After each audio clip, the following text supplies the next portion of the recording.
Where's the music? Oh. Welcome, guys, to the stream. Ah, I didn't hear it. Okay. How are you guys doing? Hi, Sukasa. Prof Bum. Stagio. Cold Brew. Good luck. Hope everyone's having a wonderful day. What did we miss today? That's the question. There are probably more teasers and stuff. And videos coming out, I imagine. I guess we're gonna start with PoE 2 DB.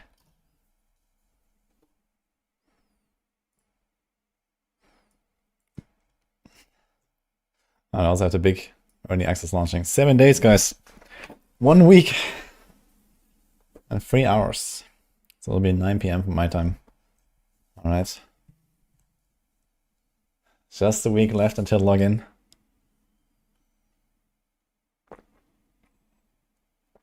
Xbox pre-download. 96 gigabytes, man. What the fuck? I think that's probably the biggest game that I will install in a while. Are we playing today? No, we're playing in a week. Unfortunately. So it seems like no new teasers or gems have come out, or at least not been updated here. Do we have anything in terms of like new teasers? Let's check the Twitter maybe.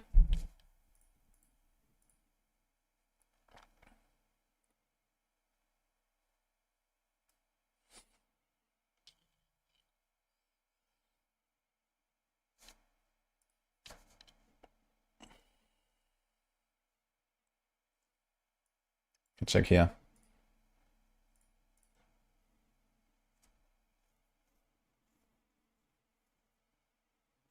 Why did you get a notification? You don't even watch the channel. Well, now you do, I guess, Michelle. Hello. Sure, the source will be playable in a week. I didn't say anything about playing. I said about logging in. So those are the differences, yeah.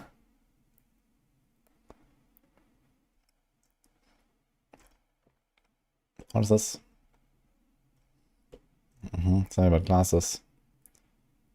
These flyers you found pinned on another spot in Orcam might help you choose. What are these? Wanted, the Mercenary.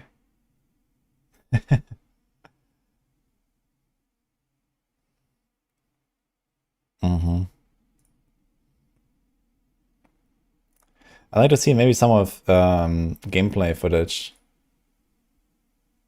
I have not seen that much of sorcerers besides Subtractum. Auto Witch. I wonder if we're gonna see like any like caster witch. Like it seems like very like, you know, summoning based and stuff. But it can certainly just make like a summon less witch as well. I wonder if anyone has done that actually while they played. That'd be interesting. What class am I going to play? I'm probably starting Mercenary. Only Warrior is missing, the others are wanted. Nah, here's Warrior. Warrior and Witch.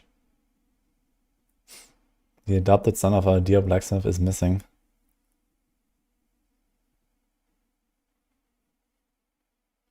Ah. Brave man of the Forge and proud citizen of Arkham, the Count demands a safe return.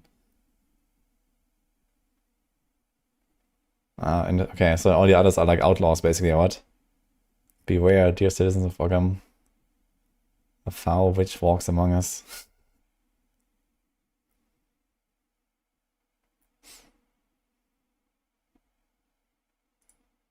Okay, I see. A killer prowls. Fanatical pagan on the loose. It sounds kind of funny to be fair. His fellow monks have been found murdered in the enclave. It's probably not even true, right? They're probably just like, you know, painting that picture. Wait, why is it 2? What do you mean? Thank you. Okay, guys, we got food. Good timing.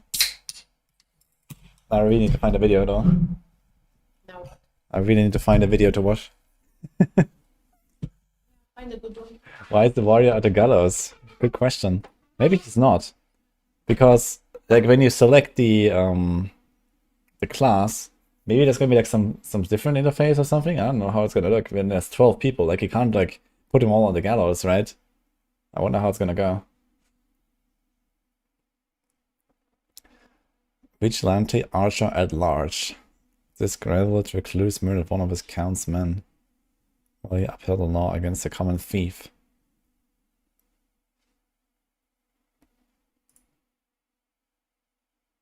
A Maracref sorceress has been sighted in Arkham, banished by her people.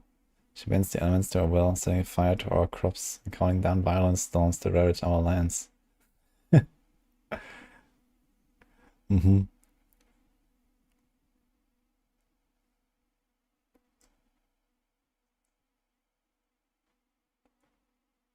The character select screen is something I want to work on. I mean, it's a pretty cool character select screen, I think. But it's gonna be tough with 12 classes. I wonder how they're gonna do it. Hi, Patton. How are you? That's a lot of food. I agree. I should try it. Okay, what is this YouTube video? I got the Path of Exile will shock the world. Ah, this is legendary drops. Yeah, we watched the interview from him the other time. I guess we can check it out. It will shock the world. Okay, it sounds pretty intense. You can see what he has to say. I like the interview he did. chance to play Path of Exile 2 for 8 hours straight. You jealous? And you guys have no idea what's in store for you. What's crazy is that you've seen the trailers, you've seen the reveals, but you don't know until you actually get your hands on it. Oh, God, is it glorious. Oh, we're talking about an Elden Ring Baldur's Gate 3 level step up in a genre that has needed it for far too long. Lord knows we didn't get that from Diablo. What a disappointment that was. Actually, you know what? This channel originally was supposed to be a Diablo channel. Most of my first videos were ARPG driven. I was talking about Last Epoch and Diablo, and if it wasn't for them, thank you, Blizzard, you guys jaded me into turning me into the industry commentator that I am today. So I actually kind of owe my career to you for making me so salty. You know, in the very Nice. beginning, when you're choosing your character in Path of Exile 2, I also heard that DM Diablo 4 is a big Path of Exile enjoyer. all of the other characters get hung. They all die. But it's so grotesque. It's so unhinged and depraved. There's so much respect for the audience and our maturity and the game's maturity. This game is unafraid to be itself. It is so authentic. And it's one of the things that I think games over the last few years have been missing. We've had a few, and this is definitely one of them. The game is absolutely incredible. It is a transformative experience. It was a game. What game had crazy hype before release to only be bad at release date? I guess Cyberpunk probably falls in that category. Maybe Diablo 4 as well, right? And Diablo 3, I guess. Both of the recent Diablos, probably. Starfield, true. There's certainly many examples, I guess. And it's like a big advantage that you have here. They're not actually releasing the game, right? They're putting it in early access. Which is kind of funny because they earn more money. Because later the game will be free, but now they can actually earn from sales. And later it will be free when it's actually out, when it's actually, you know, good, right? So it's kind of funny to think about. No Man's Sky, oh yeah. Diablo 4 is already dead. If you don't agree, you're paid. What if I told you I'm not paid? I actually play Diablo 4 voluntarily. Crazy, right? That I could barely put down. They basically had to drag me out of there to get me to stop playing it. And I can't wait to talk about it with you guys. I want to talk about how it felt, how it looked, and what the future of this game is going to look like, and how big of a deal this game is going to be. You guys, this is going to be a monster. I'm going to start off by saying, while I am an ARPG veteran, I am not an ARPG pro. My first isometric ARPG was Baldur's Gate Dark Alliance 1 and 2, and then Champions of Norath, and then on to Diablo 2 once one of my friends got a cracked version for my mom's computer. While I love these sort of games, this genre hasn't changed all that much. The only thing that we typically see is some fidelity upgrades, some additional systems, or some expansions on existing ones. For most players, especially ARPG players, change isn't really necessary. The fact of the matter is we just want more game to play, more loot, more classes, more skills, more bosses, and more hours to slowly become symbiotic with our computer chair or our couch. I don't know if anybody else feels this way, but ARPGs for me are kind of like meditation. While build crafting and comparing items requires you to be conscious, the gameplay itself doesn't. My brain seems to empty as I click through. That's about to change big time, I think. You do need to pay attention in this game. A level, tapping my same abilities over and over again, slowly disconnecting from reality as my screen is filled with visual effects. However, Path of Exile 2 is one of the first times that I've ever felt fully engaged by a game like this, and it's crazy how far they've taken things. When I got the chance to sit down and play the game at an underground event in Los Angeles, I played as the witch, monk, and spent most of my time on the sorceress. From the onset, the character select screen where they all line up to be hung for their crimes, ending all of the characters other than the one that you choose, I screamed, finally, another game that isn't afraid to be insensitive, to shock, or to treat the players like an adult. I can't be the only one that has felt like, outside of a few outliers, more and more games have been trending towards these sort of soft modern themes and art direction. Path of Exile 2 subverts this rule entirely by welcoming you into this desperate, grotesque, and beautiful world. Blood-spattered walls, ritual sacrifice, piles of burning Return to darkness. entrails, and some of the most horrific creatures imaginable. This world intrigues you. It begs to be explored because of how forbidden it feels. Like you're 10 years old and you snuck in to watch a horror movie only to find yourself having nightmares for the next week. Oddly specific, I know, but my dad accidentally swapped my Power Rangers movie for Hellraiser. It's no wonder that I've never gotten a piercing.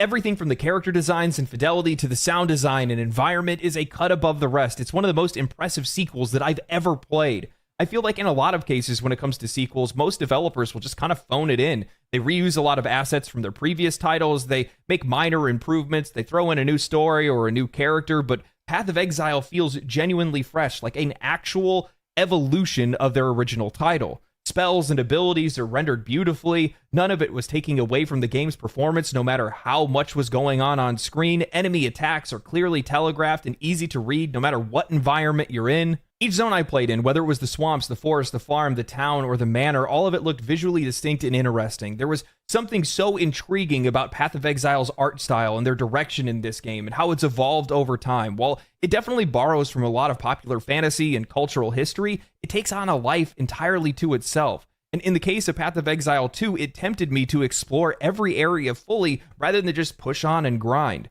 You'll hear me reference this a few times, but this game shares a lot with Elden Ring. Sometimes you just want to walk around and look at the game, look at its environments, and marvel at its architecture.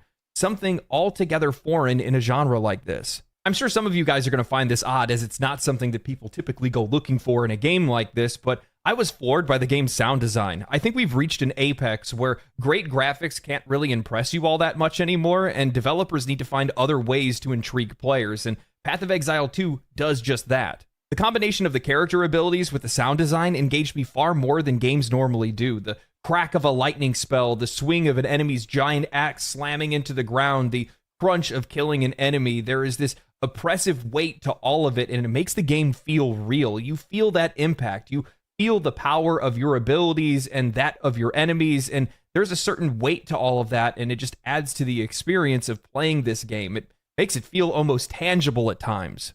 The music in the game is absolutely fantastic as well. They do such a good job of creating this oppressive atmosphere. That's the only words that I could really apply to it. Whether you're walking in an open field or you're in the forest or walking through the halls of a building, you feel this building tension at all times. And the boss fight music is even better. It really makes it for an epic experience more than anything else. The game feels haunting at times. I love it. I'm not somebody that normally gets caught up in things like sound design or the visuals of games, but I sit back and I'm looking at this game and how much quality it offers, and it's not even finished yet, and thinking to myself, this game is going to be free at one point. People are going to be able to play this for free. There are fully priced titles that don't deliver this kind of quality. And we're talking like the vast majority of fully priced titles don't deliver this kind of quality. I'm almost jealous of the people that get to play this once it's fully finished and that's their first time playing it, because it's going to be insane.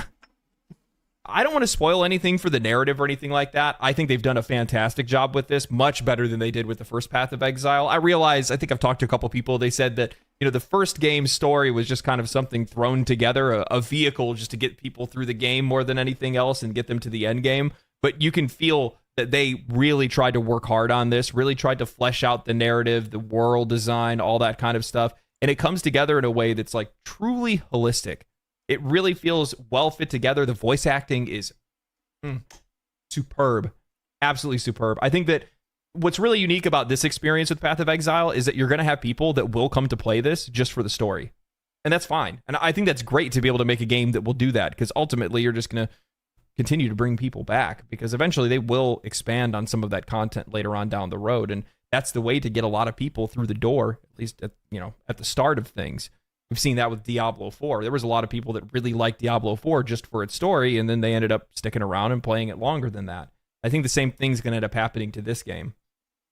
But I wasn't expecting this to be as immersive as an experience as it actually is, and it's just because of how much work that has gone into really fleshing out this world and bringing up all of these other aspects of the game that, in a lot of cases in this genre, kind of goes by the wayside. People don't really pay attention to that because all the players can think about is, well, playing the end game, and obviously we're going to.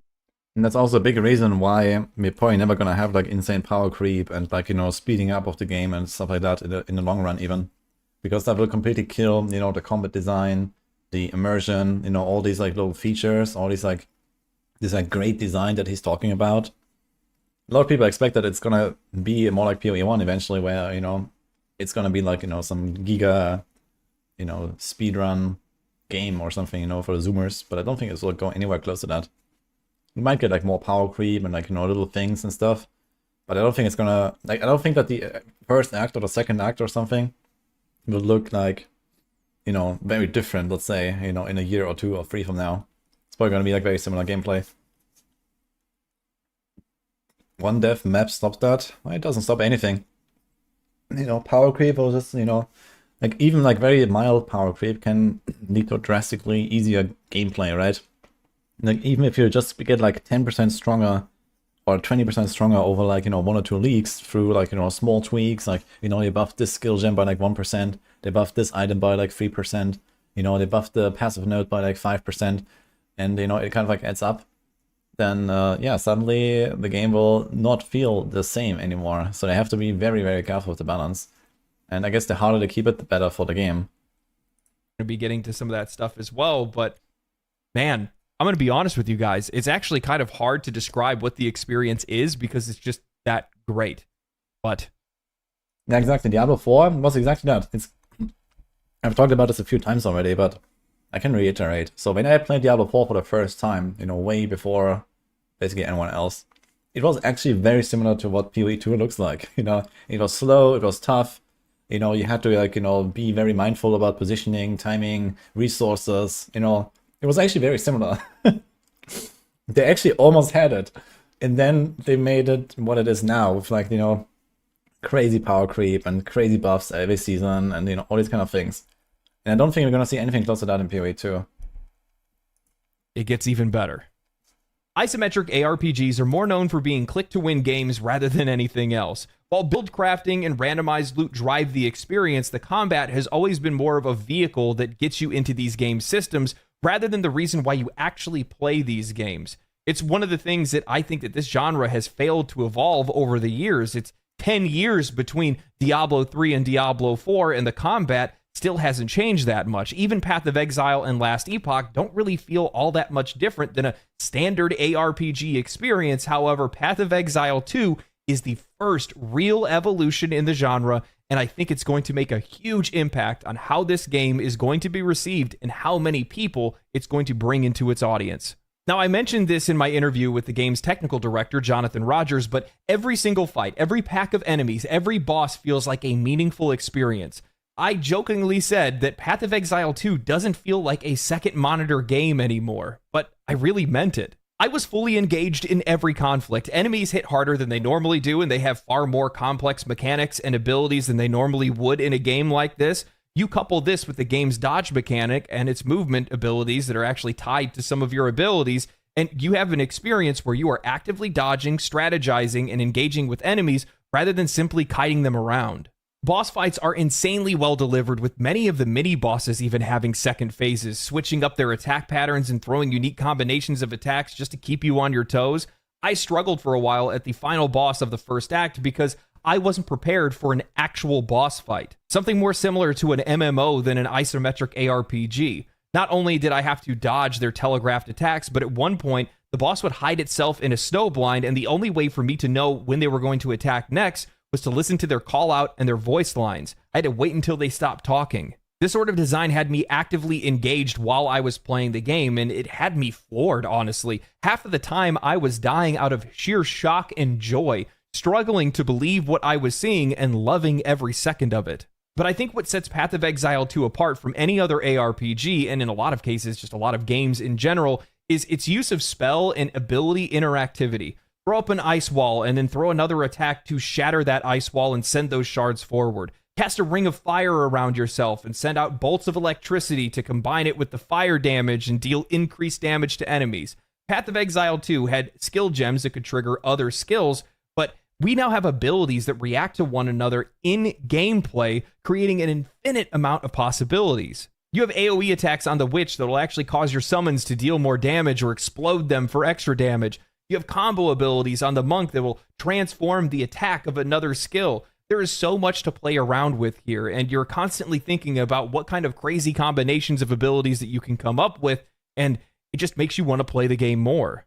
Player agency is something that I think is sorely lacking in games today. I think it's one of the reasons why we saw games like Baldur's Gate 3 and Elden Ring reach such incredible heights. It's because players want to feel like their character is their own, that their playthrough is their own, and when you combine with how engaging the combat is, with the increased movement and the skill expression, players are going to latch onto this in a way that I don't think that they were expecting to. I mean, the distinct nature of the classes alone are going to knock players on the floor. While I only had the time to play as a few characters, I was shocked with how differently each class played. In a lot of games, a ranger is effectively a physical damage mage. Many abilities even share the same function or look, but in Path of Exile 2, I'm flipping in the air, I'm dodging around, I'm slowing down enemies and trying to create distance. With the Sorceress, I'm tactically trying to place my spells so I can combo them together for extra damage. With the Monk, I'm waiting until enemies get to low health, I'm finishing them off to get a combo charge and then use that to power up another ability and take out a group of enemies. Path of Exile 2 feels like the breath of fresh air that the ARPG genre has been gasping for. A game that redefines what it means to engage with combat, build variety, and player agency. It's not just the continuation of Path of Exile, it's a transformation, a step forward that challenges the stagnant design philosophies that we've come to expect from this genre. Every moment feels deliberate, from the unique playstyles of the classes to the intricate interplay of the spells and abilities and the sheer thrill of combat itself. This game asks for your full attention, rewards creativity, and respects your time and skill. If this is where the future of ARPGs is heading, then it's about time that we left the old paradigms behind and embraced something new. Path of Exile 2 doesn't just promise an evolution, it delivers one. And honestly, I can't wait to see how it changes everything. I'm getting the exact same vibes that I got when I was playing Baldur's Gate 3 in early access. This overwhelming frustration that I know about something and I've been playing something and everybody else has no idea how great it is. And all I want to do is just tell them. I want to shake them and wake them up and say, this is going to be the best thing ever, because I really do think this is going to be one of the best things ever. They took quite literally every single aspect of their previous game and improved upon it in a meaningful way. And then on top of that, they didn't sacrifice any of the depth and any of the quality that they had before. All of the things that this franchise is known and loved for are still here. Everything is still here. It's just better, or it's easier to engage with. You feel the respect and attention to detail throughout the entire game. It's remarkable what they have done with this game. And I think it really does come back to this idea that Jonathan Rogers brought up in my interview with him. And it's just that they made the game that they want to play, and they just hope that other people share their taste. And for me, it feels like a game that was made for me. Yeah, that's like a really important part, you know. They have like their long-time developers, you know, Jonathan, Mark, and so on. They've been there forever, basically, right? And they actually get to direct the game. And they are playing their own game, you know, and they want to do it a certain way. Which is like very cool about this whole studio. It's like a huge advantage that GG has, at least currently. Going to be really exciting to see, like, you know, also how they will go forward with patches.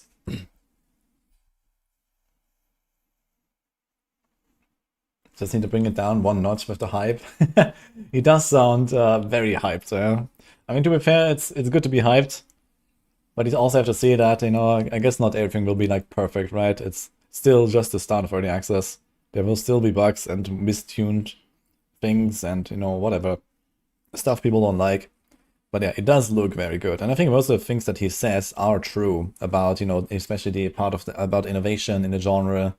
Like, I think PoE will actually attract a lot of non-ARPG players just to the genre in general. You know? And even as repellent as it is with, like, its difficulty and complexity, you know, as good as it looks, a lot of people will also just stop playing PoE 2 very soon. Just because of how hard it is to actually, you know, kind of keep up with the game, let's say. Once the patches start rolling out and whatnot. But just for a one-time experience, I think a lot of people will really enjoy it. And then we'll see. And, well, let's hope some of that will also spill over to, like, you know, other games in the genre. But yeah, we'll see. This new game will wipe your ass and make you coffee in the morning and solve world hunger. Yes. It's a pretty good game, turns out. Don't think PoE 2 will attract many non-RPG players? I wouldn't be surprised if, like, especially a lot of, like, the Souls-like enjoyers, like, you know, Elden Ring was fucking game of the year, right? And look at that game. I'm pretty sure that a lot of the, like, this kind of community will probably come over to try PoE 2 at least. And yeah, we'll see what about other people. Maybe the people that also enjoy stuff like Dota and LoL and these kind of things. You know, since it has the isometric view, there could be people there. And I mean, maybe like MMO enjoyers as well, since those are generally also rather slow-paced games.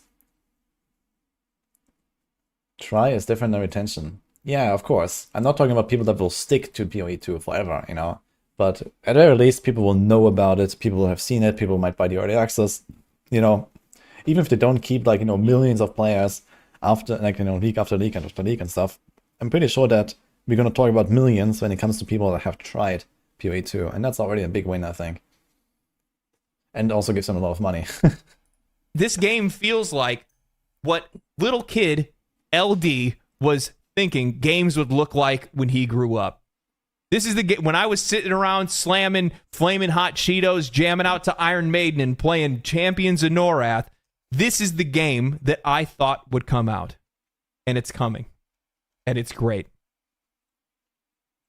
What's crazy about all of this is that it's not even done. We're talking about a game that's going to be in early access. Only half of the campaign, only half of the characters, and who knows whatever else they want to go ahead and throw into the game. We're not even talking about the seasons that are going to come then after. There is such a bright future for this game, and I want to talk about it. In early access, this game will only feature the first 3 acts of the campaign, which totals a staggering 25 hours of story content, with a complete endgame experience, including 7 endgame systems for progression, as well as character ascendancy, which unlocks class-specific subclasses. We don't have full-price thanks for the raid, by the way, Crimson Cast. Titles that launch with this level of content, and players get to play all of this in early access. Once this game is fully released, it's going to be a behemoth that will only continue to grow in content. And what I love the most about all of this is the ability to get in on the ground floor. I can't be the only one that avoided Path of Exile at times because the game just got away from me. The more content was added, more league mechanics were introduced, I just felt like the game had too much to learn. The game had gotten too far away from me and I didn't have the time to learn it. I think it's a pretty important point here. By the way, Crimson Cast, are we gonna do this event that you talked to me about?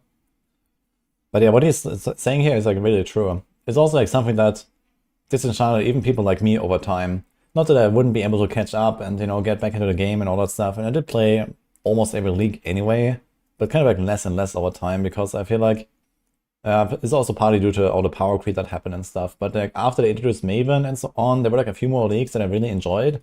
And then I kind of like, you know, more and more distanced myself from the game, or maybe the other way around.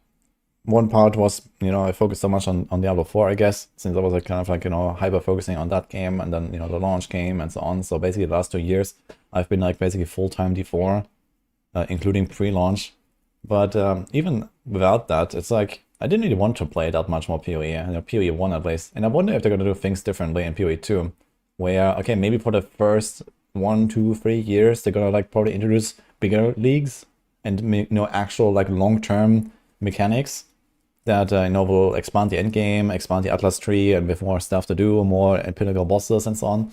But I wonder if they're gonna slow down with that at some point and maybe focus on like, you know, some large expansion, you know, like Vessel of Hatred style basically, where they actually add like, you know, some things at once, maybe rework old stuff, maybe phase out old stuff, and kind of have like a big, you know, change to the game at one time, where people can kind of like more relate to it, right? Whereas it's just like kind of like piling up more and more stuff every league. And then, you know, it's becoming PoE 1 again. PoE just needed a little more tutorials. And it's not just the more tutorials, it's like there's 30 league mechanics stacked on top of each other that you can choose from. And yeah, I guess like for many people it's just too much to learn, you know, especially if you learn that from the start and league after league, right? Of course, it's easy when you come to the game like every single league and you know, okay, this thing is new now. Okay, you know, you're gonna understand it in no time. But when you have no reference, you have no idea, and then you start the game for the first time in like 4 years from now, in like, you know, patch 2.13, you know, yeah, it's gonna be quite different, I guess. It's not that I don't like content creep, but they've overdone it in PoE 1. That's the problem, I guess, you know. And if you don't like keep up all the time, you get to the point where you just alienate so many people, especially newcomers. You know, old players, they probably get back into it really fast. You know, whenever I start a new league, and even if I haven't played like, you know, 3 leagues in a row or something, yeah, sure, it's not a problem in PoE 1 for someone like me. But yeah, over time, I guess it just got too much. And they also started phasing out old stuff, right? They removed Prophecy, they removed Metamorph. I don't know what else they have removed. But a bunch of leagues are already gone because they also realized the problem. Yeah, exactly. They put too many things into core. And I guess it's not just that. I think it's fine to put stuff into the core game, but then they kind of like, you know, they kept adding more and more stuff and it kind of got convoluted a lot. Like, look at all the different, you know, crafting like tools that we have. You know, there's the fossils, there's the essences, there's the meta crafting stuff, the beast crafting stuff. We had the recombinators, you know. At some point you get like so many layers on top of each other where, you know, like people couldn't even understand how to make the item that they want to make anymore, right? So I think at that point it kind of went too far with the whole system, even though like the engaged audience, yeah, you know, like the pros and stuff, they like that, I guess. But a lot of people kind of like don't like it because they just have no understanding, right? People need to watch like 30-minute tutorials just to understand how to craft one item in their build. And then when they play another build, they have to watch another 30-minute video, right? For another item, you know? So this is like kind of the crazy stuff about it. And yeah, this definitely went too far, I think. And I wonder if they're gonna prevent that in PoE 2. That's been my experience, yeah. I can totally understand, you know, it is tough. If you don't know exactly how everything interacts, how the chances work, if you don't like use Craft of Exile regularly, then you won't know these things, right? And all these things are just like, you know, not gameplay, right? You think you're gonna play a game, you're gonna log in, you start blasting. But if you actually have to spend like half of your time, like for people that, you know, have much less time for video games than I do, there's actually a significant portion of their time invested just goes into not playing the game in PoE 1. And, you know, it just goes into like, you know, looking up the guide, making a POB, or like, you know, understanding the POB they're following, you know, and then like the crafting guides, the league mechanic guides. Like, how many people here actually play PoE more than they, you know, consume PoE content, let's say. So it gets pretty wild at some point. PoE success wasn't because of new players, but the dedication of old players. I think that's also true, but I don't think you can just rely on old players alone all the time. You know, the more and more you alienate the starting experience for newcomers, eventually your player base will dwindle, right? Because people will move on at some point. You know, people get too old, or they can play other games, or they don't play anything anymore, or something. You can't just rely on like a stable old player base all the time.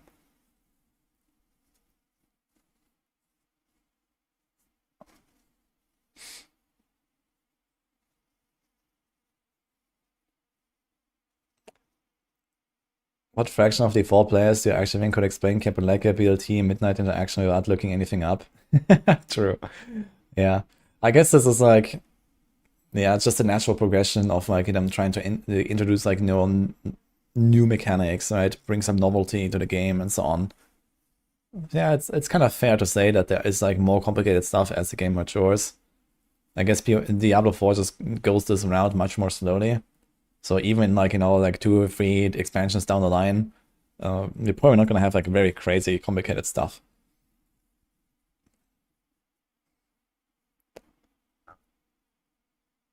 GG is a mid-sized studio now. They need new players to keep their employees and make money.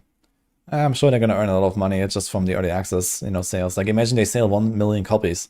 That's like 30 million bucks. And a lot of people have actually paid more, right? Many people also bought the bigger supporter packs. That's like the minimum investment is 30 bucks. So they're gonna earn like dozens of millions of dollars, yeah, for this. Maybe even up to 100 million or whatever. So they can pay their bills for a while, I guess. But yeah, they also have to think about the long term. So this can't just keep them afloat forever. I don't know how many employees they have now. I would imagine at least 50, maybe more. So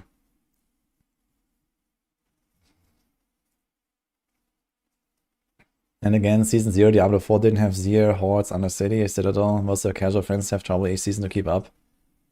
Yeah, I guess this is mostly because the game started with so little, and then people got used to that little in Diablo 4. And now they're actually like fleshing out the game slowly. And they're kind of bringing what many people say should have been in at day 1, right? So I guess that's like part of that, like there is like so many expectations about what the game should have. Especially it should not regress from the previous title, which it did in many ways. And now we're slowly going there. But yeah.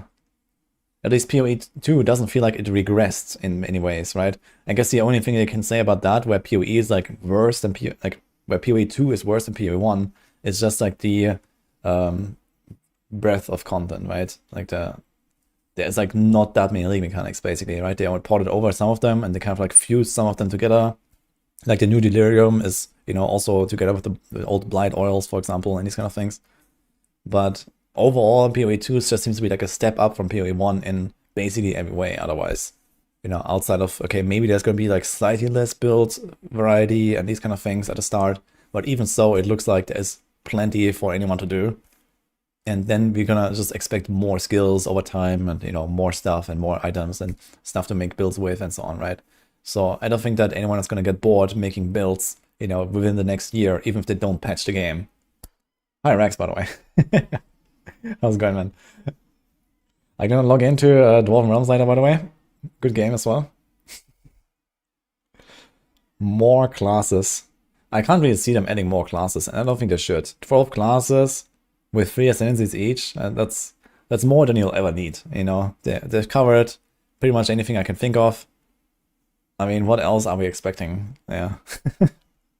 Maybe they could make it 13 at some point, yeah. But it would be kind of weird to like, have like all the old classes and then like, the one new class or something at some point, but who knows. Maybe they're gonna make a Cyan 2.0 at some point. Nothing makes me feel better than killing 4,000 monsters per minute. This is like your last time now to really enjoy, the power fantasy racks before we log in here next week. Or if the servers allow us, I guess. Maybe it's in the week after that.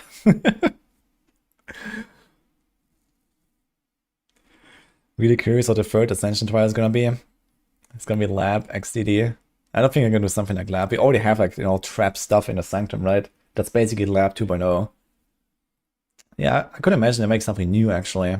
since they didn't bring it in the early access, since they mostly had like recycled stuff, like Sanctum and then, okay, the new Ultimatum. It's not exactly recycled, but, you know, a lot of the mechanics at least seem somewhat similar with like what the Ultimatum downsides are and so on.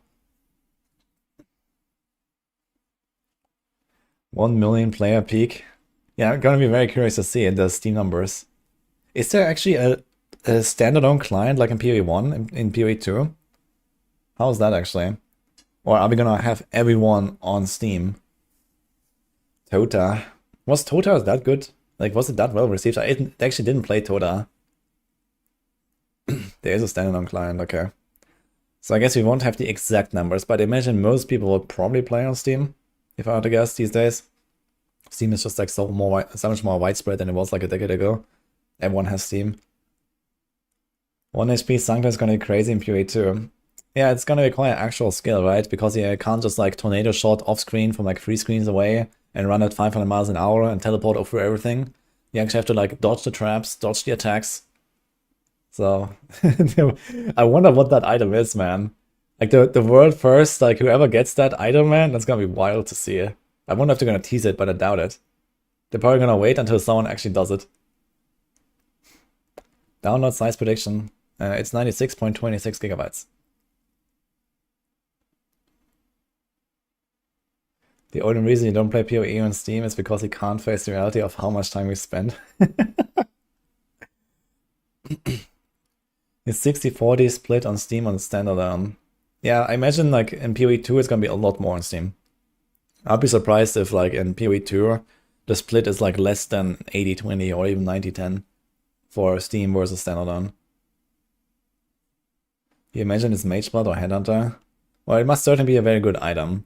But the names of the item are not Mageblood or Headhunter, it's something else. I'm not sure what's the name of the item. And it's something you haven't seen before, so we'll see. It has to be Toda because an NPC tells you she met you before. What is that? ExileCon 2013. Souls such as yours do not go quietly. Yeah, but this is from the League. Like, what does that tell us exactly? Yeah, but I don't know. How many people really enjoyed Toda? Like, to me, this looked like a pretty cumbersome mechanic. Foil Mageblood for 4 flasks.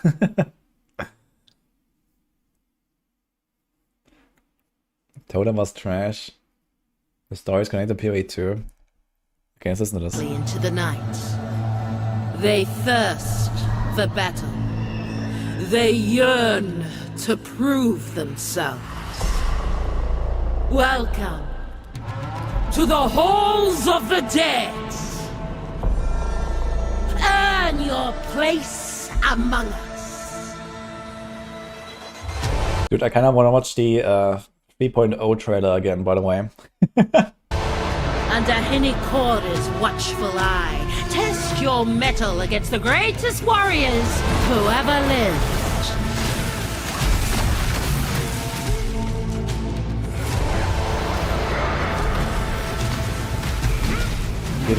Get the third number from the puzzle. Prove No, even better. yourself. I got my own unique The item. trial of the ancestors.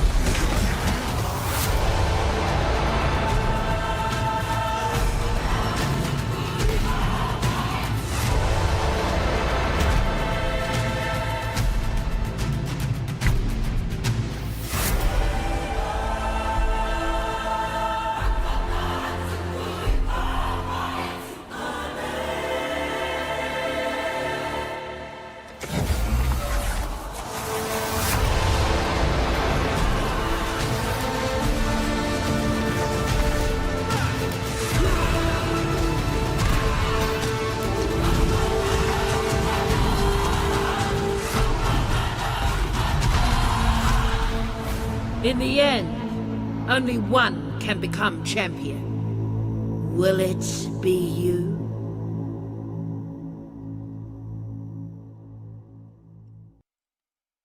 So where does this relate to PoE 2 anywhere? You mean like in-game? Or what? Because here I don't really see any connection to PoE 2 outside of like showing the Sanctum boss there real quick.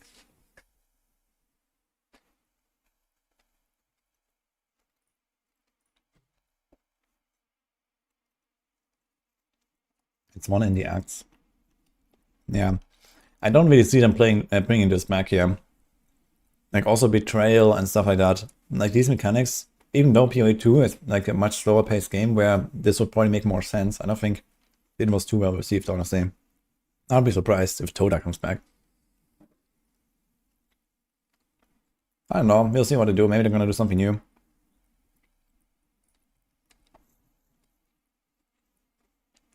Maybe the characters. I mean, the characters, okay. You finished the legendary drop video? Not yet. Let's do it. Too much to learn. The game had gotten too far away from me, and I didn't have the time to learn it. Path of Exile 2 marks a fresh start and an open door for new players to come in at a somewhat even ground level with veteran players. And I think that that's going to have a massive impact on this game's success. For the unanointed who haven't played Path of Exile 1, I'll break down what exactly is going to be delivered and why it's such a big deal. At the preview event that I attended, they had mentioned that they had came to the realization that having players test the endgame and grow the endgame before the game's release was the most important thing to do, and it was also the easiest thing for them to do, which makes a lot of sense. They've been making seasonal content for a few years now, so putting out that kind of content and growing the endgame is probably pretty easy for them. On top of that, this is what many of the players come to play their game for. This is what the majority of the concurrent audience is going to be consuming. So it's incredibly important that this part of the end game and this part of the game is fleshed out and ready for launch. Now, that's not to say that the campaign or story is phoned in or anything. It's incredible. It's obvious that they put a lot of care and effort into this game's campaign, and I think people are going to be shocked by how great it is. However, people come to these games for their end game, and it needs to be meaty enough to keep people playing. It's funny that a Diablo-like game understands this better than Diablo itself. With that said, in Path of Exile, players get to create their own endgame experience. You don't have to engage with all of the mechanics in Path of Exile, and I'll be honest with you, it's not recommended to do so in the first place. Find the ones that you enjoy, learn everything about them, and then farm out the unique rewards and grow your character's power and continue forward. Now, only for early access, because we don't have the other 3 acts of the campaign, players will run through the campaign a second time on a higher difficulty. Later, this is going to be removed once the game is fully released.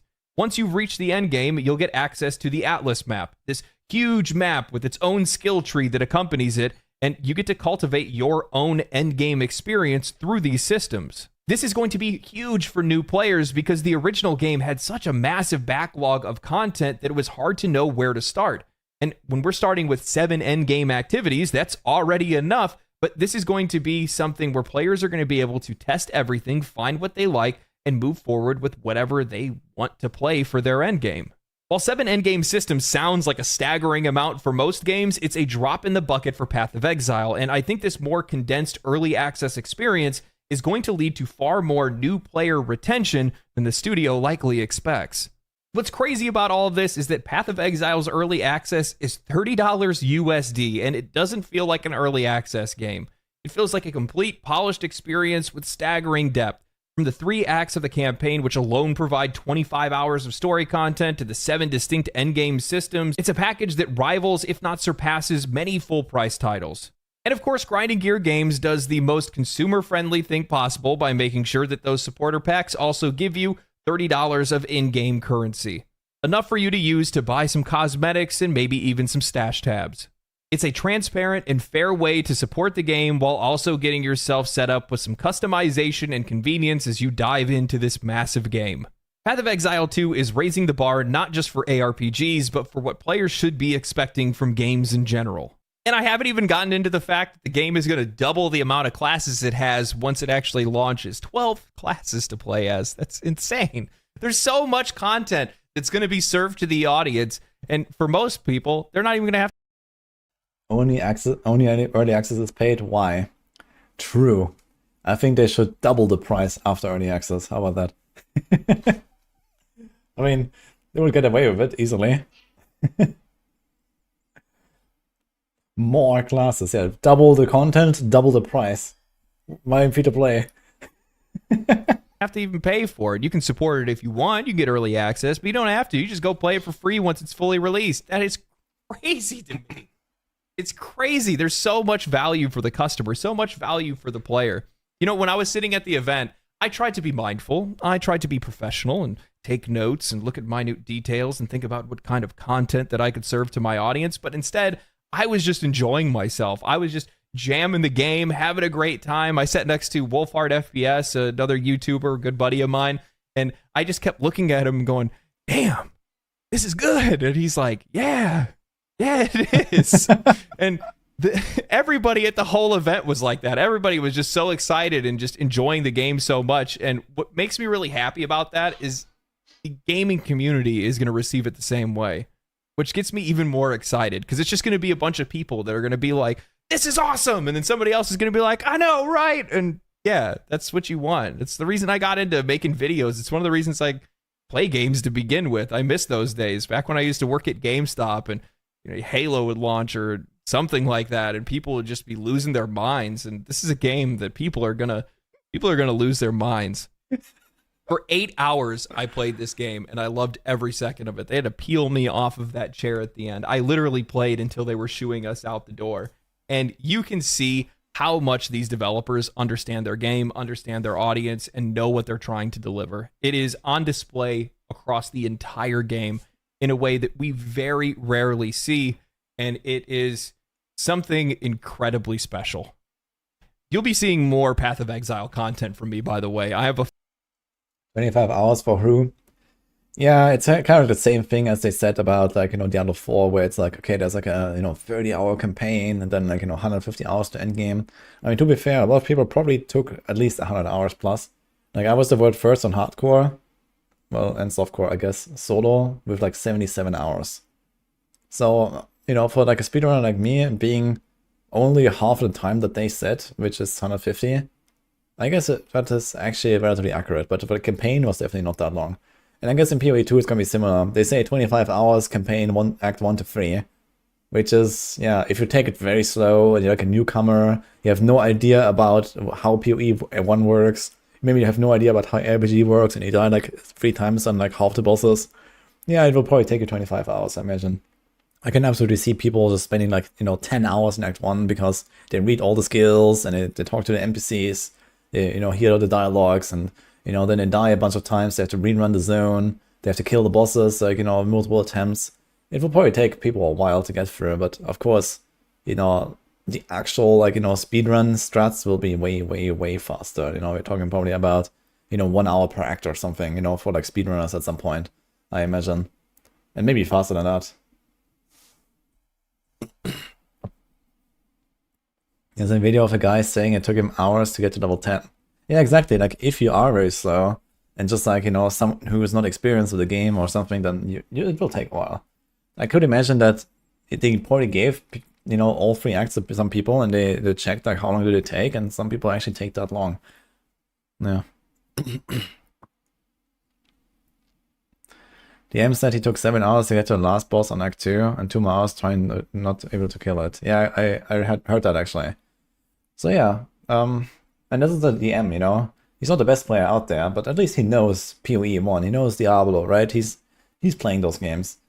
And, they mentioned someone who has no clue about PoE. They're gonna spend just double the time just in, like reading and everything.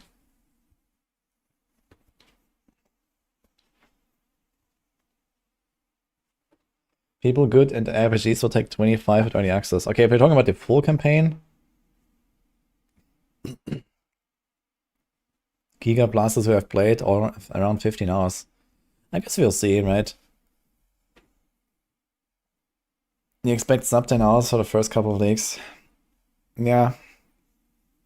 I guess if you can like do each act in like sub 1.5 hours, there's like, enough of a flow of like, exciting boss fights and new zones and stuff like that for it to feel like also very engaging and not very slow.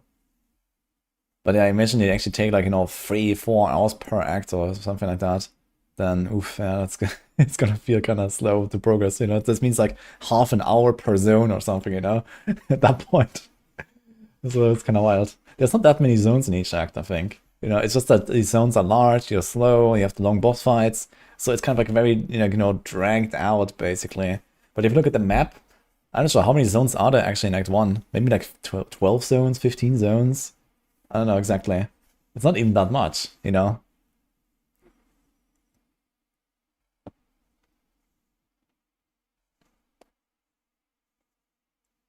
Why do you have to do the campaign for each character? I hope they change that. Yeah, I don't see them changing that. But I mean, what are you gonna do? Like, what is the alternative to not doing the campaign? Like, what do you want to do if not the campaign? You just want to start in the Atlas at level 1 or what? That seems kind of weird as well. Like, what would be the alternative exactly if you don't have to do the campaign? Yeah, they cannot change that, and why would they? Like, I don't see the point. You do the campaign twice. Yeah, for now, yeah. I mean, the thing is that the Diablo 4 campaign, skippable, is probably fine because, you know, the Diablo 4 campaign is much more about the story and, you know, there's cutscenes everywhere and there's like forced dialogues and all that stuff. And it's like, you know, it feels like a campaign like PoE is much more replayable because there's actual challenges. Like the campaign in Diablo 4 is not supposed to be a challenge. It's just supposed to be, okay, you see the story and that's it, right? So there's like a different part of like, you know, that it plays in the overarching, like, you know, game design. You know, Diablo 4 campaign, if I had to do this on every character, yeah, oof, right? So it's just not really that engaging to do it again. But I think the PoE 2 campaign, for example, it does look very engaging because you actually progress a character, you have cool boss fights, you know, all this kind of stuff. So there's like, you know, better, you know, sense of accomplishment and a better sense of progression as you go through the campaign. So yeah, in Diablo 4, I think making the campaign skippable is absolutely necessary, but in PoE 2, I'm not really sure what would even be the alternative.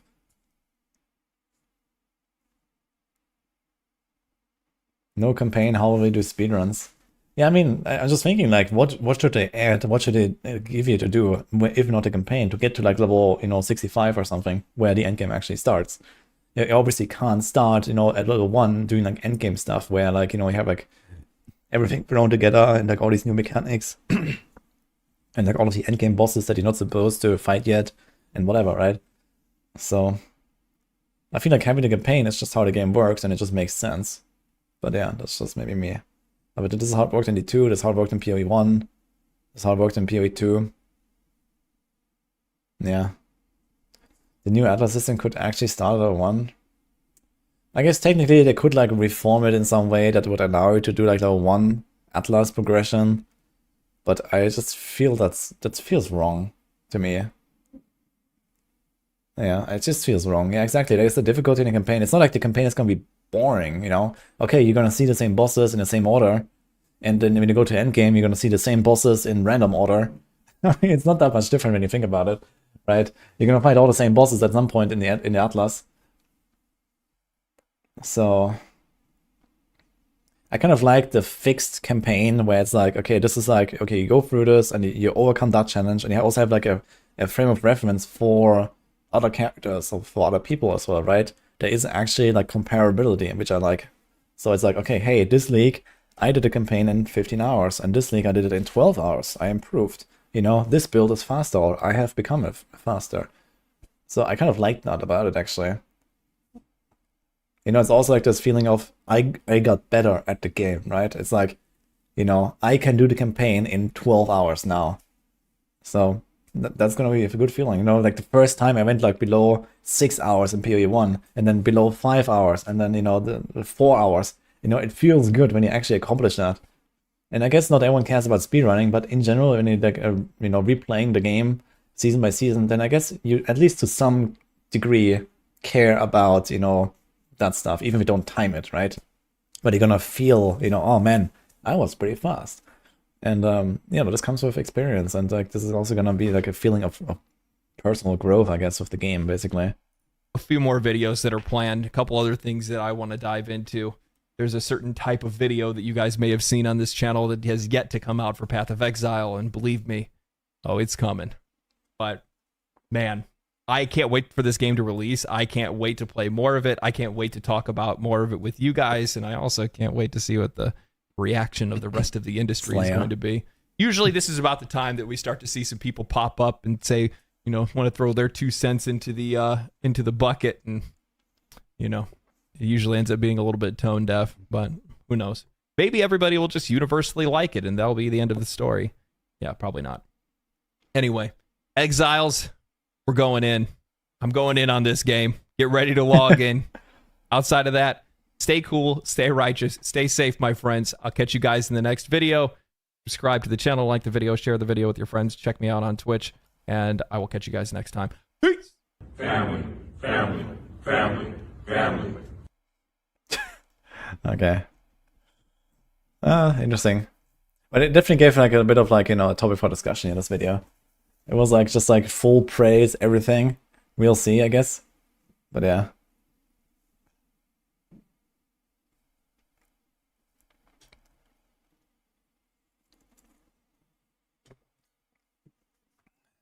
He saw Destin from IGN asking questions about mechanics in the M's chat. That's kind of funny. You don't like this guy. He did a pretty good interview though with Jonathan the other day. We watched his interview. That was pretty good. I don't know. This is called Legendary Drops. I didn't know his channel, but he has 200k subscribers. The Criparian. My thoughts on PoE 2. You can listen to that. How long is this? 20 minutes.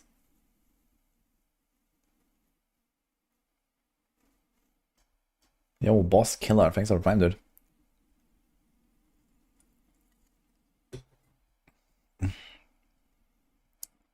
Let's see, Crip.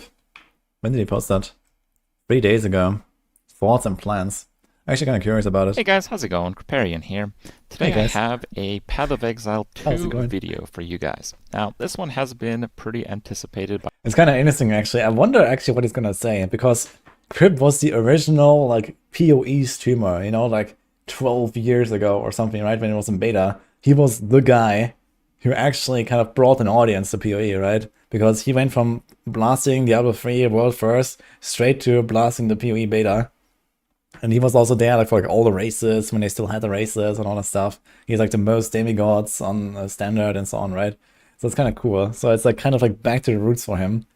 And I could imagine that he's actually also going to be like one of the bigger streamers actually sticking to PoE 2 as well. And you know, he's been doing like mostly Hearthstone and stuff. And now this, what is this new game called? The Bazaar. Like these card games. I know he likes those a lot. But I could imagine that he was probably going to pivot a bit more. Crip is the reason we got timed leaks. Yeah, I know he always tries to like play somewhat low APM builds because he has like a pain or something with his arm or some hand. You saw his video. He's like the U of PoE. Well, I don't know. I do have some similarities with crypto. You know, world first blaster, switching to PoE, Greek wife. There are some striking similarities. Oh man. by some of you. I have heard you. I have listened to the many comments asking for my opinion. Yeah, not my vegan, I take, guess. How excited I am about PoE 2 finally being playable, and it will be playable on December 6th in early access. And I will be playing December 6th, or as early as the servers are stable. Greek vibes It the looks secret. like there will be quite a lot of people trying to play on that day, and understandably, it does seem to be like a pretty good game from some pretty amazing developers. So what's going on? Well, they had their big announcement. They had like a stream. I watched it as it was live. I did a little bit of a react. I wasn't quite as animated. You know, the people that are basically main gaming Path of Exile 1, you know, they've been in kind of like a content drought lately. So, you know, for them, Oh, yeah. it is the craziest thing. Dude, it was actually kind of sad to see. Like all of these PoE 1 guys, you know, the dedicated streamers that are always like in PoE and that, you know, that just like say D4 bad and don't play D4. Like I feel like everyone was just kind of waiting, right? It was like despaired, like the last, I don't know, at least half year or something, whereas like everyone is just like in waiting mode.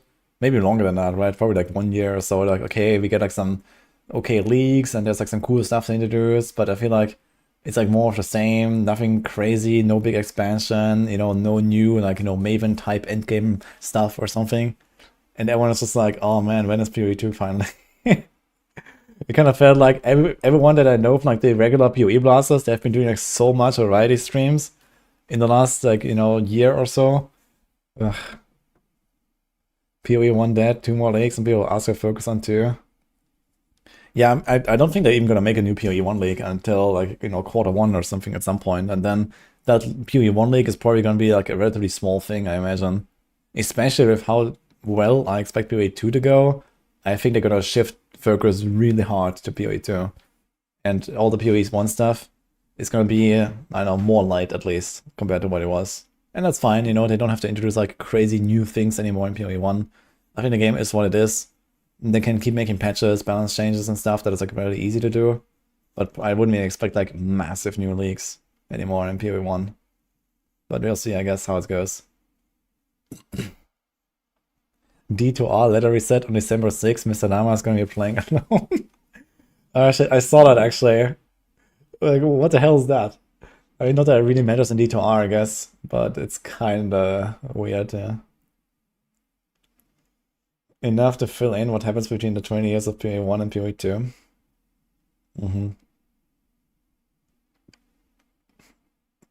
Jonathan said it will be delayed until end of February. I remember that actually. So that is 3 months from now. 3 months from now, we're gonna get the next PoE 1 league. And the current one has been going since when? Like August? No, before. Was it June? I remember July was last epoch. And I think before that was PoE, right? So it's like so long, and they had like the reset with Calgar and stuff. Absolutely insane decision from Blizzard to reset ladder on December 6th. Yeah, I mean, honestly, what do they do? Even if they reset it on December 13th, I mean, who cares, right? But they can play D2R while they're sitting in PoE 2 queue. Yeah, it's actually a genius move. Settlers League feels eternal. Yeah. 26th of July. Okay, so was last epoch like before PoE done in July? Yeah, I think it was like 1 or 2 weeks before PoE, right? So they both did actually the same thing. So last epoch did like the reset, and then PoE did a reset. And I guess like PoE 1 and last epoch is gonna... we only know last epoch is gonna be sometime in Q1.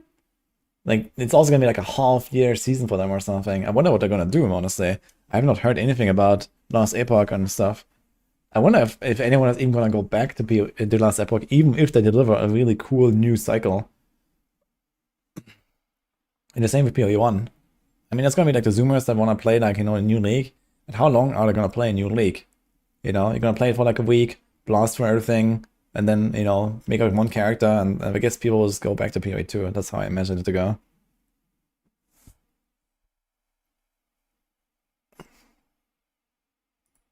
Every little bit about the game, and I get it.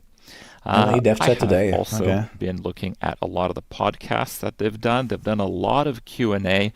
Jonathan and some of the other devs have been really busy trying to talk about the game and tell. By the way, in 1 hour, Dwarven Realms. I also have two keys to give away for Dwarven Realms later. People about it. So hopefully I can give you guys a little bit of insight. A lot of what I have heard from the devs is that a lot of the questions that they answer in these Q&As, these podcasts that they participate in, pretty much everything that you imagine that you might want out of Path of Exile 2 will be there, but it seems like a lot of stuff will be added as the early access stage of the game is underway and afterwards. So we don't actually know what kind of game in its completion we will get on December 6th. The last time I played Path of Exile 2 was at ExileCon, which was about a year and a half ago. They were very nice to invite me once again. Flew out to New Zealand with Rania. We had an amazing time. It was really awesome. They got me to open up for them on their show. So it was really cool, but I have heard I remember that the actually. game has changed quite a bit since then, several times over, in fact. So I don't actually know what to expect. I don't really go like super crazy hype mode on something unless I've actually played it, unless I actually know what it's going to be like. You know, I was super crazy hyped about the Bazaar, and still am, because I was playing it. I had played it literally days before I told you guys some of the news about it in Family and Friends and closed access for Bazaar in that case. In PoE, I haven't. I know they've had some kind of alpha super NDA stuff. I mean, I'm not under an NDA, so I'll just tell you I wasn't part of that. I don't know what it was like. I don't know what the game is exactly like. To be fair, And it must have asked him, though. I guess he might have just said, okay, sorry, I'm not gonna do that, you know, off stream and so on. But it must have asked him, no? They actually have invited me on several occasions to some of their events to check out and playtest some of the content, and it's just been like really unlucky timing every single time this has happened. Like the last time they invited me for an event, it was our 10th wedding anniversary. So yeah, we had already made plans, and we were not going to cancel them for PoE 2 playtest, though I very much wanted to go and do just that. So that's kind of where we're at. I don't have hands-on on the game. I don't know exactly how amazing it will be on day 0 of early access. I think it's pretty fair that most people should have the same expectation, but I also want to back that up with the people that are making Path of Exile 2 are largely the people that have made Path of Exile 1. Jonathan and Mark are two people that are pretty front and center talking about the game and presenting it as they did in their announcement. And these are two devs that are pretty much there from the beginning in Path of Exile 1. Path of Exile 1, probably from a developer standpoint. Imagine prioritizing your wife instead of PoE 2. Yeah. And what if your wife prioritizes PoE 2? That's what I will have to deal with probably as well. Well, yeah, anyway. You think LE is in a really dangerous state? They basically have no money coming in these days? Yeah, absolutely. I really wonder what they're gonna do, man. I think LE, like, is really in a shitty spot. Like, I think they did really well with the launch, and a lot of people enjoyed it, right? They had like these record numbers and, 2 million copies sold. Like, they actually had earned a lot of money with that. But they're not earning anything now in the long term. And they're not going to earn necessarily from even making good leagues anymore. Even if, like, people come back to Last Epoch, who's actually going to spend on the MTX store necessarily, right? It's only, like, if you really like the game and suddenly you want to switch over from, like, PoE or D4 to, like, a, LE enjoyer. Like, how many people are going to do that? Especially between PoE 2 and D4, I guess. Yeah, there's like not really that much room for Last Epoch, I think, for most people.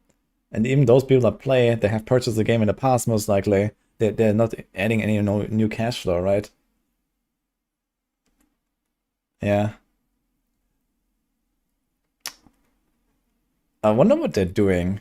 I wonder if they're actually recruiting or if they're actually like, actually make downsizing, Maybe they should be downsizing. Maybe they focus on like some core development team, try to bring out, some new cycles every once in a while, and just hope for the best or something. Because right now, I guess they're just burning money, right? They earned like, a couple dozen million or something in the launch in Last Epoch, and maybe something from the MTX store. But they don't even have battle passes, right?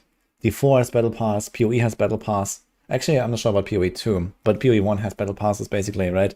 They have like PoE 1 has really good MTXs. I'm pretty sure D4 makes a lot of money from the MTX. Yeah, Last Epoch, I do not see that happening, man. They have nothing. Like, maybe they're just gonna pack it up. They hired a bunch of people. It doesn't seem to have helped speed up their dev cycles. Yeah, I mean, like, even if you hire a bunch of people, it will take them, months to even get onboarded properly and actually be, like, efficient and contribute, right? This is just how it is, because they have to, like, get to work with their tools. They have to be integrated into the teams. They have to, be assigned some new tasks, and those will, maybe be for like cycle 4, in like a year from now or something like that. LE isn't cross-platform. Yeah, that's another big thing. It's like PC only, right? They can rent the servers to GEG. Oof. They're kind of an in-between of PoE and D4.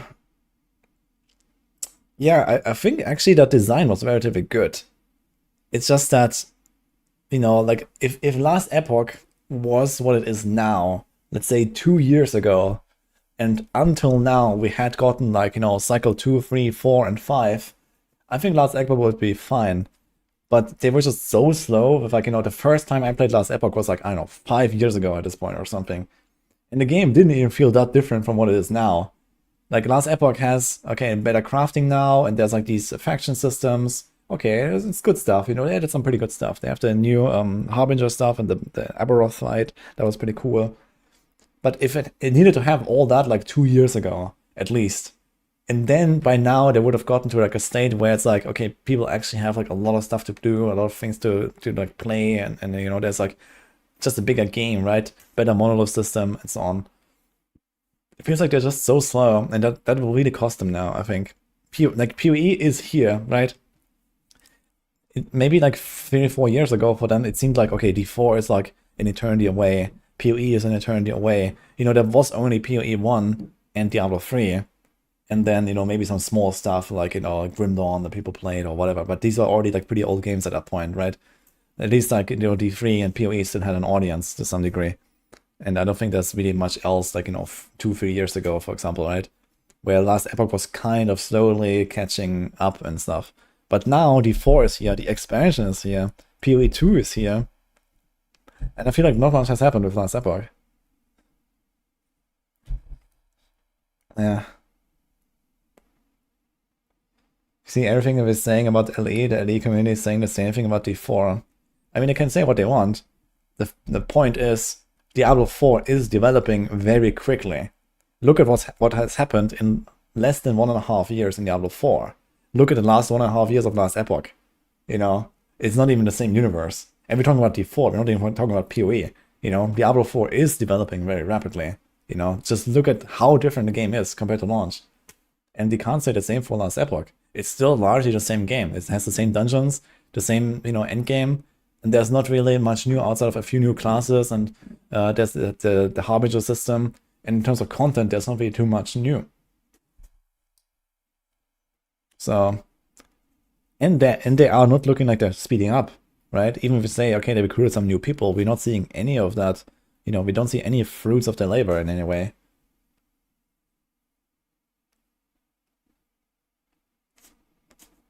But yeah, we'll see, I guess. I quit after the expansion. That's real progress. I mean, I don't say that everyone likes Diablo 4, you know, in the direction it's taking. It's also taking, like, you know, turns that I also don't enjoy. You know, I generally enjoy Diablo, but there's also things that I do not enjoy about the direction they're taking, and, you know, I'm being very vocal about that. But the fact is that Diablo 4 has changed rapidly every season, right? Like, just look at the last 3 seasons. You know, the game was basically a new game every single season. And not everyone likes it, but at least it is changing. And Last Epoch is not doing that. That's the main problem, I think, that they have. There's no change. There's, you know, no season coming out. There's nothing. So... is maybe the most impressive game that I have ever seen in my life. So, you know, I don't know if they'll get everything right on day 0 of early access, but I am sure that Path of Exile 2, however long it takes, will be probably the best game you will play for a good while to come. And that, of course, is exciting. And you might be asking, hey, Crip, are you just going to play Path of Exile 2 all day, every day from now on? The answer is, sadly, probably not. I will be playing quite a lot when it becomes playable in early access, but honestly, I just don't know if it's a good idea for me to stress my arm specifically quite to that degree. I have been playing Path of Exile 1 every single season for almost a decade now. I love making new builds. I love trying something new every time they have a new season, tackling the mechanic, and I play the hell out of a Path of Exile 1 league for like a couple of weeks, sometimes like a month. And lately, I've tried to kind of pace myself because I know a lot of you guys don't watch religiously, you don't know the in and outs of my life, but let's go. like 5 years or so ago, I had an onset of cubital tunnel, which is effectively, it was nerve damage from the ulnar nerve, which is kind of the underside of the arm, and it was pretty substantial. For a few years, in fact, it was very difficult for me to even like hold a mouse properly. And early in the onset of it, I was just like dropping objects I had in my hand. It's kind of a bizarre feeling to kind of lose the control of your body that you've had, especially for a piece of it that you've so finely tuned over decades to use a mouse, for example. So I took a lot of measures. You know, I went to the whole, you know, doctors and rehab, that kind of stuff. And ultimately, I did have some, so far, temporary, hopefully, possibly permanent nerve damage. I did actually have the nerve. It's kind of the nerve that, it's like your funny bone. If you hit it, you feel the funniness. Yeah, so they basically had to take that and they moved it on this part of the arm. So I've already had the surgery. And post-surgery, I've actually been a lot better overall. I rarely have a lot of the symptoms that I had on a regular basis. But it's one of those things where, on one hand, you know, I don't know if I would have an interest in playing Path of Exile 2 for every single day of my life moving forward, just to be honest with you guys.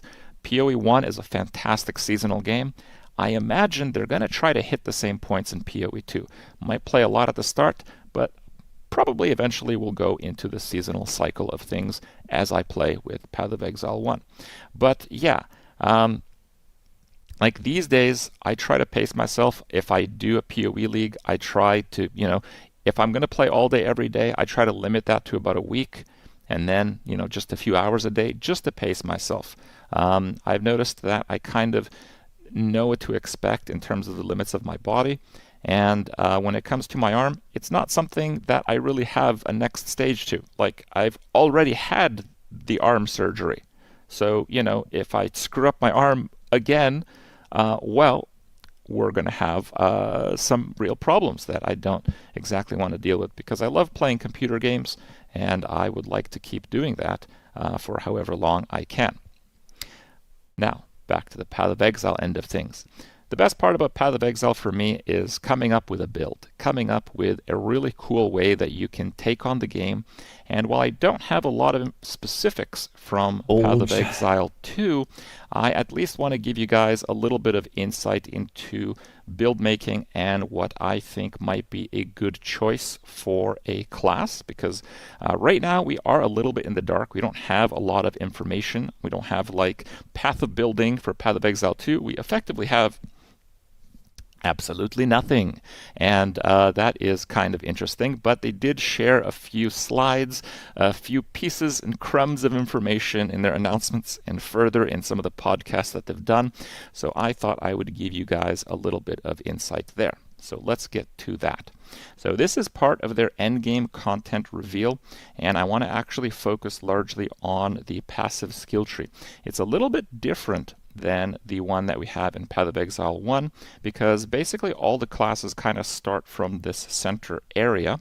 And if you... It actually just strikes me, and I didn't even think about this, but there's more layers now, right? To the outside. Like, because the center is way smaller since there's no cyan, and like this entire central area is just completely gone. So everything has moved in closer to the center, and there's actually more layers going out. You see how many travel nodes there are? You have to get like 4 travel nodes, like just to get to, like, you know, outside of the starting area on the tree, right? If you look at this here, for example. I actually didn't really realize this until now. So, you know, you start here, you go here, this is 2. Yeah. And then here, and then here, and then here. 5, 6 nodes, and then you have this highway, 1, 2, 3, 4, 5. And then it goes even further, like 6. And then somewhere here is like the outer circle. So it goes like further there. Good POV. Yeah, not exactly. But yeah, like because the tree is bigger, right? I think it's at 1500 nodes, and I think the oldest is like 1100 or something. So it's actually how they fit in so much more stuff, I guess. Because they just made it larger. Like if you compare this to PoE, the power of building in PoE 1, it's actually quite different. So, right, because you have this entire like central area here. If you look at this, and the outer parts are like way smaller.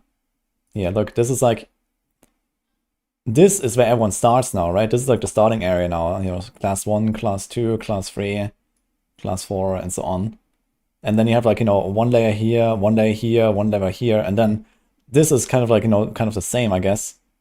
And then, you know, I have like, you know, layer, layer, layer, layer, and then, you know, this is the outside or something. So there's just like more layers. It's gonna be interesting. Like if you think it's just like the same path tree, it's actually not really. A monk. part of this slide. So he starts from there, and I'm guessing monk is like int dex, so this is probably the sork, and over here is probably the ranger, like the pure int, the pure dex. This is probably like what was formerly the duelist, now is the mercenary, I believe. I believe the mercenary will start here. Then we have the pure strength, and then like int strength. I think that's kind of how it's going to work out, but it's a little bit different than in PoE 1, because in PoE 1, not only do they start in further distances away, the passive skill tree itself works differently. The main thing is that there's no life nodes on the passive skill tree. So there's going to be nodes that you can improve your tankiness, but it's not going to be chasing life percent nodes.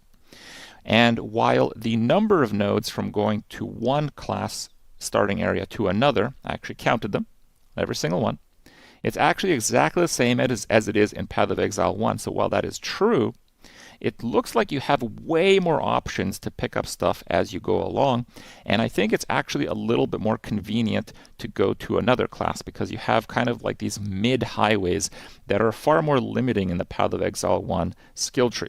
So what does that mean? What that means is that while you still start in different parts of the same passive tree in Path of Exile 2, I strongly believe that it will be far more accessible to reach otherwise distant areas of the passive skill tree when compared to Path of Exile 1. What does that actually mean? That actually means that you can play a sork and then go all the way down here to the complete opposite end of the passive tree and not actually come out with a crappy build. So that is very interesting because it opens up a lot more possibilities in build crafting, and they're already pretty complex passive skill tree. And we also have to keep in mind that with the weapon swap mechanic, you can actually have two versions of the passive skill tree, each one attributed to the weapon swap. So it's going to be lots of stuff here. When I actually have access to being able to make a build in their passive skill tree, that's when my hype's going to go to a 10, okay? I'll be honest with you guys. The best part about Path of Exile 1 for me is making the build. Playing the game is like a tiny bit below that, but making the build is just so awesome. I love doing it. I even try to make builds for like other people sometimes, like other streamers. I get involved in kind of the stuff that they're into to try to like help out. I just absolutely love it. I have no other way to say it. So when we get there, it's going to be really cool. Another thing that they have for us is actually the ascendancies. So there's going to be a lot more ascendancies than that. In fact, yeah, one interesting thing that they did different in PoE 2 ascendancies is that they're actually giving them more personality, right? They have like a lot of like specific skills only for this ascendancy, right? And especially if you're like normally limited to 9 skills, suddenly here you have like 10, 11 skills, you know, just from playing the Chronomancer, or like here you get an extra skill and so on. So I think that's really cool. So there's like, you know, more special stuff that they get from the ascendancies. So on one hand, you have the flexibility of like using any skill, any weapon with any class and so on, but you also have these like ascendancy themed things that you can only get there. One specific class will have additional ascendancies other than those shown in this screenshot, but this is what they have given us in terms of information from their main launch live like stream. That'll be cool. Also, to keep in mind, we're only covering a few of the nodes for each ascendancy. And I also learned from the podcast that Jonathan did with Gazi and DM that it will be 4 major keystones in the ascendancies, 4 essentially levels of the ascendancy that you'll be able to obtain. So we only have a few examples here. You'll actually be able to have more skills than these on any class that you're playing in early access. So why are we going over these? Well, on one hand, it's kind of interesting, I guess. But on the other, I actually have a pretty possibly bold prediction that they're kind of bad if you compare them to Path of Exile 1. And I also learned this through that same podcast that Jonathan... Yeah, it definitely looks like while they have like specific stuff on specific ascendancies that they can only get there, like the time freeze, the time snap and so on, these are relatively powerful, but there's also like not really an exact value you can put on them in terms of like how much more damage do you deal by having this, right? That really depends on the build in the end. But I guess the average power per ascendancy node is probably going down. In PoE 1, it's relatively high. I would say the average expected power per ascendancy node is probably like 20 to 30% more, with like the overall Ascendancy giving you like double damage, or maybe more than that. And here it definitely looks like less, but there's more power on the tree itself. Like, you know, it's kind of interesting actually. Like I think generally you have like a bigger growth as it level up, just from like the tree being relatively strong compared to what it was. But the Ascendancies themselves actually seem like less impactful. Some of the Chaos Monk stuff would make it invincible in PoE 1. Yeah, I mean the instant mana leech and these kind of things with Mind Over Matter. Yeah, there's certainly some pretty crazy stuff. And that definitely has, you know, an ability to break the game really fast, right? So we're gonna see how this will go. But yeah. Did that generally their team is trying to be pretty conservative with scaling. They said we're just straight up not going to get into the billions, let alone what are we even at? Are we at quintillions in D4? I don't know, right? So it might get really crazy in D4, especially with Spiritborn and all that. But in Path of Exile 2, it looks like things are pretty conservative. And I do want to tell you guys that, in my opinion, the Ascendancy Keystones seem to be in line with that. Okay, now they're very flavorful. Sork has kind of like this time wizard, time freeze, time snap, temporal. We've got a few examples on the live stream, very cool. And then this is kind of like the lightning specialist, elemental storm, shock chance. There might be a few other things because it looks like there's kind of like frost happening over there. So it might kind of be the elementalist equivalent in Path of Exile 2. Here we have the Jade guy. So apparently you have like a Jade form that you can toggle by holding down the key, which is like a really snappy way to kind of like take damage and like... I think this is gonna be really OP, by the way. This is the Warbringer, right? On the left with the Jade and the Warcry stuff. I think that's gonna be really OP. Resisted, kind of like Arctic Armor, or like Vol Arctic Armor works in PoE 1, so very cool with that. Then we have like the Slam version of the Strength class. These are the archers, so we have kind of like what would be the Deadeye equivalent in Path of Exile 2, and kind of to further the point that I made earlier, you know, gain Tailwind on skill use, lose all Tailwind when hit. This is just like pretty similar to what Deadeye has in PoE 1, except it's just slightly worse. It's just a little bit worse. So that's what I'm talking about. It looks like they're actually quite conservative with the power that you obtain in these, and I am getting to a point with that, of course. And on the other side, we have the different concoctions and poisons. It's kind of like the Pathfinder, but it doesn't seem to have kind of the flask nodes as the Pathfinder does in PoE 1. But that's with good reason, because the flask system is entirely different. You're not going to have like the spamming 5 utility flasks all day long situation. Now going on, this is kind of like the Necromancer area. The Occultist, I believe it's called. So you'll have demon form, you'll have the Hellhound. This is kind of where you might want to be playing minions if you take it at face value with some of the nodes. You can like become the demon. Very, very cool kind of conversion style mechanics that are pretty, I guess, similar in some ways to a few mechanics possible in PoE 1. We also have the, it's kind of like the leeching mechanics. Where you can manipulate energy shield, manipulate life. It's kind of like the blood mage, I think it's called. They have the monk, which is a very flashy class if you've seen some of their demos. We have kind of like the honorable monk, meditation and lightning and speed and crit. And then we have the you guys are screwing it up, you know, the breach version, the void version of the monk. Very, very cool. I love to see things like these. Gain 1% damage against chaos per 20. Unreserved darkness. So very interesting. Very different play style to the other monk. Actually, the polar opposite, perhaps. We have the Mercenaries. So this is a pretty interesting one. I think overall, from what I've seen in their trailers, the Mercenary just looks like the coolest class. You can use like a crossbow, and this is kind of, I forget what they called it, but yeah, basically use a crossbow version of the Mercenary, where you kind of just deal damage. And if you've seen some of the playthroughs, it basically plays like Rambo. So if you want to be Rambo in a proper ARPG, it looks like they got you covered, and I think that's super cool. And the second version, I believe it's called a gemling. So it has a lot of gem-based skills in its Ascendancy. And they're very, very cool. Gems work quite differently in Path of Exile 2, as you can have many more of them compared to Path of Exile 1. And you can basically just keep adding support links to them as you like. Dude, they're absolutely gonna make like some kind of like, you know, a lightsaber, like, you know, double lightsaber skin or something for the quarterstaffs, man. That needs to happen, right? At some point. Oh man, it's gonna be glorious. Upgrade the gem is my understanding. Kind of like having a 6 link, but you can have way more different 6 links. You can have like tons and tons and tons of 6 links in PoE 2.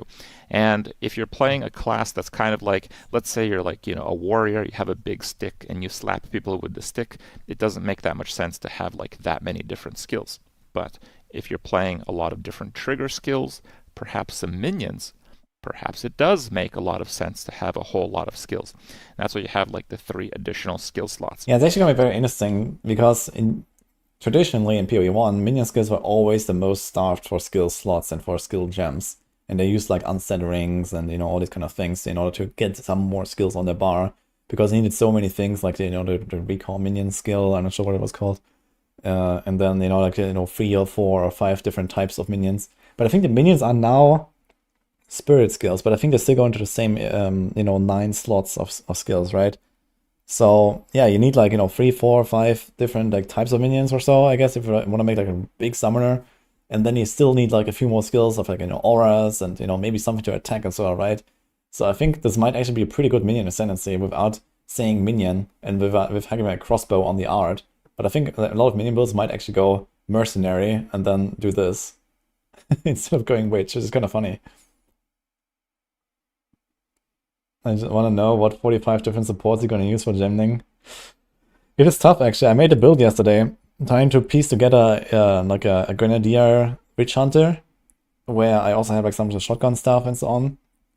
And yeah, it is tough to find all of the supports that would help you, and you definitely cannot expect to have 5 different supports, even on your main skill, that all just give you damage. You will actually have to use some utility in it, and I think that's really cool. And I really hope that in the future they're gonna add more supports in that sense and less just like raw damage buffs. Because that was actually really fun, trying to figure out, okay, where do I want to put that one support skill now? And I want to cook some more builds and actually, like, you know, kind of understand how this goes for like other builds. Like, I think, for example, like a Poison Pathfinder is something I might try at some point, or Poison Deadeye or something, like a Ranger. Poisons look pretty promising to me. And yeah, we'll see about that. So I want to try this out. Some snipe stuff I want to do with a Ranger. And I want to definitely make like a warrior build as well.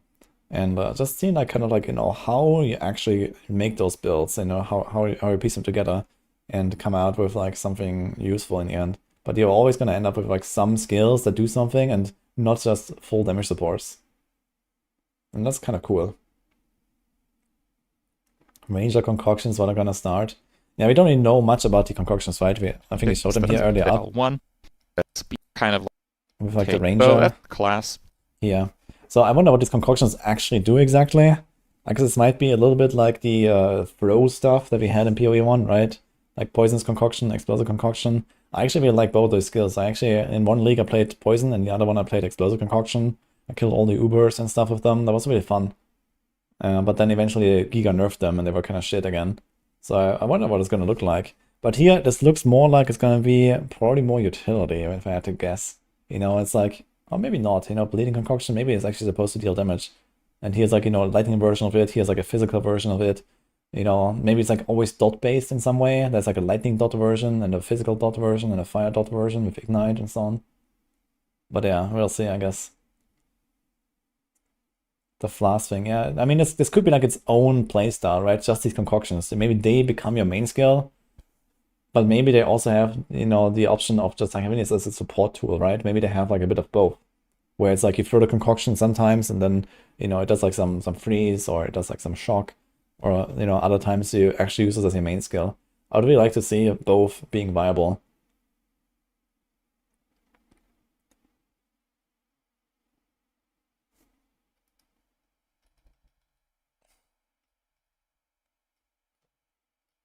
like that many different skills.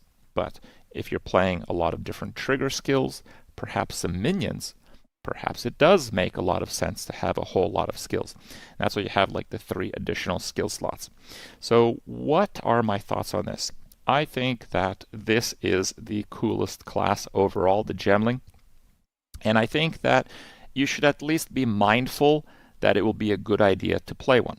And I think it's a good idea to play one because things that scale off of gems are just going to have a really huge scaler in the end. It'll probably take a lot of time until you have like all the different massively linked gems on a character, but it looks like you will really have a huge power level when you do have that. You get maximum resistance based on the support gems that are socketed anywhere.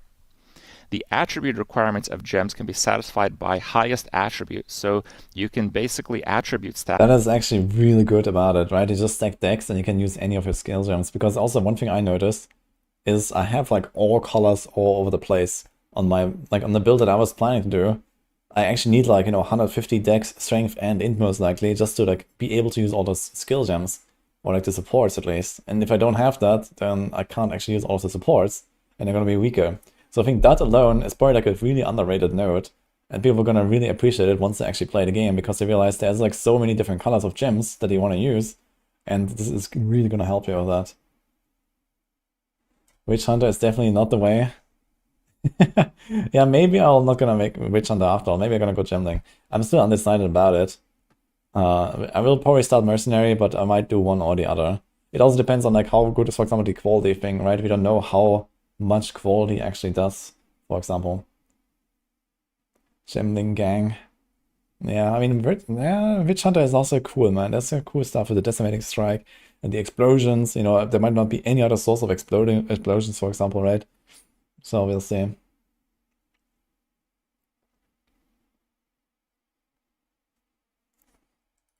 Because on the new passive skill tree, you can choose what an attribute node gives you on the skill tree itself.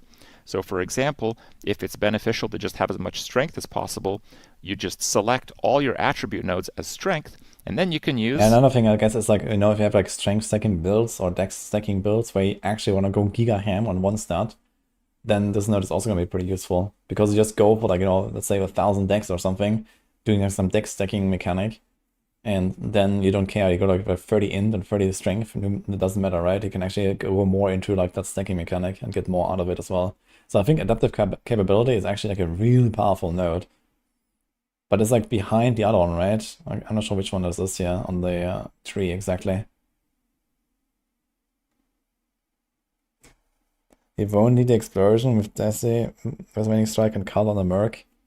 I kind of disagree with that. Explosions are pretty powerful. If you have any reference on like PoE 1, explosions were always really strong. And especially on like, for example, the builds that I'm planning to play, which is like, with the incendiary rounds, which is like a shotgun, and then like all the grenade stuff. I will not always hit the entire pull, but I always kill something in the pull, and then I have a chance for the explosions to happen, and then we're just gonna like take care of the rest. So maybe they can even like chain react off each other, for example, right? Because there's enemies you kill. So maybe this also means that they can chain react off each other.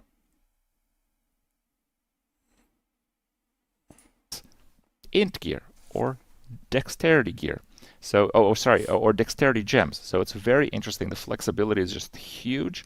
3 additional skill slots is like ridiculous. And 12% quality gems, we have no idea, but I imagine it's pretty good. The reason why I think you should consider this Ascendancy is, again, if we go back to the passive skill tree, it seems like it's pretty easy to go into different areas of it compared to Path of Exile 1. And the Gemling seems to have just the option to play any build. It's kind of like what Pathfinder did to Path of Exile 1. You can just kind of do whatever, and you'll be really good at it. And I think starting out with crossbows and playing that mercenary playstyle is just going to hit me well in the field. So that's kind of my plan. It's a loose plan, but I think it's a good one. Because if someone figures out some really potent skill combination or something like that, most likely the Gemling will have a very good version of it, really. It might not be the absolute best version of the build, but overall the Ascendancies seem to be a pretty low power level. And yes, we don't get all the different Ascendancies. We're missing information on many of the nodes, but like, think about it. Would they really highlight just like the crappiest nodes they had available? No, it's much more reasonable that there just are lower power level Ascendancy nodes compared to Path of Exile 1. They do want to be pretty conservative with scaling, so that absolutely is in line with that statement. Sounds fun. So yes, I want to play a Gemling. I think it's going to be sweet. I think I'll be able to play effectively whatever type of build that I want, and I think it might even be the best class for a huge amount of the builds in Path of Exile 2. It's pretty exciting, especially with the customization, and it's pretty exciting because if I look at the other options for playing minions, actually it looks like Gemling might have the best one. 3 additional skills for minions and more triggers? Well, that was always a problem in Path of Exile 1. In Path of Exile 2, it looks like the sky's the limit with this. So it is pretty exciting, but until we get really into that deep build crafting, my hype is still a little reserved. Hope you guys enjoyed watching the video, and we'll see you next time.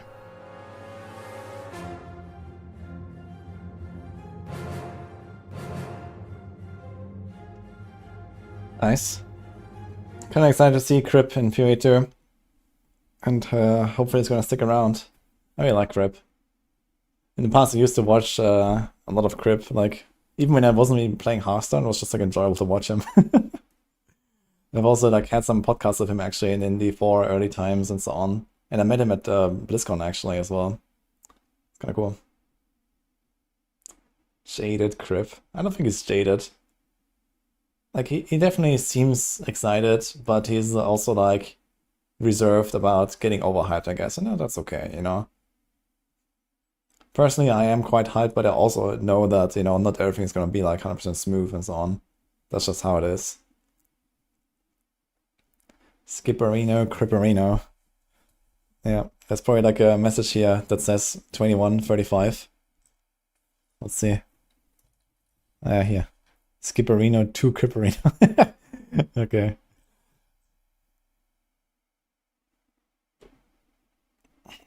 Alright. You're hyped for the queues. Log in. As long as it takes. Launch day is gonna be interesting.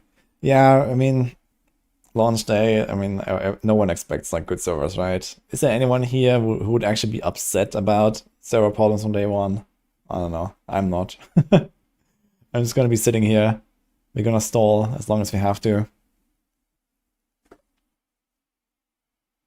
Crip got so much hate when D4 first came out because he gave valid feedback about D4. Interesting.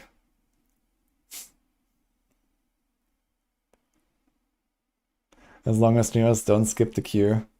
Yes, they should suffer like everyone.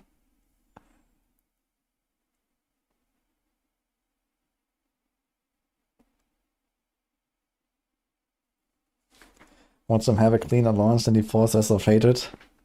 That would be wild, actually. I mean, Res of Hated was also kind of scuffed with like some server issues, but it was, I don't know, what was like a 4 hours delay or something. It wasn't that bad.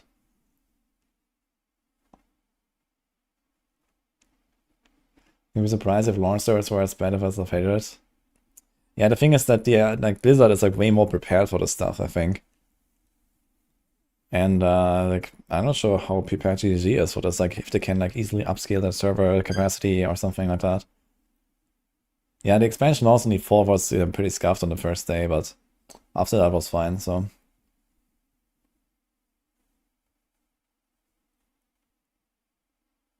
Has Crushing Blow, Build Up, and Heavy Stun been explained somewhere? Well, Heavy Stun, I think, is when you actually like, you know, stun an enemy with like, or like a stagger on a boss. It's basically a bit like stagger, I believe, on bosses. And every monster has basically like a stagger bar, so this means a heavy stun, I think. And Crushing Blow, I think it just gives you like more stun build-up or something whenever it happens. So you basically like, stun stuff more easily.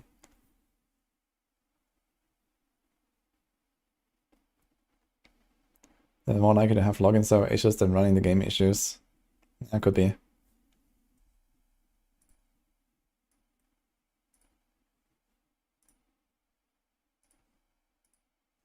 Okay, anything else we can watch now? I actually have Dwarven Realms soon, guys. I'm gonna log in, I guess, right on launch. It's in 25 minutes. Hashtag sponsored. We're gonna play some Dwarven Realms. If you don't know it yet, it's a very fun indie game. Another ARPG, but it's like third person, not isometric. I have 2 keys to give away actually for the game. I'm gonna give them away later. You can also check out their Steam page. It's relatively cheap. Exclamation mark Dwarven Realms. Or for the YouTube folks, I have it in the description at the top.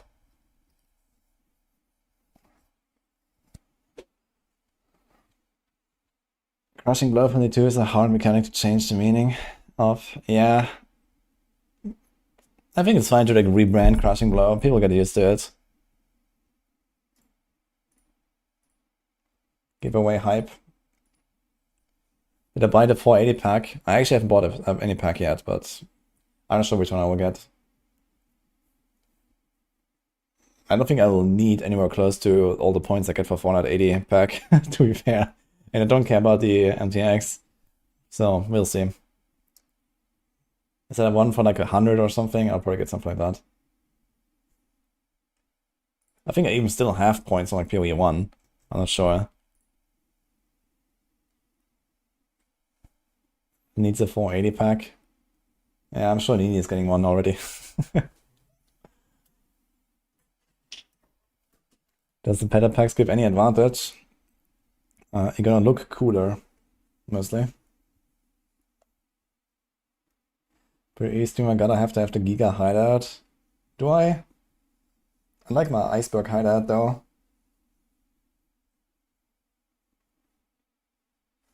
I wonder if I can actually use my hideout from PoE 1. They have not really shown much of the hideouts. But I guess like basically all the hideouts that we had in PoE 1 will probably transfer over to PoE 2, right?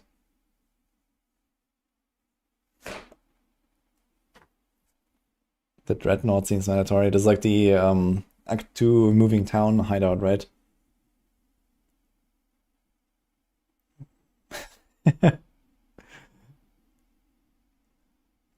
Maybe sessions later to make another 20 shard leaks. Yeah. The Dreadnought is fairly cheap already getting. Can we find the timestamp somewhere? I want to see this again. Powerful of Exile.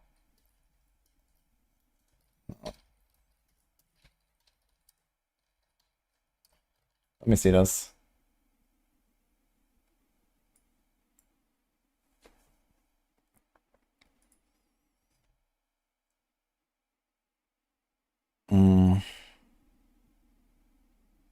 So here was the Q&A, and like towards the end they showed the supporter packs, right? Let's see them again.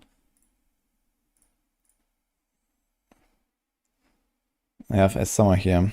So where's the start? Supporter packs here.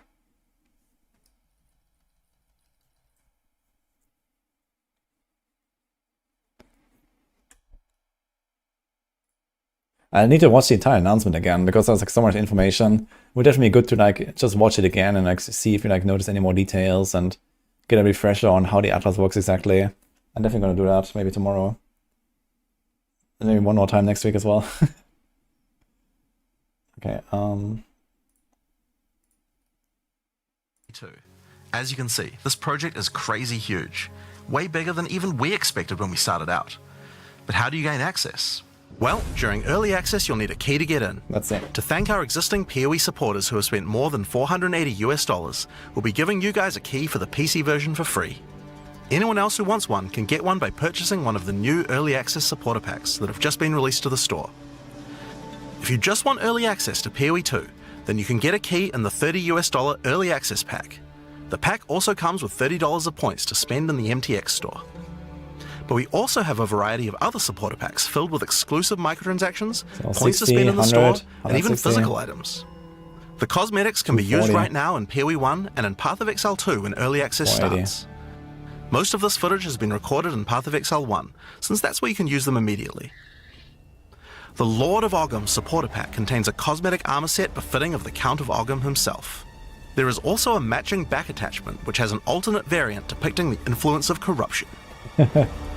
Also in this pack you can find a portal formed of the rusted armor of the fallen soldiers in the Red Veil of Ogham. and the offspring of a vicious crowbell boss found in the hunting grounds. This one doesn't look so vicious though.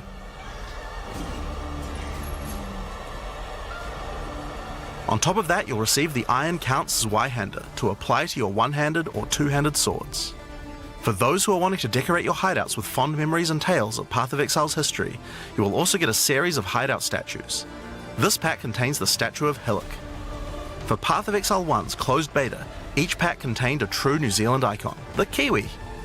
Following this tradition, all packs in this series will also contain a new themed Kiwi pet. The pet will loyally follow you into battle, but run away at the first sign of trouble. Become the ruler of the desert with the King of the Farad'n supporter pack. Show your mastery of traversing the sands of the Vasteri Plains.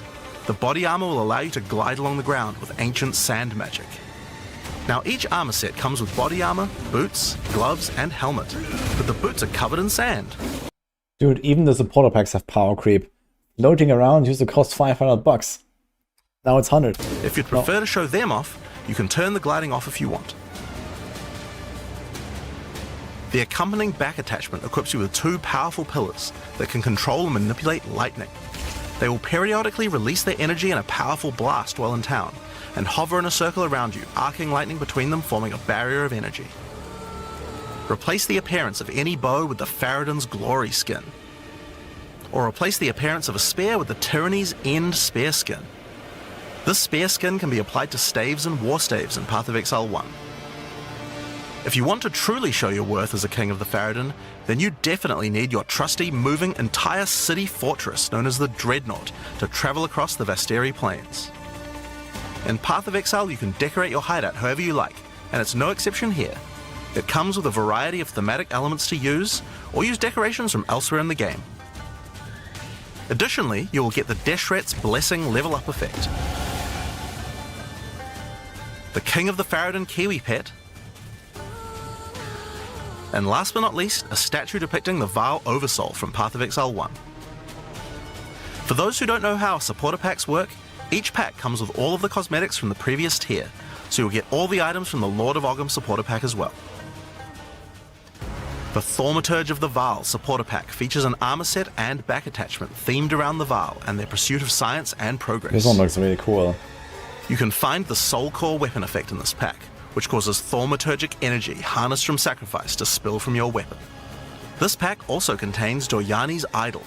It replaces the default appearance of any foci to an ancient relic once used by Doryani, and this can be applied to shields in Path of Exile 1. That's not the only Vaal weapon you'll find. It also contains the Wand of the Thaumaturge skin, and the Royal Sacrifice Dagger skin. You wouldn't think to put sacrificial gems on a Kiwi, but the Vaal did. Thaumaturge of the Vaal supporters will receive the Thaumaturge of the Vaal Kiwi pet, and the Statue of Dominus. This is also the first pack in the series with a physical item. When purchasing this pack, you'll receive a Path of Exile 2 logo t-shirt, but if you don't want one, you can opt out and return for additional points to spend in the store. Becoming a Warlord of the Karui supporter will grant you an armor set and back attachment adorned in jade carvings and iridescent feathers resembling power. Enough to even impress the ancestral gods, specifically Tukohama, the Karui god of war. Overkill, you say? I think the Karui people would disagree. Why not drop a gigantic totem on rare enemies you slay to crush them to a pulp? Replace your crafting bench in your hideout with the Ancestral Canoe crafting bench, where Ancestral Chief Mata will summon a giant canoe manned by Karui warriors to aid in your crafting desires. We must all start somewhere. You'll also get a pair of weapon skins. Equip Akoya's Felling Axe skin to your one-hand or two-handed axes, or Tukohama's Crusher to your one-handed or two-handed maces. I like this entire set here. Equip This looks really cool, but I don't like the green. Akoya's Felling Axe skin to your one-hand or two-handed axes, or Tukohama's Crusher to your one-handed or two-handed maces. A true Karui warlord is always accompanied by their trusty Kiwi. Equipped with armor and harnessing ancestral magic, they make the perfect sidekick. Once one of the most feared beings in Rayclast, Malachi was slain by a powerful exile. May the statue commemorate the virtue of exiles past, present, and of the future. Of course, it's not all about dressing up in game. You'll want to look good in real life too. By becoming a Warlord of the Kurui supporter, you'll also get a Path of Exile 2 hoodie. Our final tier of supporter pack in this series is the Liberator of Rayclast supporter pack. The Liberator of Rayclast armor set and back attachment come made with the finest materials in Rayclast, and shattered glass mosaics suspended in divine power. Set up your base of operations in the Beacon of Salvation hideout. Why restrict yourself to just one island when you can liberate more? The Beacon of Salvation hideout comes equipped with your own collection of small islands and personal operators of boats that you can use to row between them. Just walk to the piers, click a boat to enter and navigate as you choose. Decorate each island as you see fit to best represent your well-earned hideout. Everyone in your hideout can use their own boat. Why not have some races? Who comes up with that, man? It's like... Oh god, dude. It's kind of funny, I gotta say. Like, who made this? It's like you put your waypoint, you know, somewhere, you know, on some remote island. And every time someone comes to visit you, they have to find you to trade with you or something.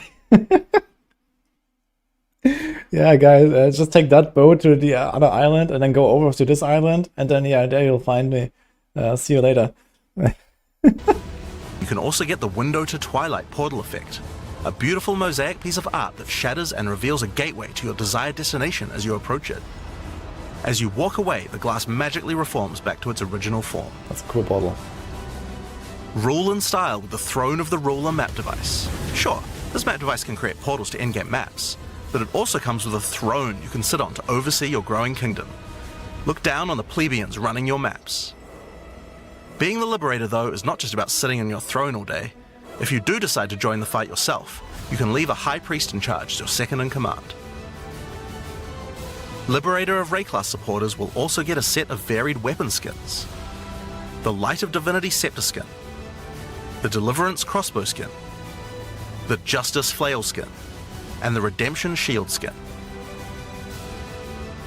Once again, you'll have an accompanying Kiwi, and of course a statue depicting one of the most iconic events in Rayclast's history, the battle between a powerful Exile and Kitava, the Insatiable. With the help of two deities, Sin and Innocence, the Exile was able to defeat him once and for all. This supporter pack also contains the Path of Exile 2 art book. This 215-page full-color art book includes a huge amount of amazing concept art and lore produced during the long and exciting journey of Path of Exile 2's development. And finally, Path of Exile has a tradition of letting the community participate in designing game features. For Path of Exile 2, we'll be adding the Twilight Order Foil Reliquary. By becoming a Liberator of Rayclast supporter, once Path of Exile 2 is released, you will be able to select any unique item you have found and be able to drop it from the Reliquary. Once players have submitted their items, keys to the Reliquary will start dropping, and other players will be able to find foil versions of uniques that you have submitted along with a message for the lucky player. The more players submit the same unique, the more chances there will be for the Reliquary to drop them, so choose wisely. Now, almost all of these items are available to use in PoE 1 right now. There are a few exceptions where the item class clearly doesn't exist, such as crossbows or flails. And there are also a few microtransactions on weapon types that are unavailable in PoE 2 at the start of early access. Once classes that use those weapon types are added, those microtransactions will be available to use. If you can't decide which supporter pack to choose yet, you can always start with the early access supporter pack that just includes a key and some points to spend in the store. Then you can upgrade to any of the following tiers at a later date. These supporter packs will be available for purchase throughout early access. We'd really like to thank you for your ongoing support. Without you guys, Path of Exile 2 could not have happened. Now, I'm sure you guys have a lot of questions. Stick around, because coming up next, we have a... So, which supporter pack are you getting? Or which one have you gotten already? I do have to say the Val armor looks the coolest. Like, the Dreadnought hideout is cool, but it also seems like very, like, inefficient.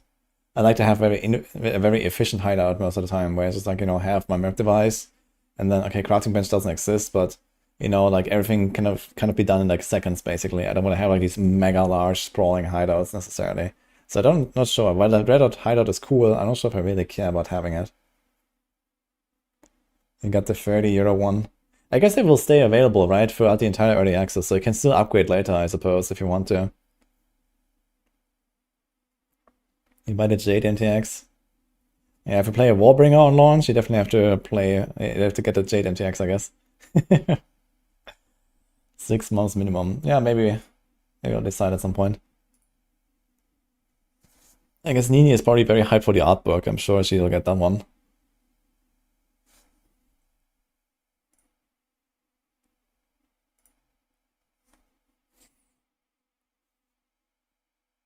The 100 pack is a favorite. The 100 pack was... That was actually one of the Val, right? That's the Act 3 one. And then Act 4 is 160. Act 5... No, Act 5 is at 480. Act 4 is 240. Ah, wait. Just the game is 30. Act 1 is 60. Act 2 is 100. Act 3 is 160. So it's basically by act, right? You get the statues from like the acts. You know, Act 1, 2, 3, 4, 5. And then there's like, you know, the 5 supporter packs. Or you get the 1, 4, 30, which is just the game. Which is basically Act 0. Yeah. 160 is a while. Okay. It's actually pretty understandable.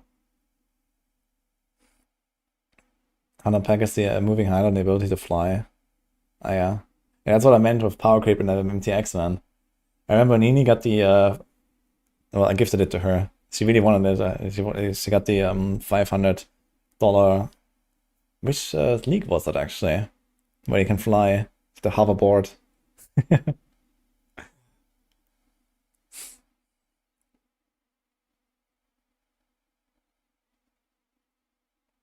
How can you fly with it? It's basically just an MTX. Like, it's like, I'm not sure where it goes. It's probably like a character effect. They have like, you know, multiple slots. There's like, you know, helmet, chest, weapon, and there's also like effect slots, basically. And I guess it's like one of those effects where you like float, or maybe like replaces your boots or something like that. Because it seemed like it had like these weird like legs and arms coming out from your torso that make you float or something like that. You're basically like an eldritch being kind of thing. The throne is sick. It looks kind of like over the top of the throne and stuff. The hoodie. Yeah, the hoodie is kind of nice. It's probably those hoodies that I have here, right? Is it this? They're both wearing it.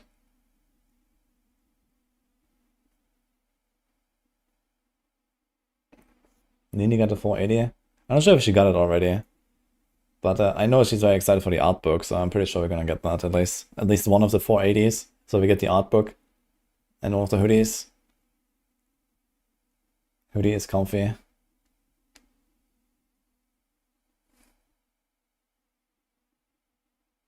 Love the GG devs. Yeah, especially their socks. Wait, do you have it already, Wonkas?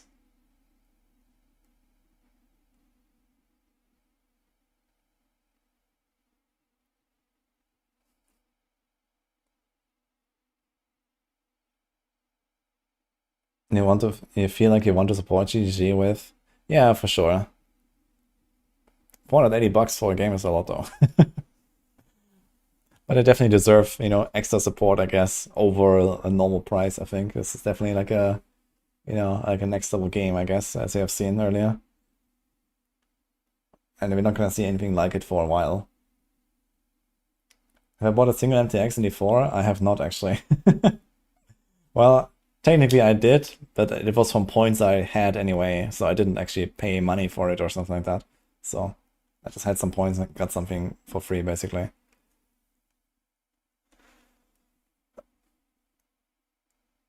When am I giving away the keys? You need one? Well, I think I'm gonna play Dwarven Realms a little bit, and then we're gonna do the giveaway. I have Dwarven Realms keys, not PoE keys. But I did ask them if they're gonna give me some PoE keys as well. But I have not heard back yet, so maybe we're gonna get some PoE keys that I can give away as well, maybe on launch or something.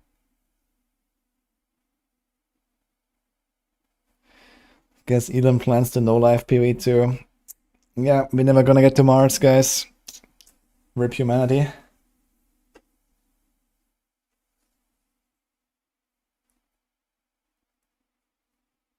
You could use your points on battle passes for the next 2 years. Ah, true, actually. Did they say anything about battle passes in PoE 2? Is that gonna be a thing? I've not heard anything about it that I remember. Sacrifices must be made. Win some PoE keys on the M stream and then give them here. Easy.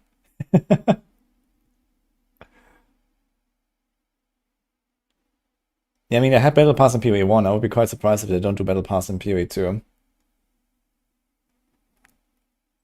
More imposters on Discord incoming. What can I do, man?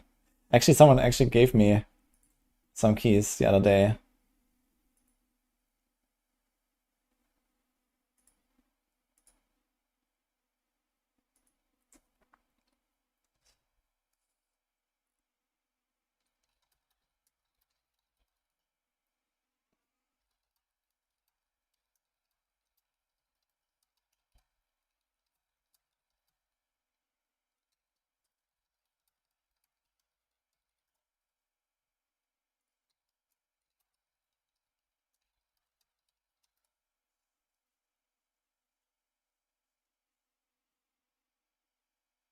Why I'm mute?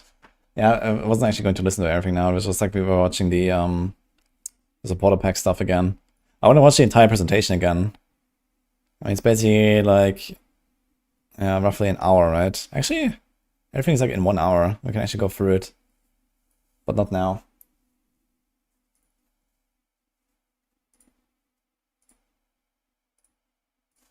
Anyway. I'm planning to play some Dwarven Realms now. Did I update it? Yes. I have 13 hours in this game. I've played it a few times in the past for like some of their launches. And that's what I'm gonna play now. Maybe we're gonna go back to like some more PoE stuff later. Hey, was this Path of Exile 2 in chat? But it's not real. They don't have an icon. It's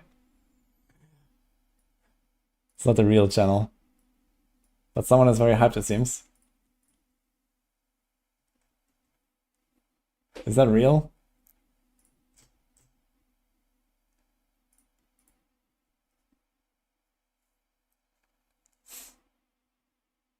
You can optimize your battle pass progression with the battle pass skill tree.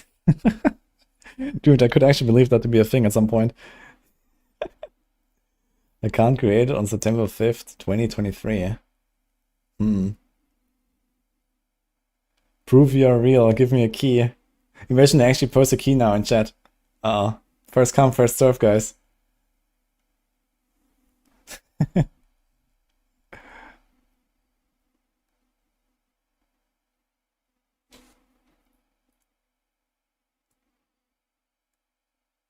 Ticket 1. Okay, speaking of giveaway, so we're gonna play some Dwarven Realms now, as I said, which starts in 2 minutes. So I have a little sponsorship for the game. It's a very fun game. You're gonna see it in a second. I'll show it off a little bit, and then maybe like after half an hour or so, I'm gonna give away 2 keys that I got from them here on the stream. So let's say I'm just gonna do it like in half an hour from now, so 8:30 in my time.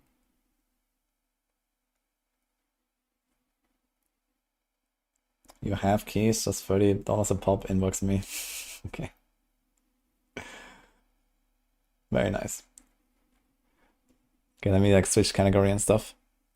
Seems like we didn't even have like crazy new like, you know, teasers and stuff today, right? There was like nothing here so far at least. So maybe later. I'm gonna check out later again after I'm done with Dwarven Realms, I guess, if there's gonna be some news. Alright, Dwarven Realms login. Fun little indie game.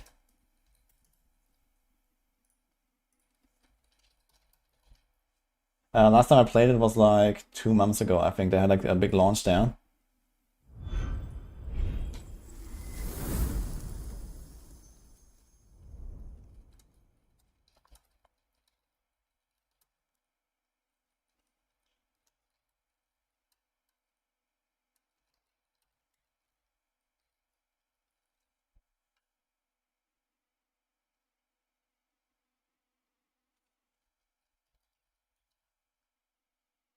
Okay. Online seasonal, that's what we're gonna play. I'll just like change the category and title and stuff real quick. Yeah, as I said, more Path of Exile stuff later probably. Depending on how long we go. Could definitely sink some hours here.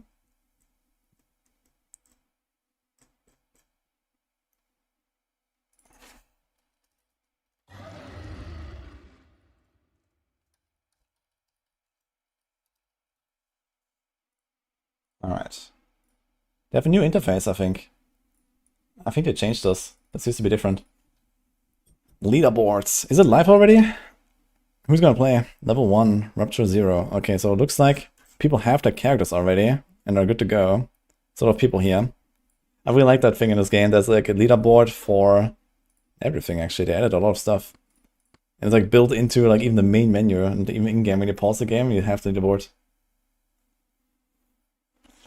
It's a real key, trust. Nice one, Glimmer. Okay, anyway. Settings. Okay, apply. Should we go hardcore, guys? Last time I did hardcore, and it went pretty well. Where's the thing? You have to press. Okay. Play. Do I have my cam in the right place and stuff? Yeah, okay. So it should be fine. Create the character. Should we randomize? Look, guys, character creation. Customization. Oh my god. Should have stuck to the first one. Okay. Can I change the name?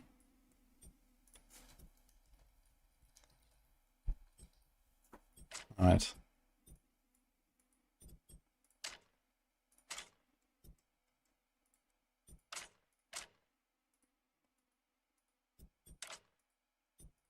They actually upgraded us a lot here. This is new.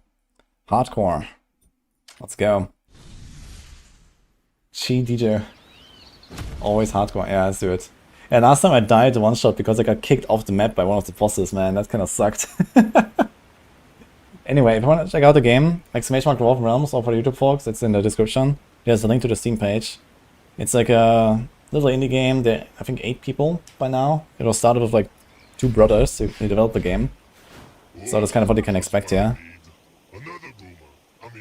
Wait, do you have game sound? I hope you're not as useless as the last one. Yeah, you have it, right? Don't waste my time. Meet me inside your fort. Right. Press the dash, press the attack, yeah. Oh shit, they just started here. You see like all the pop-ups now in the chat in game. Open the gate. By the way, for those that are playing, if you don't know, here behind the library, there is a hidden area. You can press this E, and then you can go there. I'm not gonna do it now because I want to blast.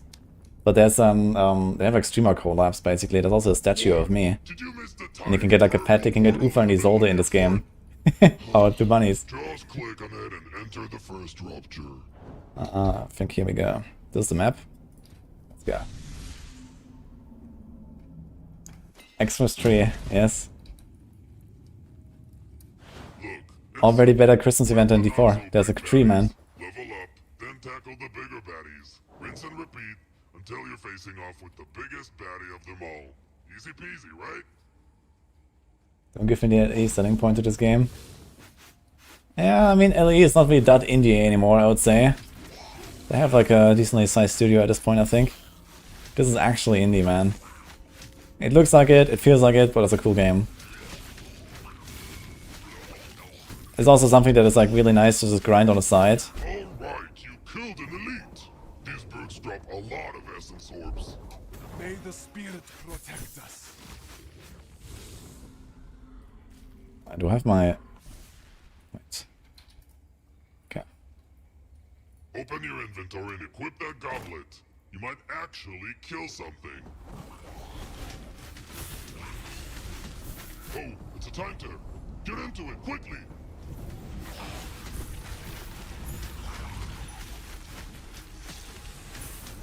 Alright. You can use this game again. Last time I played was like 2 months ago or something, when they launched their 1.0 version. I played a bunch in like the, they basically had like early access kind of thing, where the game was also a bit cheaper, and you could already play like the seasons. They already started like seasons pretty frequently here. My destiny.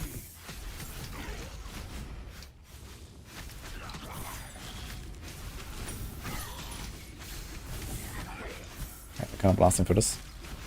Yeah, that's kind of how the game works. You see, there's like literally the first level, and there's already like dozens of enemies spawning at all times. Yeah. So that's how the game works. It's just like, you know, tons of hordes of enemies, and you have like a boss at the end of every zone. You fill up this bar at the top left. And then you go to the boss. Before you face the Rupture Lord, open your inventory to equip the items you've picked up. Swag. And please, try not to die like the last guy. It's getting embarrassing.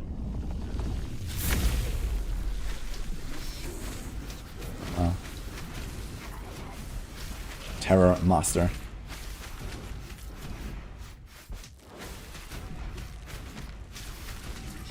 What is the, there's like an auto attack here. You can actually like auto attack. I'm not even using my my second hand right now. You can actually just like put it on auto. I'm not sure what I will play this time. There's like different weapon types to choose from. You can do like bow, mage, hammer, sword, and so on. And they have different abilities. You actually managed to take him down. I am mildly impressed.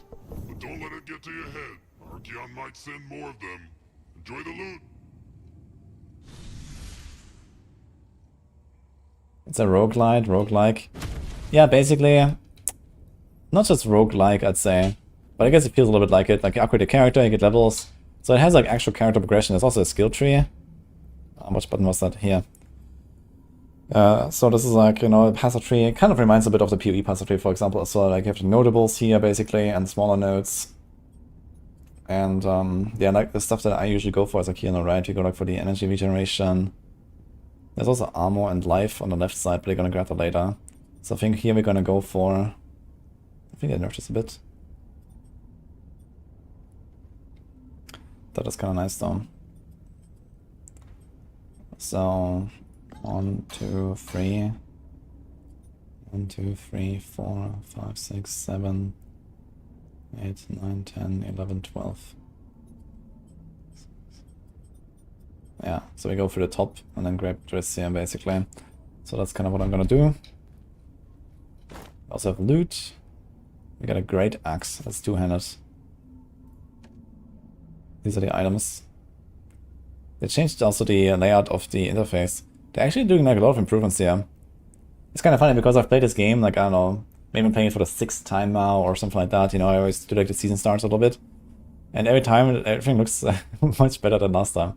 That's kind of cool. What you can do is wisdom. No, not wisdom, is it? Luck. XP bonus. 10 luck is 1% XP bonus and 1% elemental damage bonus. I think this used to be wisdom, but now it has boss damage, mage.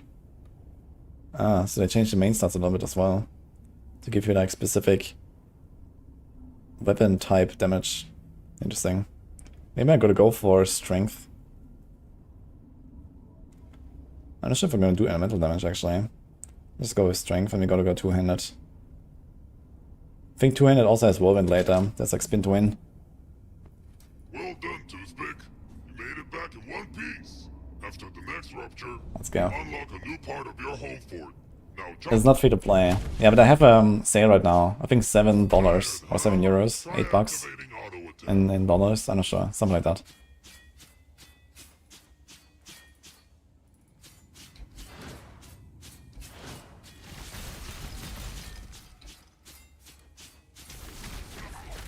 Okay, axe is pumping. I'm also gonna get special abilities and stuff soon.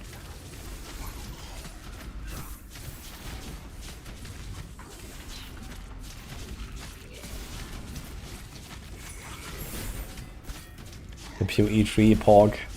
It's not quite the same as the PoE tree, but it's pretty good. There's actually like some meta progression systems as well, where like you not just gain levels and get some stats and stuff, but you rank up your weapon skill. That gives you like more passives and more skills.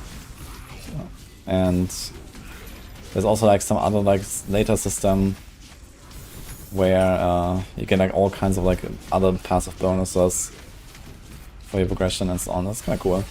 It's actually quite some longevity. I've seen some people actually blast this game quite a lot. I know Bina, for example, I've seen in streamers quite a lot and like actually progressing and trying to get on the leaderboards and stuff. And you can have like a big long-term grind here. There's like a lot to grind. It basically has like, you know, an infinite grind if you want. And it's gonna keep going and number go up. Gotta be a bit careful, yeah, even though we're mowing through everything. They actually do hurt, it's just that most of the times they don't hit me, but if I'm not careful and they hit me like from behind, for example, and I don't kill them, a few hits will kill me. Or if you get stuck, gotta be very careful. But you have to dash, yeah. But they do quite some damage here, as you can see. I need a weapon skill, man. Am I not supposed to have one already? Maybe. Listen, Oh, if you stick that's with what I mean. the weapon, you might actually get good with it. Ah, here we go. Got fancy upgrades. Holy You quake. can unlock new tricks as you go. Choose And to hey, equip it. How do I try do not this? to hurt yourself.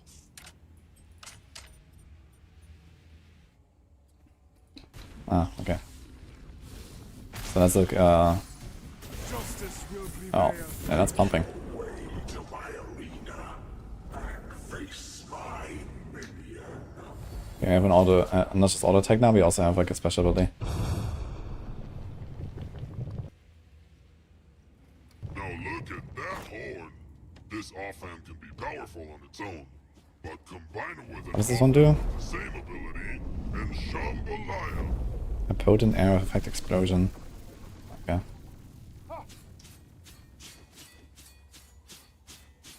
It just storm here. It clears my camera.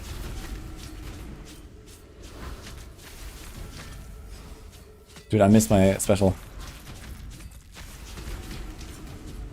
This guy's actually kind of tanky.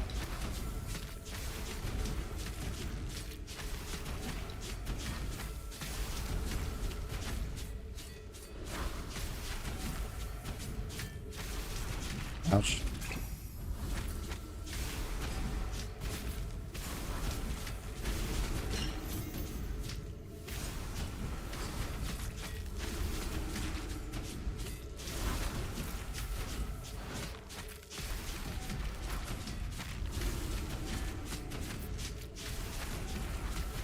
Guess he can shotgun me. But be mindful of that.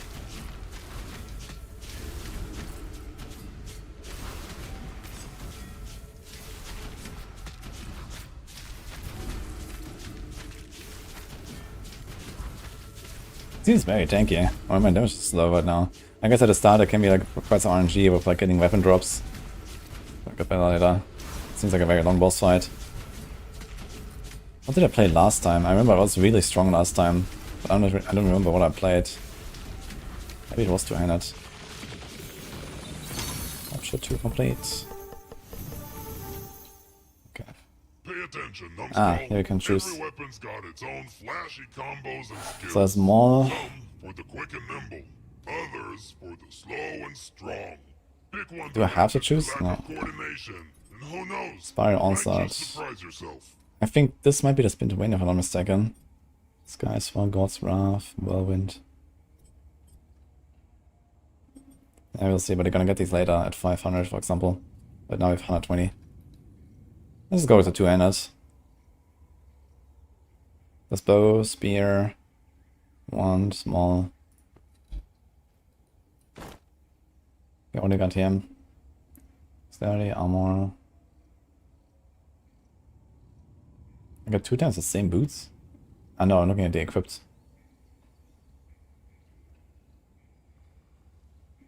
Okay.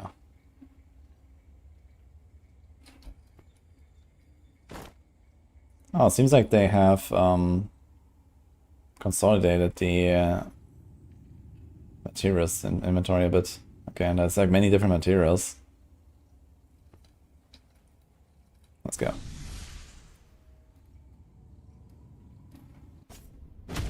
I played Halls of Torment like Diablo 2, but plays like Vampire Survivors. Halls of Torment? No, I haven't heard of it actually. Here's the disenchanting table. You can break down your unused items into different materials. Go on, give it a try. Let's go. Basically salvage all here. The telegraphs in this game are quite good. Yeah, for sure. They actually have like relatively cool boss fights. And it's all telegraphed, so you can actually like, you know, dodge it and stuff. Keep an eye on the chat as well, you can see like when people die at the top of the leaderboard and stuff on hardcore, it's kinda cool.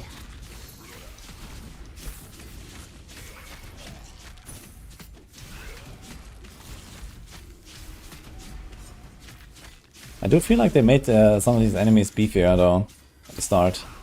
Like these elites and stuff, they're pretty tanky. Maybe I should like get some stuff here.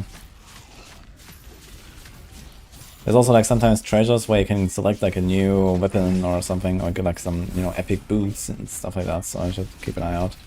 Basically on the top left you have this time essence that you try to ramp up as you kill enemies. When you have 100 you can go for the boss, but you can also choose to open these chests, for example.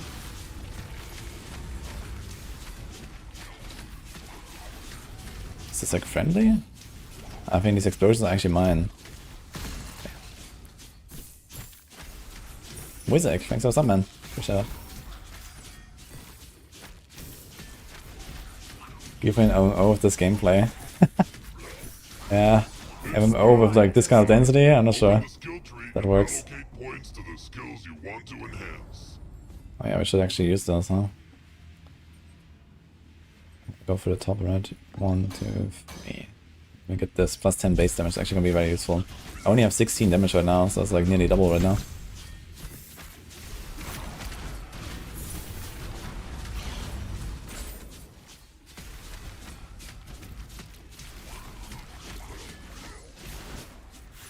Yeah, they didn't actually like reduce the bloat of the materials, but at least it doesn't look like that crazy. And maybe they also consolidate a little bit like which materials you need for stuff, so maybe there's like a way to convert them. So for example, it has like, you know, fragments combined, and there's like, you know, 5 different types of fragments or something. It has the stones combined, there's like 3 different types of stones.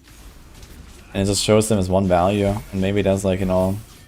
Yeah, I'm not sure why they had like this insane bloat, but I do agree, there was a bit too much. Maybe they realized that too.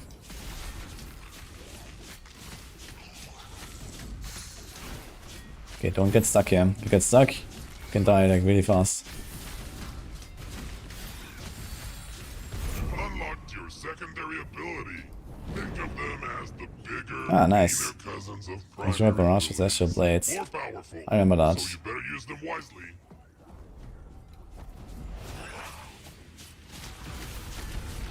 This thing spawns more monsters.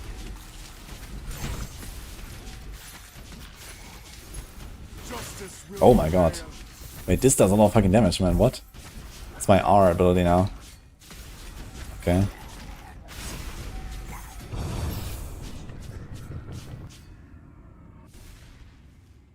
Look, human, a trinket.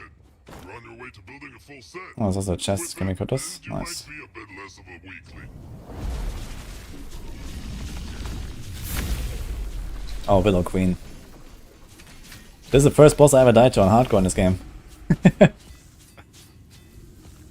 But not recently. I was like, when I played it like the first time, I don't know when it was actually. 1.5 years ago or something, I guess. She does a lot of damage, so I'm always respectful of this boss's abilities.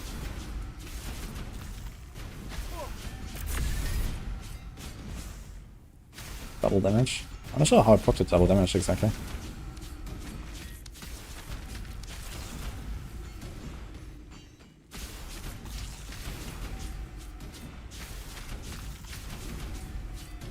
Is it like a seasonal thing? These like statues appearing all the time and shooting this AoE stuff around me?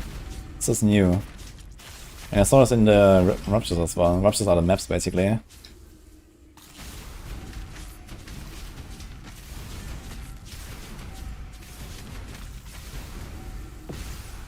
Okay, got it. Had fun slashing through these monsters, huh? You can trade Density extra MMOs resources for varies. research materials. Yeah, okay, I can see that. Use them later. But I guess generally MMOs are like relatively low. Maybe you'll get a little bit smarter. Wait, what is this? Reroll.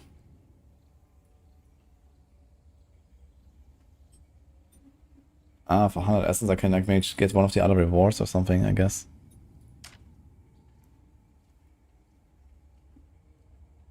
Nice. Okay. I went from like 100 to 2.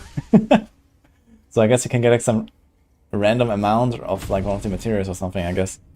Okay, this is new. I haven't seen that before. Use the crafting area to upgrade your materials. Then go to the workbench to improve your items. Just do it. Okay, I You'll can thank me later. view more stuff. Fire beam damage, 92 massive strength. I like the craft system as well. They added basically you have these crafting specs, which is like you can do that many crafts, which is either adding something or rerolling something or upgrading something. Max health sounds good.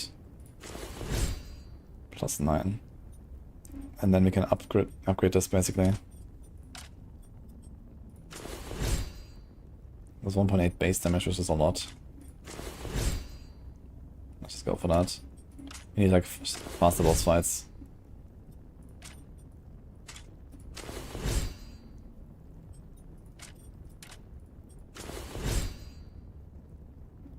Okay, easy clap. So you can do the same thing. There's actually the ability we use. Unlock. More crit lifesteal bonus. 200 damage. Let's do this. I don't have anything though. Okay, unlucky.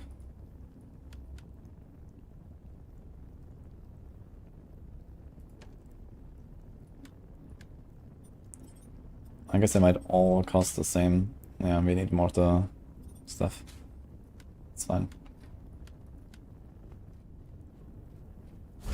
Yeah. Flying station. Stuff. So here we can upgrade our stuff a little bit more. So let's take this actually, it's good pants, but at level 1. Maybe we don't. Let's just go. Got a big weapon now though. And we also have the big node here. Yep. And we have a lot of points here. Let's get strength.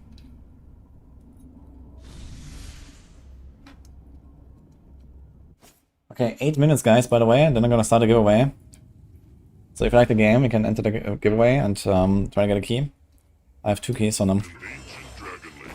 Cute, but very powerful. Equip him, stand in the circles he summons, and maybe you won't get beat up that easily. Already bought the game. Oh hey, Moxie by the way. Sorry, I missed that earlier. Fish this up, how's it going? Are you pumped for PoE? Am I done with the 4 this season? Yeah, I'm pretty done with the season. I've done a lot, you know. Been lasting for like 400 hours or something, so I can only do so many rerolls.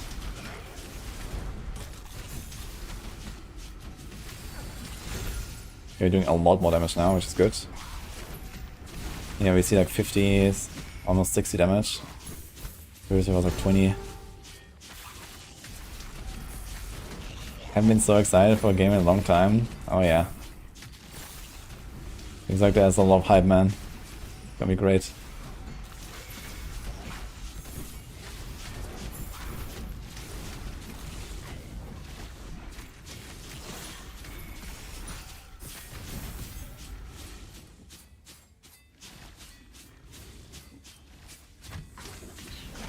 May the spirit protect us.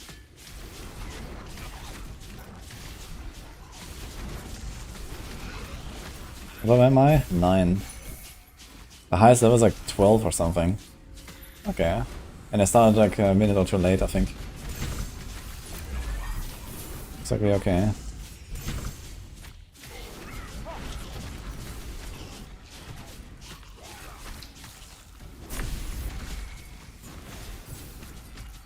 Dude, 1000 damage. It's actually crazy how much damage it does when you charge it up. I think it's like ×5 or something. You see like this little progress bar in the middle where my 2 skills are? I'm not talking about the level, but above. So when that charges up, you do like a ridiculous amount of damage with your R ability.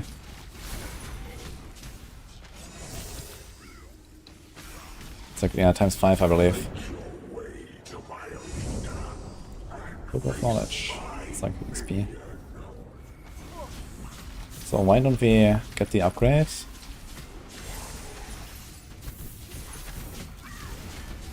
And the thing is, like, once the boss spawns, there's actually like a big increase in density. See this, like there's like more and more monsters spawning over time. But there's like also a time limit. You can only spend like 10 minutes in one run. So you can't farm it forever. But you can get a lot of like Ascendancy and get some materials and stuff like this.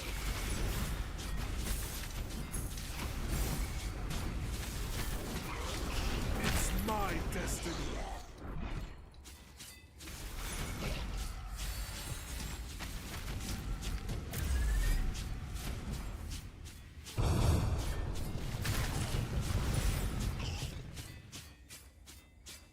Which game? Well, which game are we talking about all day, every day, maybe?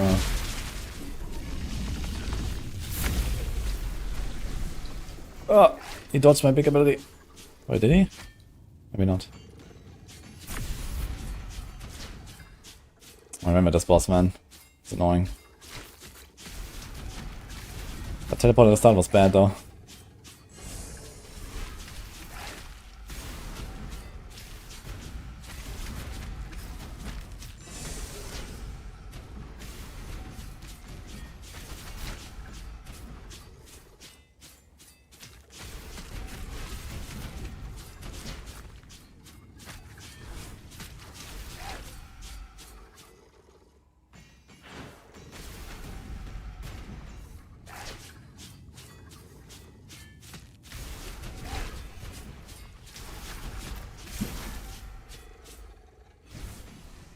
Oh my god, he teleported out again. But this time he wasn't empowered at least.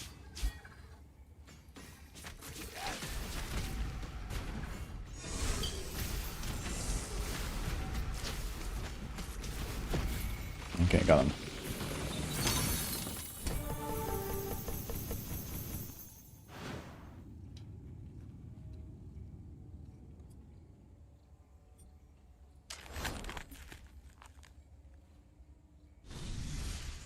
What is my mount code?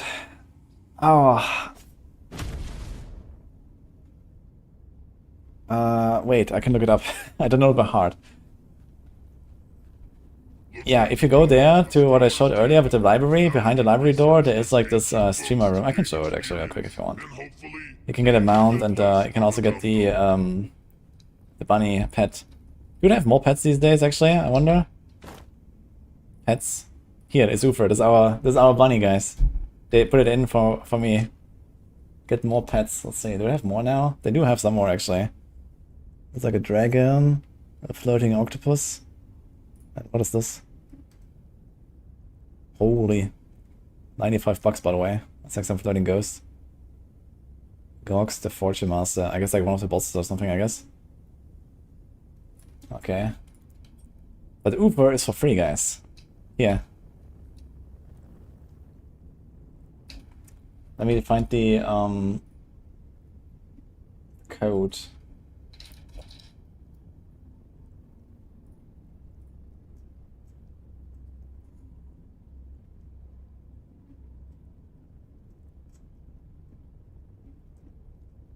Fuck, where was it?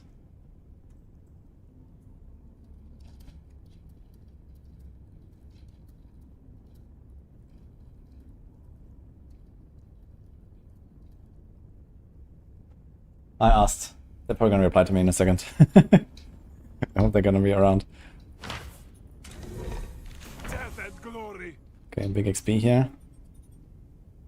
10 energy regions, so we go 1, 2, 3, 4, 5, 6, 7, 8. And then from there we can go further up. I guess we're gonna do this.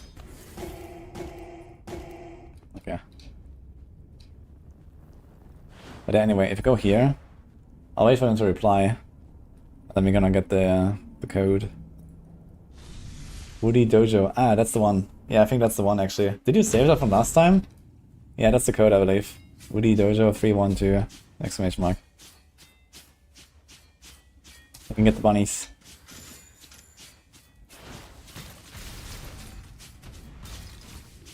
Yeah, there's like these NPCs, like statues basically from like streamers they put there, and everyone has a code, and you can get like either a mount, or in my case like a pet. And you know, there's like the M, and I think there's Rax and Ziz and so on. There's like a lot of RPG blasters that they collab with at some point. Kinda cool.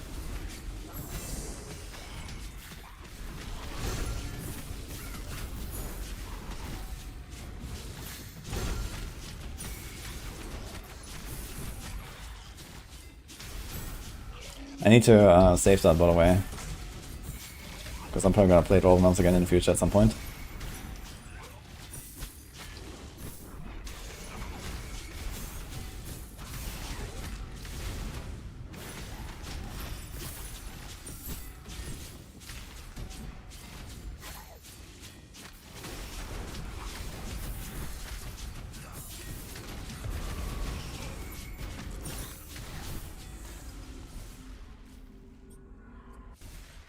Can I do anything there? Those points? No, right? So I have to get to 500 I have Spiral Onslaught. Unleashing waves of devastating force against encircling enemies. Yeah, I think there's a spin to win Spiral Onslaught if I'm not mistaken. So once I have enough energy for that, it's gonna be really nice spinning.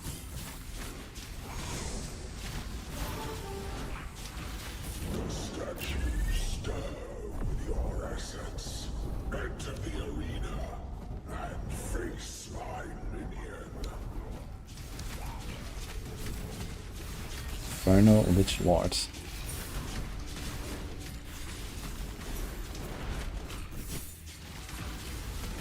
Oh my god, man. Energy recovery.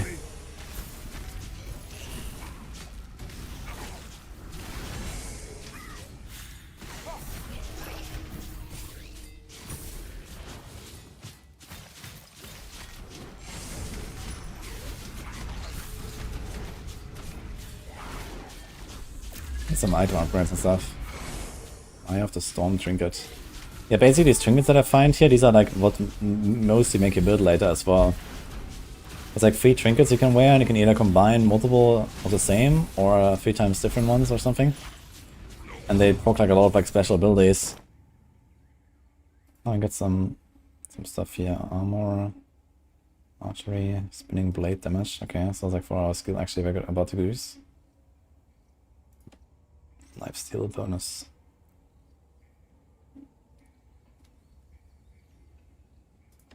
Electric dragons.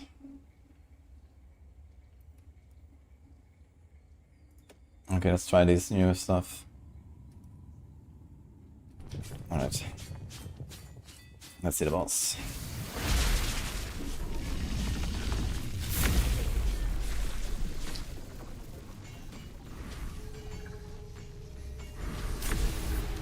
Okay, I'm Giga missing everything, unfortunately. Ah, these dragons look cool though. Where'd he go?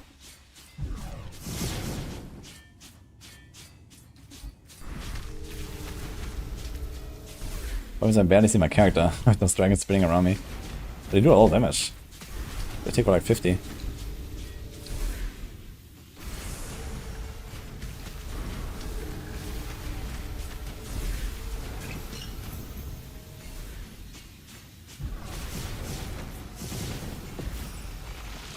Okay. Listen up, Numbskull. You can actually use 3 of the same offhands at once. I know. Shocking. Stack them right and you'll get extra Viking damage and Totem, reduced Arcane cooldowns. Apocalypse. Neat, huh?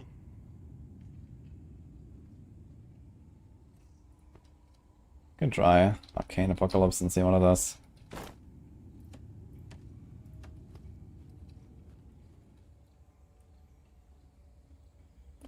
Still not 100% sure how the reroll works exactly. Huh?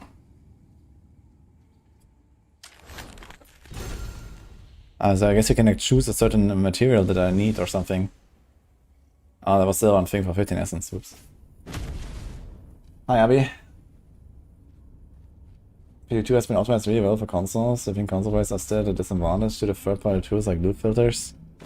I'm pretty sure you'll be able to install loot filters on the console too. I would be very surprised if you couldn't. So I wouldn't be that worried about it unless... Did they say specifically that it can't? I'd be surprised. Is that the salvage? Is it salvage again? Yeah.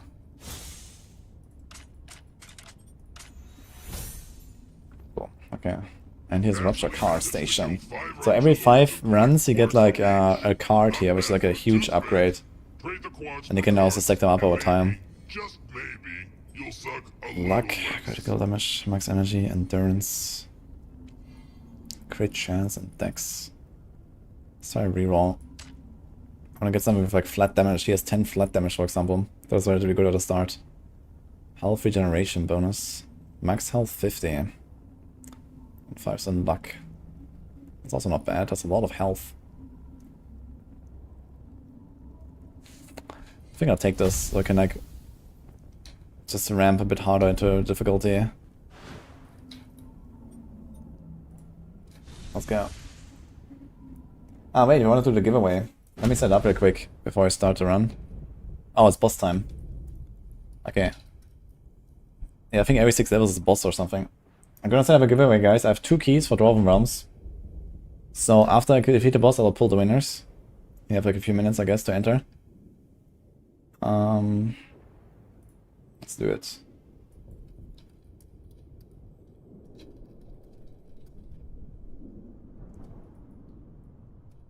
It's the same as always. Exclamation mark, ticket, space 1 to enter. Like this. And for the YouTube folks, it's on my Twitch chat. I cannot set it up for both chats at the same time. What level are we now, actually? Look at the leaderboards. Solo hardcore. I'm number 10! Woohoo! This guy's level 21 though, he's blasting.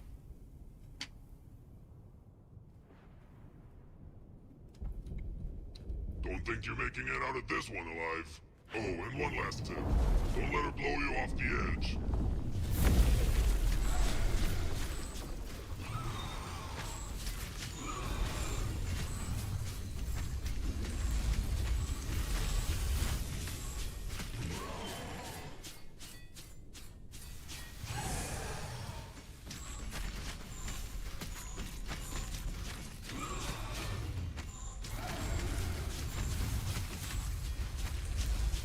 Fall off the platform, you're dead, by the way.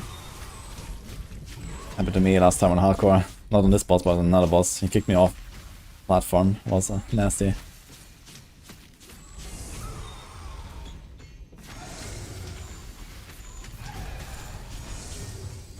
That's so much of the energy thing.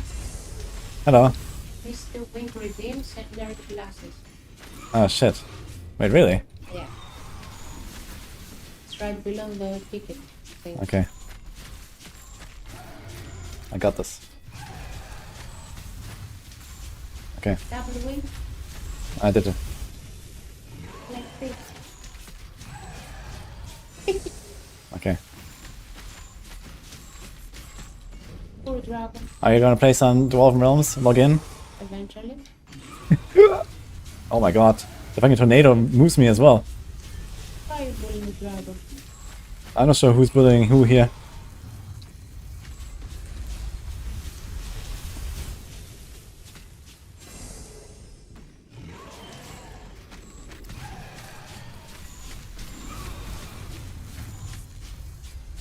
Anyway, it's a dragon. Stuck. Push it damage. That's a big boss.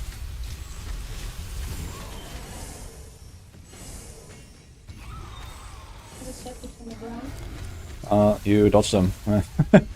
There's also the tornado. The tornado kicks you around.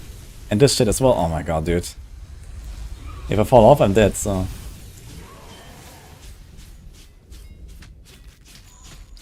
What about the green? Green is good. Gives you like energy and stuff. Okay, the lightning strikes are not too bad at least. This boss fight is way more intense than I remember.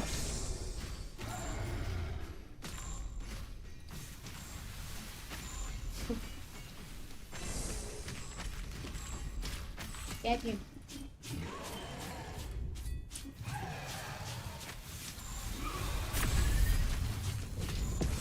Okay. Alright, time for the giveaway. Do you want your prize? My prize. Do I get a prize too? Yes, yes. Okay. Alright. Let me do this real quick. What are you gonna do? You're logging into Dwarven Realms? Did you have any drops? I'm not sure if they have drops actually. If are there drops? Who are you? I have drops on those, so if there's drops I have them. Purple goblets, horns, and trinkets. Reign Supreme is the most powerful offhands. They unlock a special mod that makes each ability even more powerful. I'm not sure what it does exactly, this Stacking thing. any 3 of these can form a But, formidable okay. build. Alright, let's go away. 42 entrants. Alright. Wait, only 1 minute? Wait, why does it say 1 minute? That was certainly longer than a minute. What? Okay guys, if thinks that they're not in, just try it again now, one more time. Maybe it just didn't count the timer properly. I see 42 entrants though, so you can also see recent entries here. Okay, I'm gonna give it like a second again, in case it didn't work or something. Burning Shield, I like that one. Rain of Flames.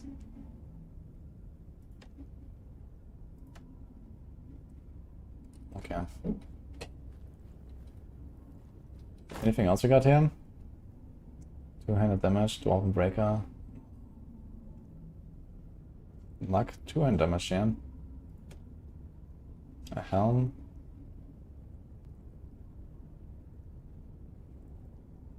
Okay. Let's go. Next. Alright. Let's pull the winner, guys. Close. Draw. And draw. Okay, so we got Eagle Eyes 2 and Starkman 1. Those are the winners. Congratulations.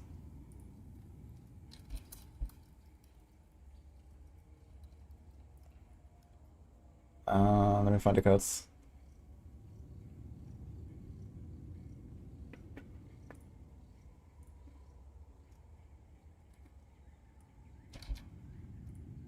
Rigged. Okay, I'm gonna DM you on Twitch, guys.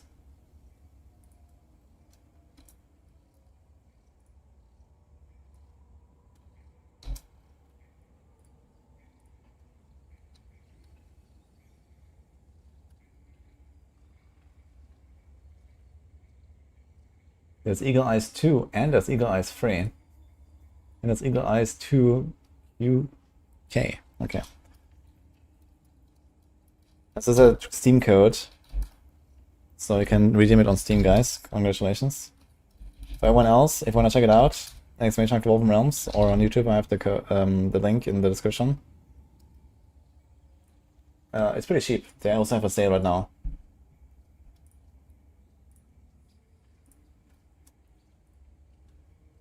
Is the timer ticking actually? It is. Okay. In game, I mean.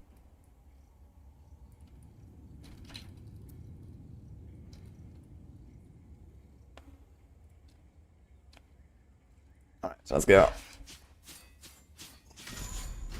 The heart of the dwarf. Ah yeah. There's like the relic, yeah. Oh, that's an interesting like ability here.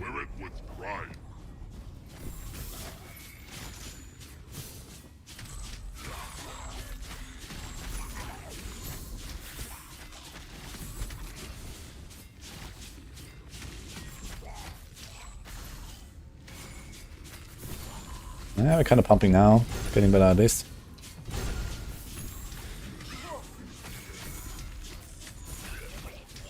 Guys, ticket 1 is over. We're done with the giveaway. Thanks for the prime, by the way, Lex Mori. Appreciate it. We have like a... Ah, we do have it now. Let's try it. Spiral Onslaught. Can I just switch it now? We can. Ah, no, this is not a spin terrain. This is like this. It's like some big spinny circle. Okay. That's not bad though. Do we have spin to win here later? Demonic Strike? Ah, here's Whirlwind. This is the one. Okay. Takes a little while to unlock though.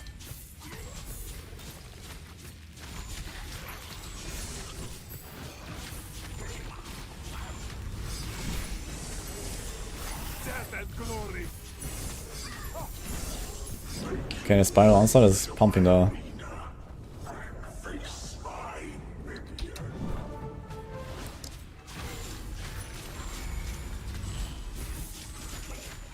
Collect a few more of the things here as well.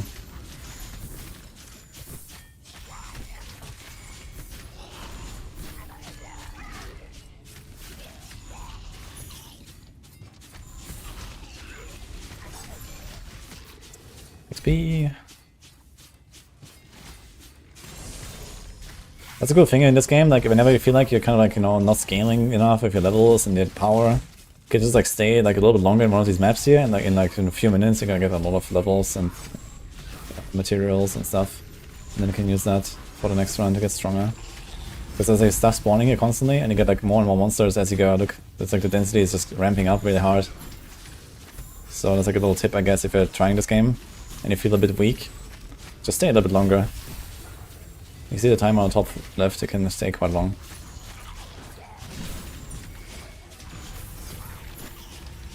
Okay.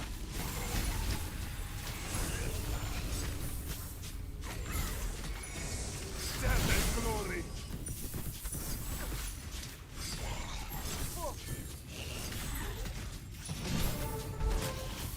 Oh, this is like a two-handed weapon there? Oh, look, he's also range right there.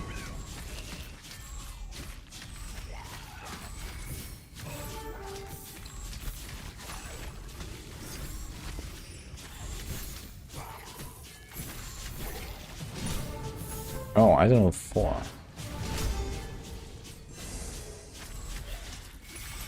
It's actually a lot of stuff spawning, man, it's crazy.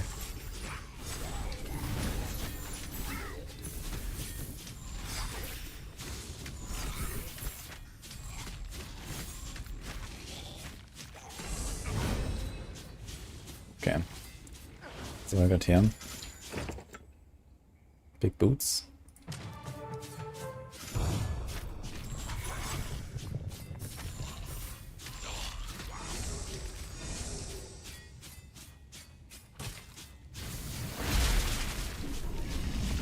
One sec, Bassa.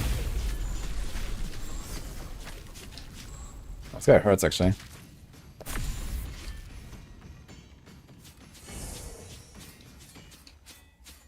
How many potions do I have? 3 only.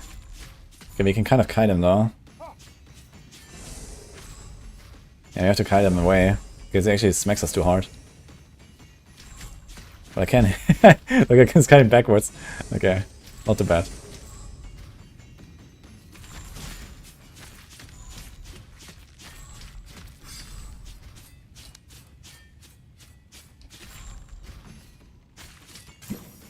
I can also use the potions for more damage, actually, I just realized. To give us mana.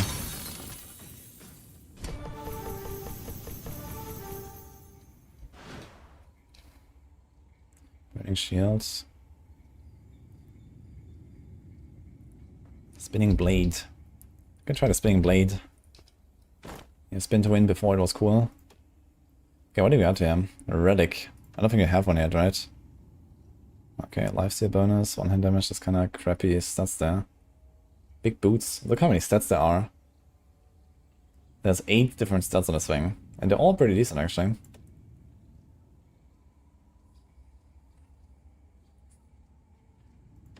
Can probably craft a little bit. Spear, one-handed, ah shit, I said one-handed, I need a better weapon at some point. Anything else? Lightning damage bonus, burning shield, no strength, nope. Yeah, sound unlucky of our stuff. Okay, I'm not sure about this stuff here.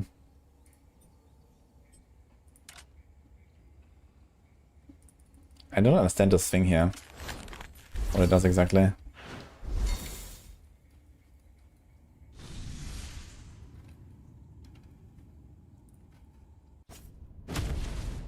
What this game be Diablo Dynasty Warriors like, or Dynasty Warriors Diablo like? I don't know the Dynasty, what are they referring to? Dynasty Warriors?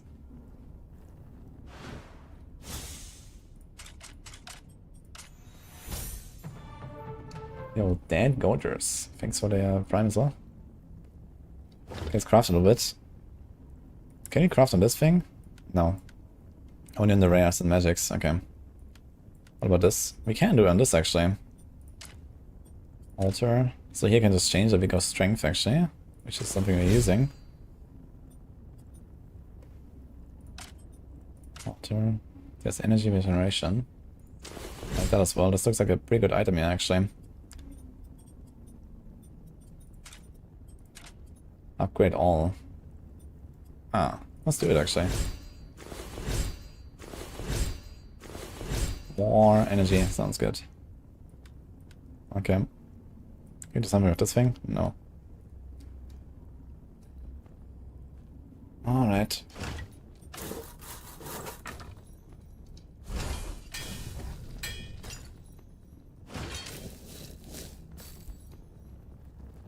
And maybe more. Level 2, and maybe we're gonna wait for some higher level items. You can already find like level 4 items and stuff, and I have still level 2 equipped. What is this again? Upgrade this. Research station. It's gonna be a lot of level ups, yeah. Justice will prevail. Okay, I have 6 points. Oh, whoa, whoa. Okay, ding, ding, ding. Okay, he has 10 crit bonus. He has 10 armor, 5 strength bonus. Maybe I should do this. 1, 2, 3, 4, 5. Could almost get there. So it'll be 2, 4, 5, 6, 8, 10. So it'll be 2, 4, 5. It's the same actually.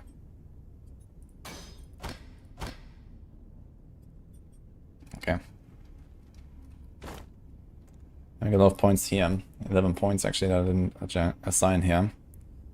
So there's crit damage and damage every 5 strength.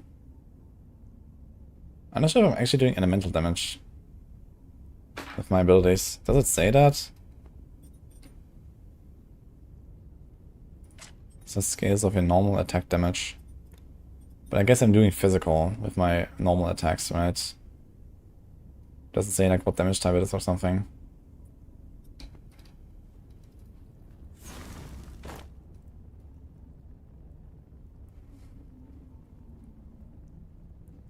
I guess just go on strength for now.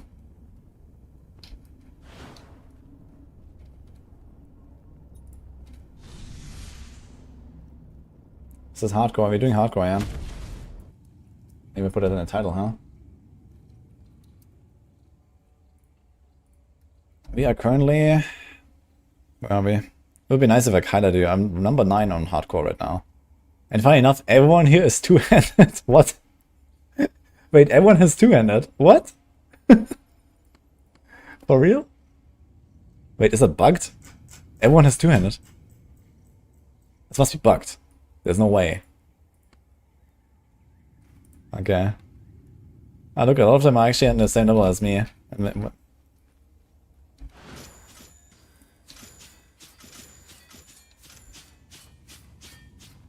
This is PoE 2, yes, exactly.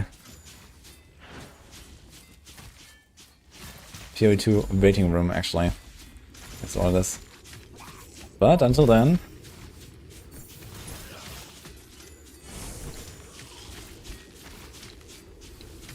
It's fucking hounds, man, what is this?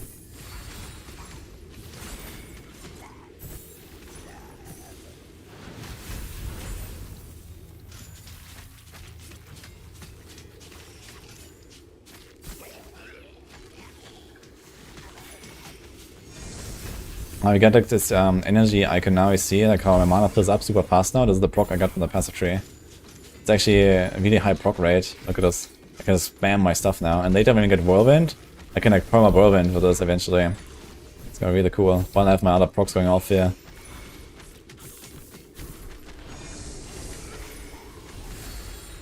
We're melting now.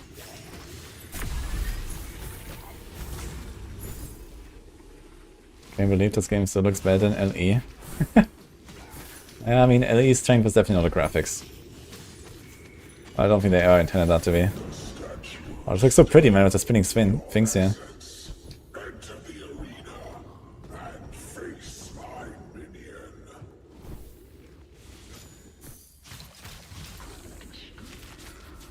You have 200 selected at the top. Wait, what are we talking about here? I mean this? Yeah, I mean I'm using 200. Ah, wait. Here. Ah, true, I have... Okay, never mind. Yeah, this is why. Okay, you're right. So general, I guess, is what you're looking at. Alright, so I'm not actually number 9, but number 9 on 200. Okay, general. I guess you're a bit further down. Okay, okay. Yeah, I forgot about to say. I think I clicked it on at some point accidentally. I was like, what the hell is going on? But you can actually filter now by weapon. Okay. That's kind of cool though.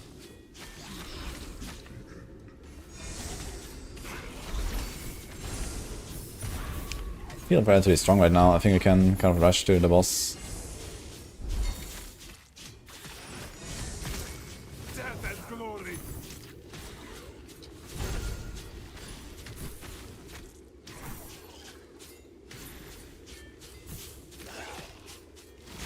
Can I walk into this stuff? Nice. Okay, it slows me pretty hard.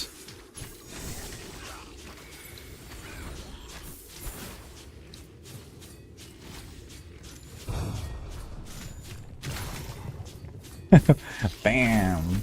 Oh man, I love it. It's just like the attack. That's cool. Okay, when do you get the next thing? At 1300 is the next skill. God's Wrath. And at 3000 get Whirlwind. I'm gonna get the Whirlwind, man. Whirlwind is really fun.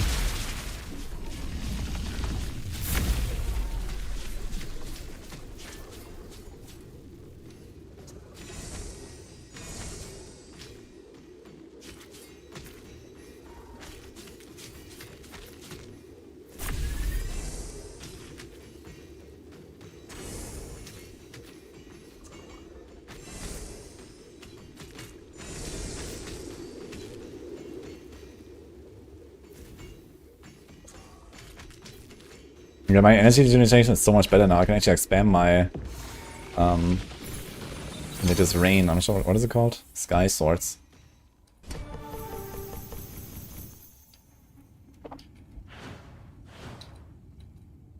This is Arcane Orb, Eye of the Storm, Dragon Flame. Okay.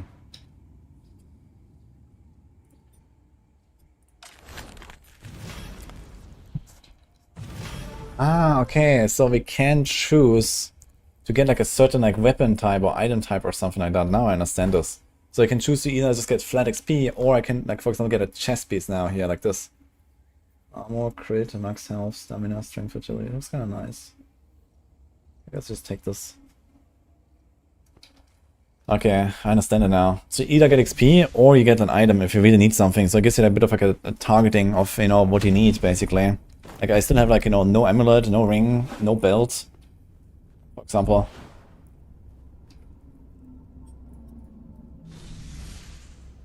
This game is giga grind for endgame bosses. Yeah. I didn't like try all the endgame bosses yet, but I did try some of the like special maps that you get later. After you finish like basically this atlas there. At some point there's like these special dungeons and boss fights and stuff that you can unlock. Merlin is eating my hand right now. Not good.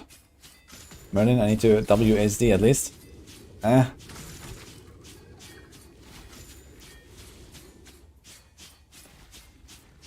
Okay. I'll fix it.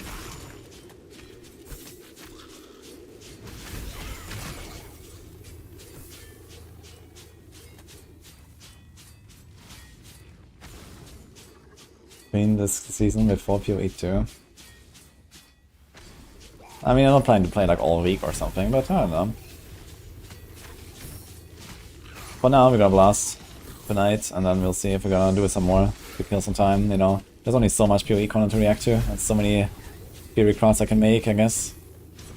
But also to take care of some like IRL stuff before PoE starts. So for now, it's just a really nice game to, like, you know, jump in and, you know, do something else for a little bit. If you feel like bored of, like, you know, D4 or PoE, whatever, and just wait until next week, then why not? Dwarven Realms, very good choice. Helm there. That could be a good helm. Crit, health. Yeah, I'll take it.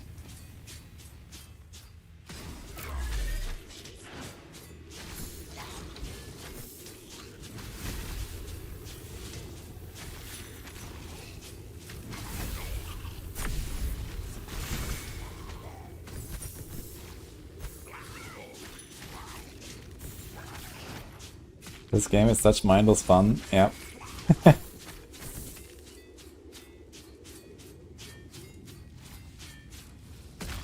Any more WoW content until PoE? Maybe I'm gonna do a bit more WoW, yes.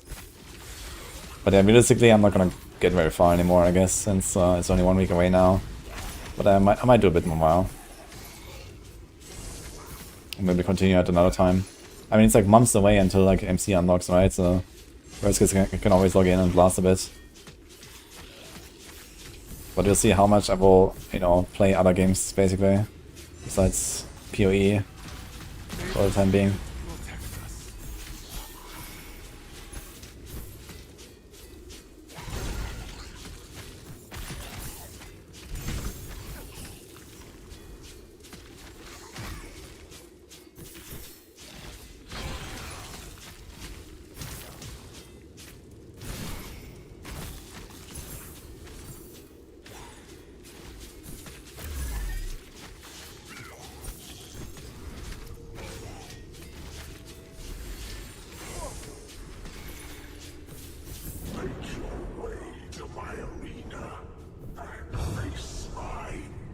Playing BG3 and currently until December 6th.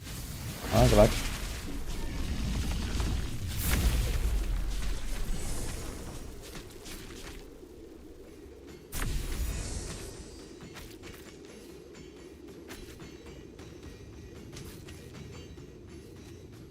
He stuns me, man.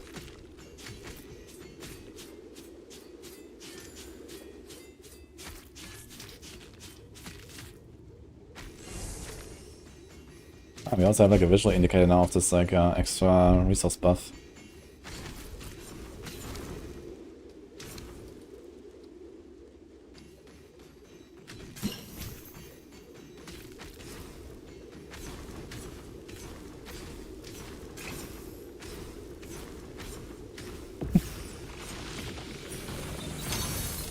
All right.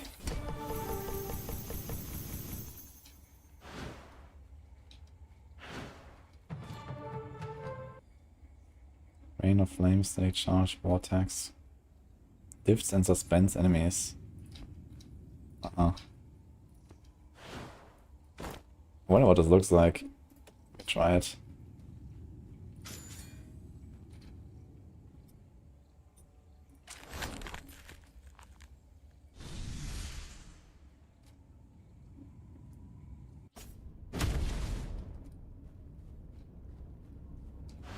Let's get some more XP.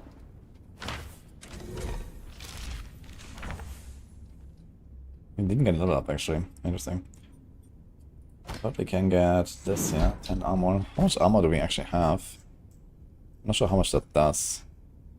Here, armor is 70, armor bonus 9%, so I guess. Here, damage reduced by 12% against enemies and level 9 rupture. Okay. Not the craziest, I guess. It does ramp up slowly. Here, neck. Can we craft on this thing?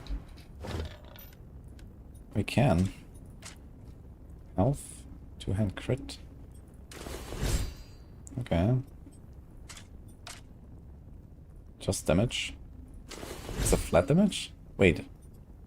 That is flat damage?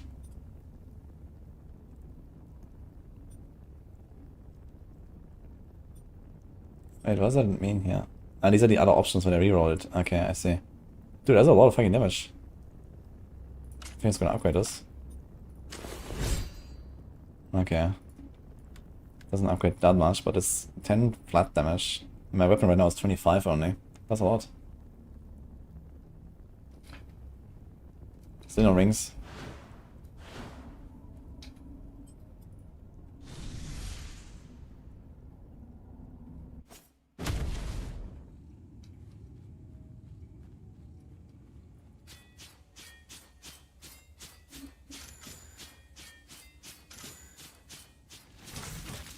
Upgrade rubies. Quick. Plus 0.01% damage. Okay. I'll do it for you. Merlin. Don't need my hand.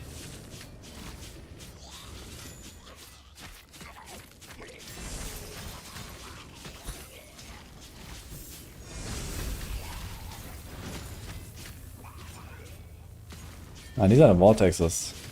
They're like all over the place though. I think realistically we care more about single target damage than we care about AoE damage on this build. Especially once we have Whirlwind later. I think I need to find some trinkets that actually give me like big single targets.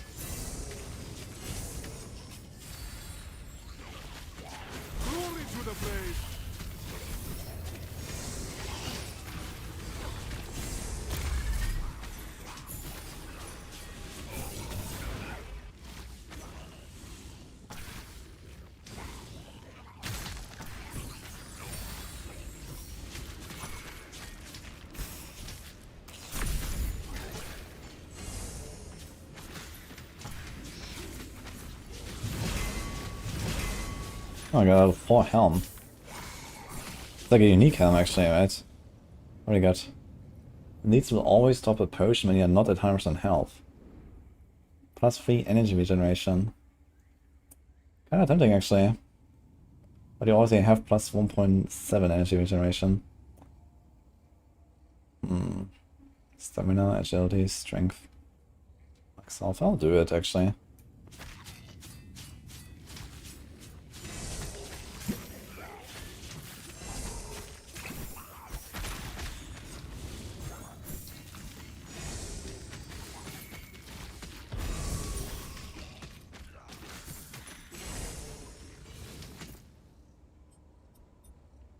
Next upgrade is the next skill.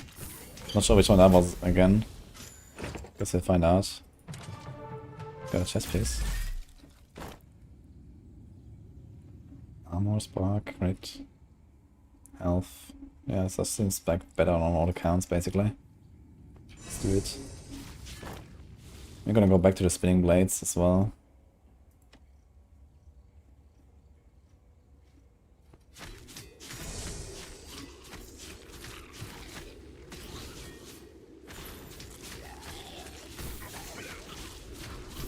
This spinning blade's actually just killing everything around me. Kinda looks like it, even if I turn around. Oh. Okay, I shouldn't like overdo it.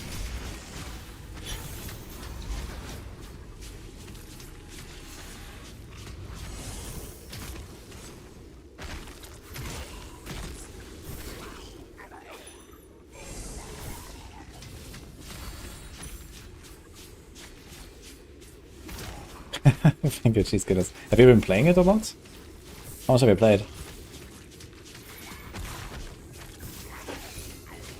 Yeah, this game can be very grindy towards the end if you really want to. There's like a lot of stuff that you can grind for, like bosses and extra dungeons and crazy stuff. If you look for something that you can just like, you know, play on the side, it's like a perfect game. Especially if you don't play hardcore.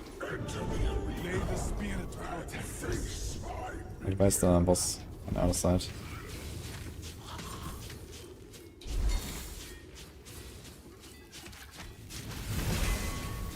Wait, is that the same helm? There's another one.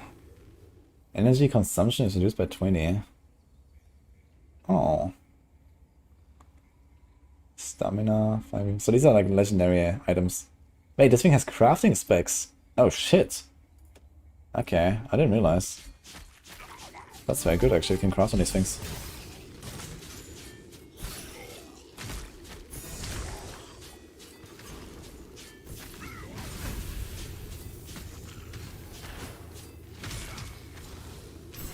Big helm.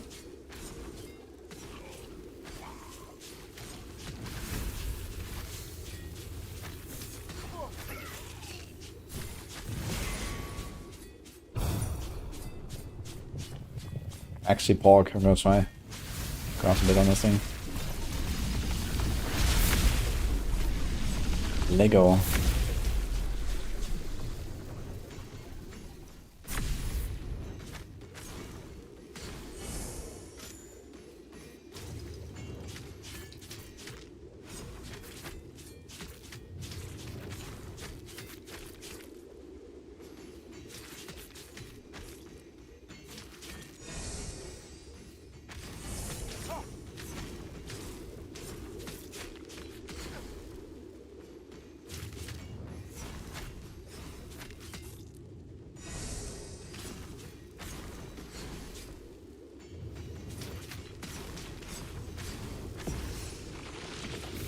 Oh!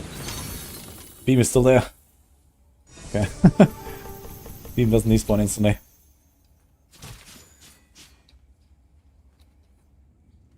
Chain lightning, toxicity. Pools of poison around the caster. I would actually like to try this and see how good it is. Maybe this can actually like nuke down. All these are different things. Crack seed. I wanna try the poison thing.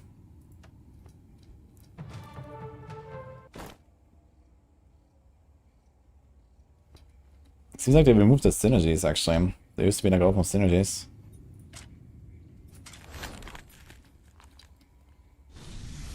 Long stream tonight. Well, we're gonna keep lasting for now. 12 rounds is fun. I always have a good time when I log into this game. It's like, I don't know, I think the 5th or 6th time now that I blast. Health regeneration on this thing, okay. And we found the other upgrade here. I need like a new 2-hand weapon, man. Like, I don't have weapons, man. I still have like my, from like the second rupture or something, from like, you know, an hour ago I got my weapon. Okay, let's try this, yeah. Alter. Shit. Wait, can I cancel it? No, it's kind of like locked in, I guess. Wait, is it? Ah, wait, we can see what we can alter it to. We don't actually have to take it. Mage, star plates, archery. Okay, so that doesn't help us. What about this? Chain lightning, energy regeneration, and luck. So let's do this. Easy clap.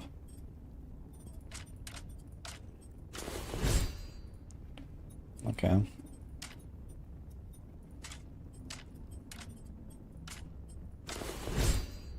I think the armor doesn't do too much, but it's definitely... Okay. Decent helm.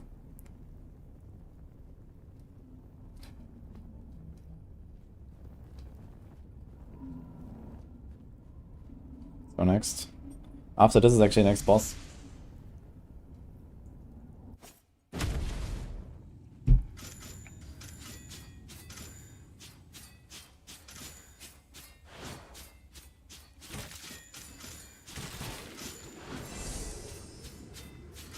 Does the dash actually interrupt my attack? Doesn't really look like it. Just it looks like he just keeps doing the attack even while dashing. Yeah. Kinda cool. So are these the pools of toxicity? Damn, they're melting actually. Like these enemies are just like walking towards me here and there's a lot of them. Yeah, I wonder if I can ramp this up here. Can I overlap them? This might be really good for boss damage. If I can keep them inside.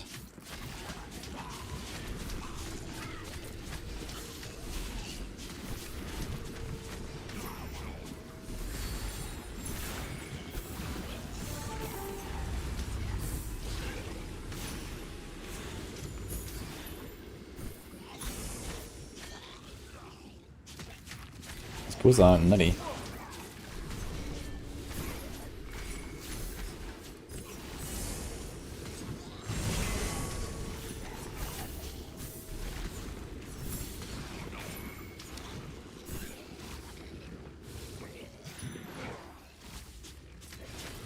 It's again like Vampire Survivors. Not quite. I mean, there's like these hordes of monsters and stuff, and you have like, you know, just like you have to like survive the onslaught kind of. But it's not like you just don't get hit forehead. You can get hit and survive and stuff, but yeah, mostly just don't get hit forehead and mode for everything. So I guess it's kind of comparable. You have like auto attacks and procs. But you also have like an actual character that you're building out with like, you know, upgrades and like there's a skill tree and these kind of things. So it's more like a longer lived, I guess, than a Vampire Survivors game where it's like over after like half an hour or something.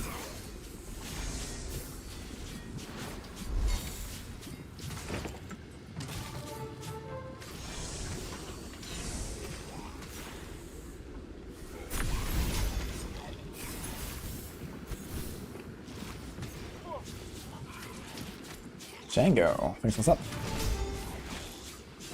Oh, now we're lucky here with the... Oh, this boss. This is actually a tough boss. It's like the boar and he kicks you around and there's lava. If you hit the lava, you're dead. Gotta be careful with that boss. I'm gonna go in when I have my thing charged.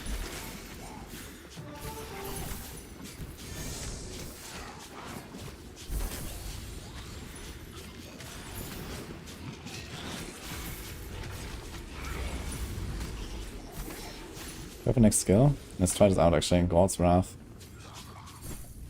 What's this again? Oh, big AoE. How much damage does it do? 800. Seems pretty good. Big AoE, man.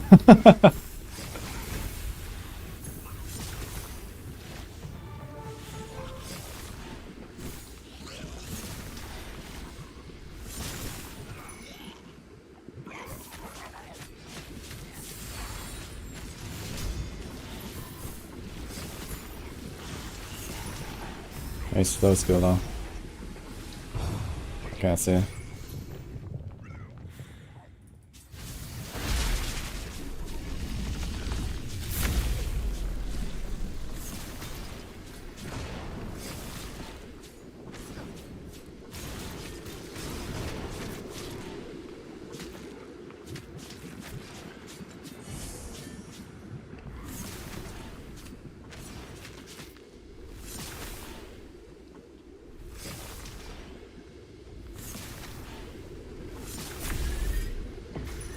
Okay. Yeah. I also died to this guy once. Because he just kicked you in lava. Gotta be very careful, man.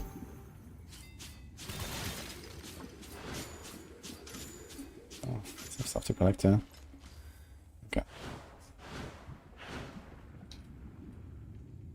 There's toxicity. Star blades. Invokes cosmic forces to manifest razor sharp blades from the sky. Blades rain down and embed in the ground in a radial pattern. It's not toxicity stuff. Gotta go triple toxicity and see how that goes.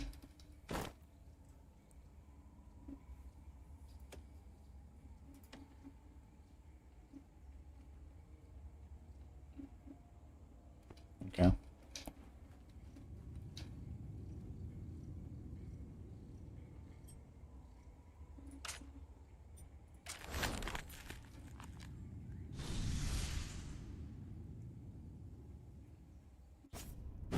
Cogger's game.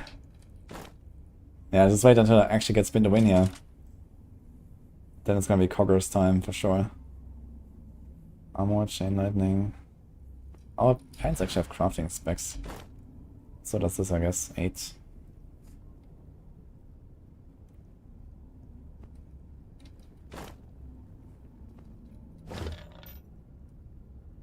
He's level 3.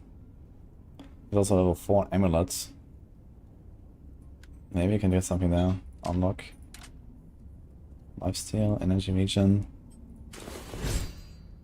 4 regen. Can we get a damage here as well?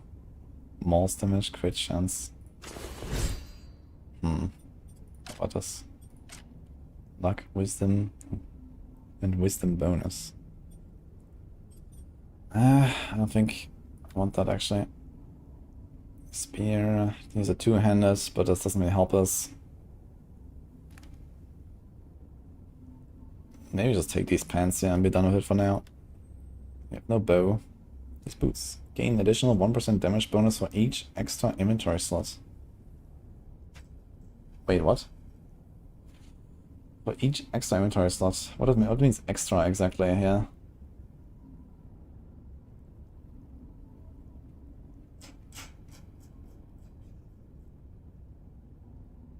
What was it? The boots.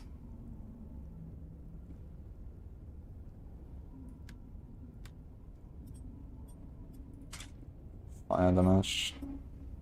Alter. So this. Lifesteal +2. It says energy regeneration.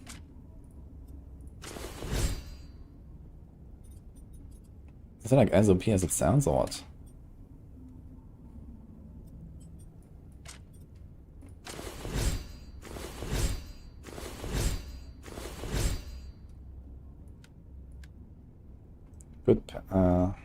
Good boots.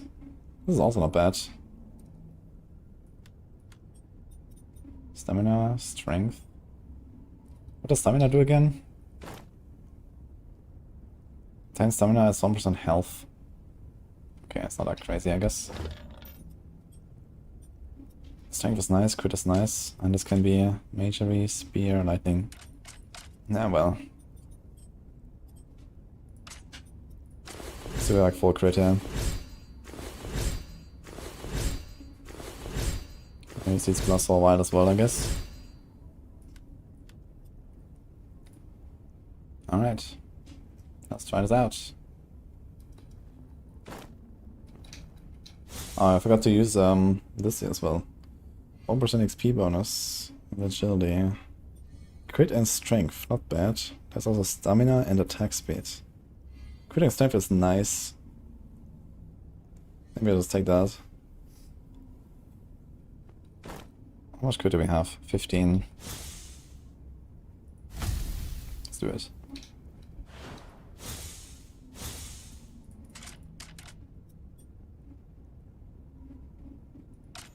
Oh, still not bad, it turns out. Ready. So let's see this actually. It says 1% bonus for each extra inventory slot. I wonder if extra just means like each empty slot or something.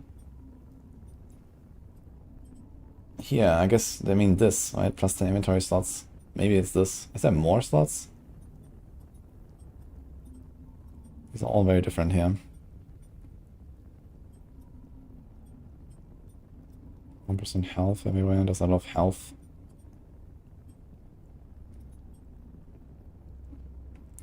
Plus 30 attack speeds. Plus 10% boss damage.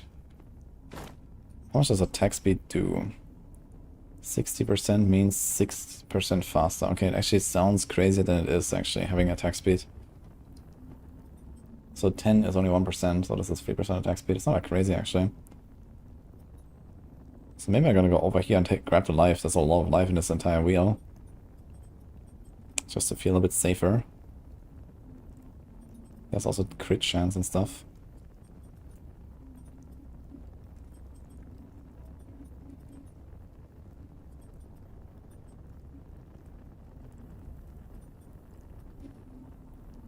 Okay.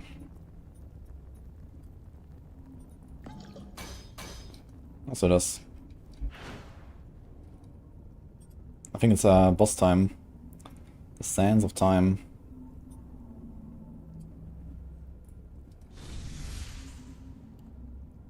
Yeah, we have like imposters that are trying to scam people. Be careful, Aldarion. Just report them. Has been happening for a while. There's like someone who tries to scam people. I am the guardian of time.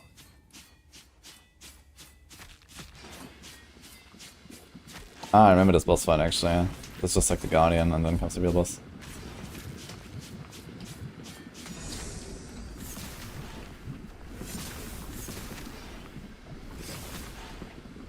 Yeah, this toxicity stuff is actually melting, man, if you're standing in it.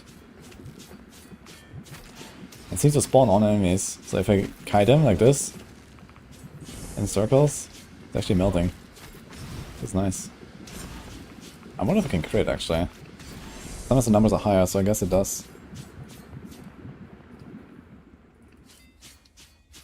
You are an insect beneath the feet of a god. Big boss here.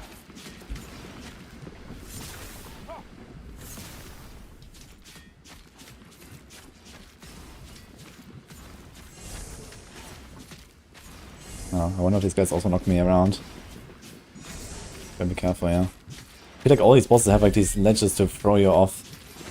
So let's be careful of that. Yeah, okay.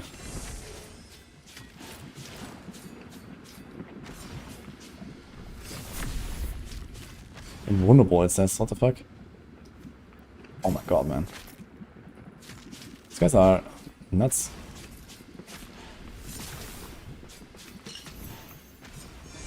But I wonder if I deal damage to the boss if I kill these.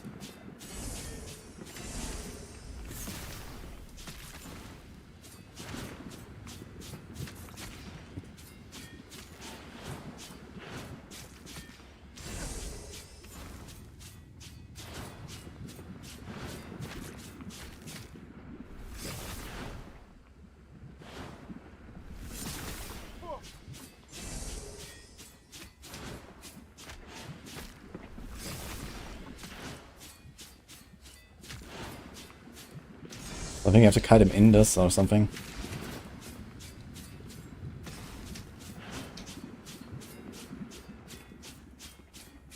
I'm not exactly sure what these things do. They're like power-ups.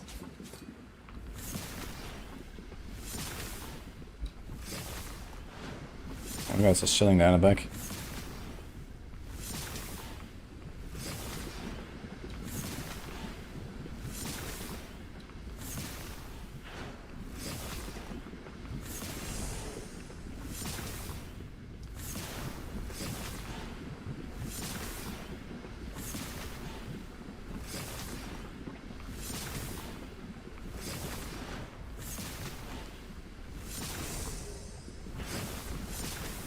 Okay, one is down.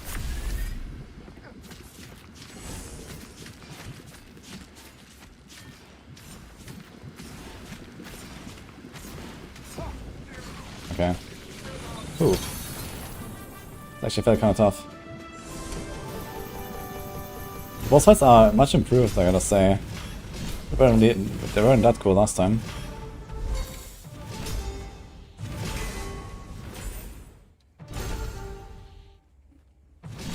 Can I get an upgrade? Just looks like it could be a two-handed weapon. Yes! 36 damage. Two-hand damage, two-hand crit. Alright. I'll take that. That's level 6, that's a nice weapon upgrade. Blood dragons. Okay. Anything else you want here? Got pretty good glove. Pretty good helm, okay, I'll be fine.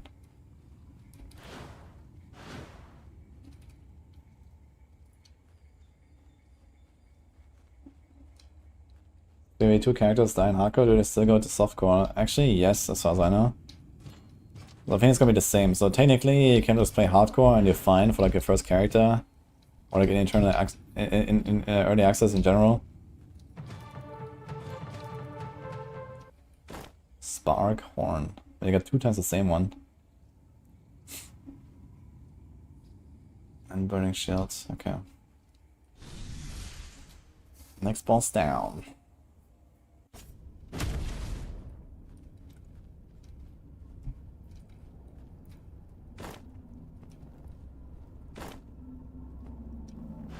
Probably get some level ups here. Justice will prevail. Made 4 level ups. Whoops. I haven't done this in a while. 1, 2, 3, 4. Okay, let's do it. A big note.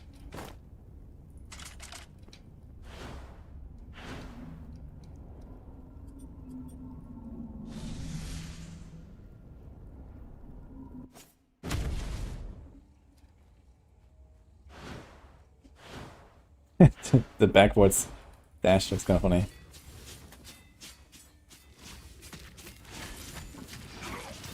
What's our level, guys? Look how many people are dead here. Rupture 19.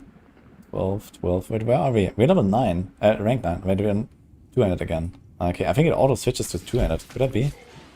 Yeah, it always switches to 2-handed. Okay, so it was me earlier. There's sword, mage, mace and stave, spear. Looks like pretty diverse actually of the top ranks. Rupture 37. These guys are pumping.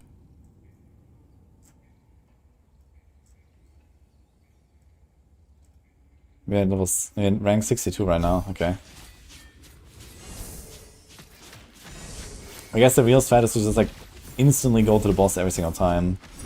If you wanna like rush through the difficulties. Instead of like farming anything, just like don't open anything. Just try to do with like the items that you get randomly from, you know. Like right now I'm actually pretty powerful. I got a new weapon now as well. I can probably do that. Just like rush boss. And use the power that we have right now and ramp a little bit. To higher levels faster.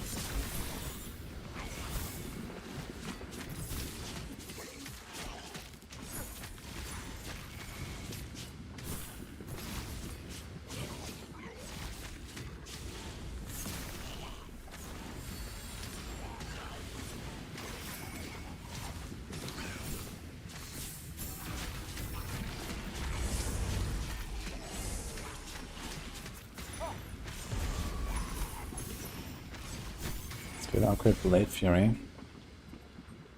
Oh, wait, we are at 1500 now. Okay, 2000 is Demonic Strike and 3000 is Whirlwind. I wonder how good they are.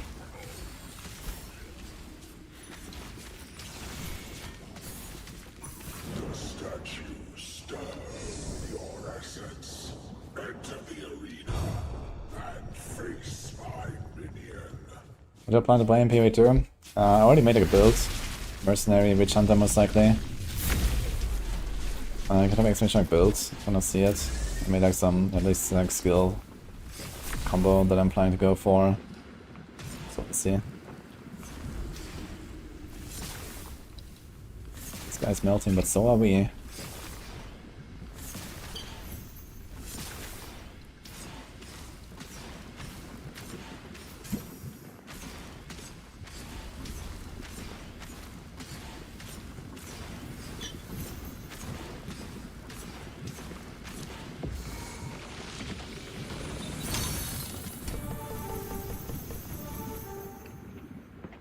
What are you gonna play, by the way, MPV doing? Death Blades.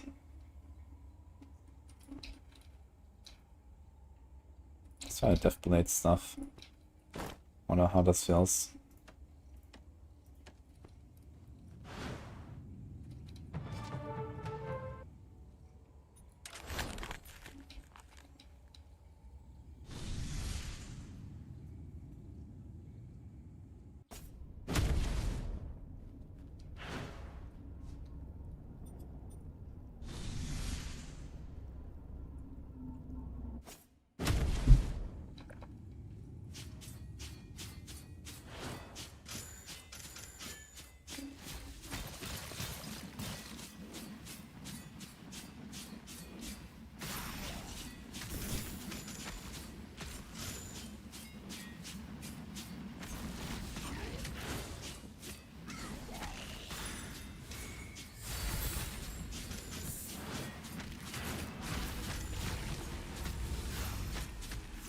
No one has a build planner for PoE, so I mean, we barely have any information about, you know, ascendancies and skill points and all that. Missing a bunch of gems. A lot of stuff is missing right now, so we can't really make a planner. But there's like a website that has at least the skill gems that we have so far that I can like try out. I'm not sure what it's called actually. I think it's like just purely 2 skills or something it's called. If I make exclamation mark build, you can see what I made there and you can see the website.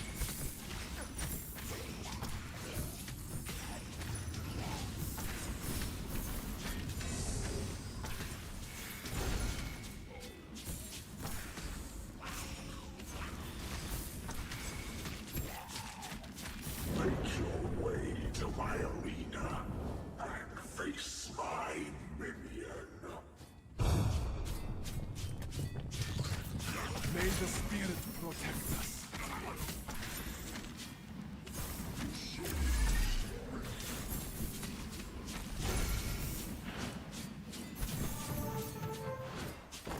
Love, huh?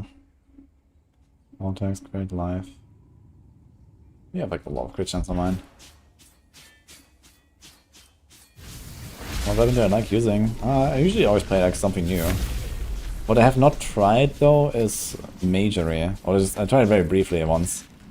But I've played like a lot of one-handed, two-handed. So I tried Spear as well. Yeah, I don't know. I think I've tried all of them, but yeah, probably two-handed and one-handed I've played the most.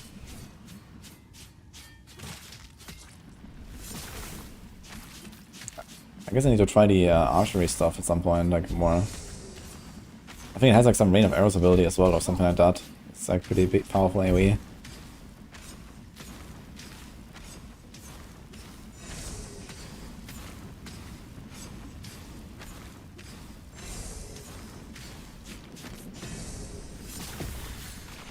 Ow.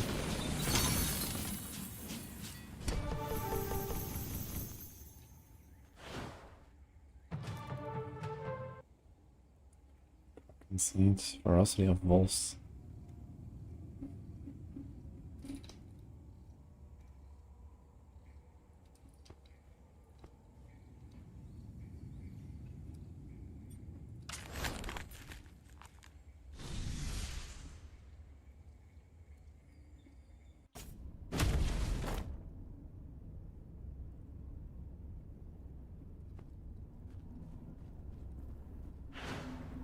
I can do some stuff here. Actually, I quite a lot of stuff. Oops. So often crafting station. I wonder what I can do there. I think they get like an extra effect at some point, right? If I remember correctly. Right. Oh, when Death Blade despawns, it will summon an arcane spike on nearby enemy, dealing 100% damage and 10% addition for every second the blade was on the field. Uh-huh.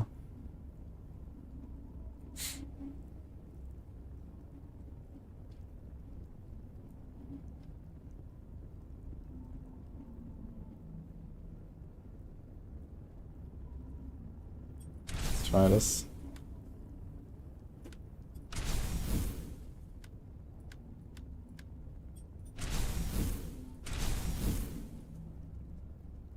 That's enough resources. Okay, unlucky.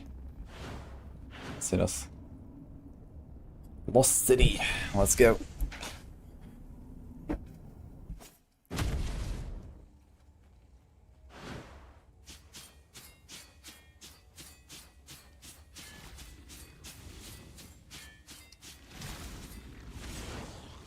Scorpions and shit.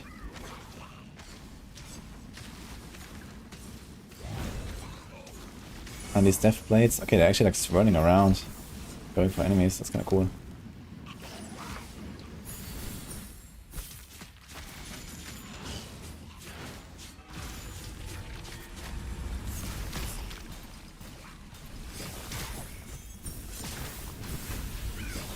This God's Wrath skill, man.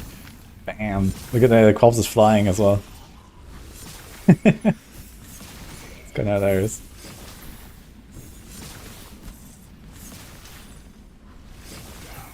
You have so much energy vision now. It's really nice. We can kind of spam our abilities now.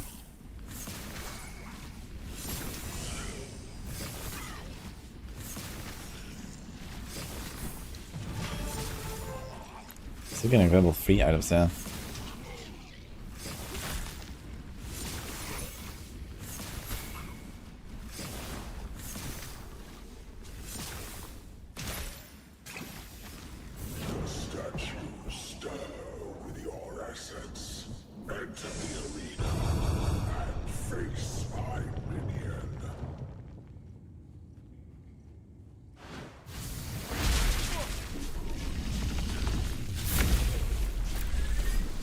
Search kitty much meow.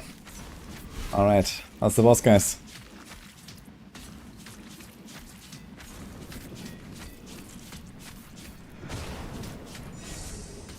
How to go in the spinny blades though.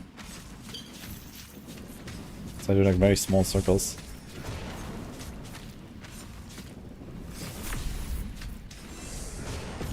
Okay.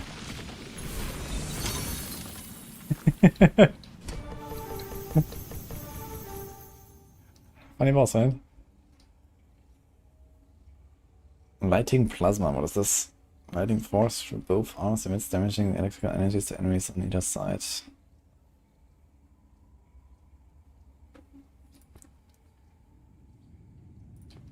I don't really want that.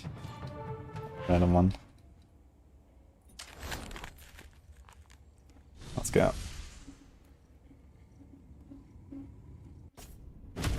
Better than missing name elite. Missing elite affix. Yeah, I remember. Kind of happy with the stuff I got, I guess. Get another card.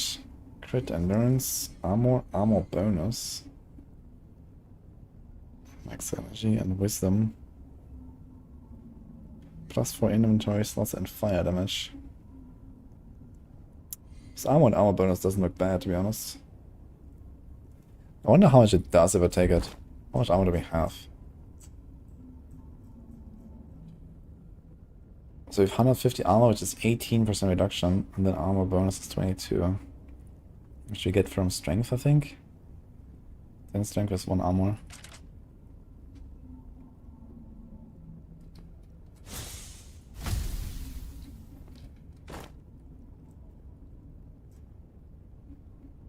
It's 28% reduction. Okay, this is actually like 12% extra damage reduction or something. Relatively big. These boots are also relatively big, I gotta say. Maybe I'll take them. I think I have enough energy vision. Can we change this wisdom? Kraken, Magery Spear. No, we can't. Okay. Fortunate.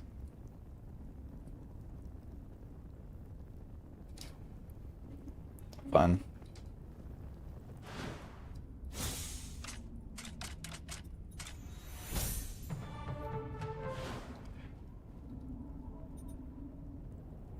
Soon boss time.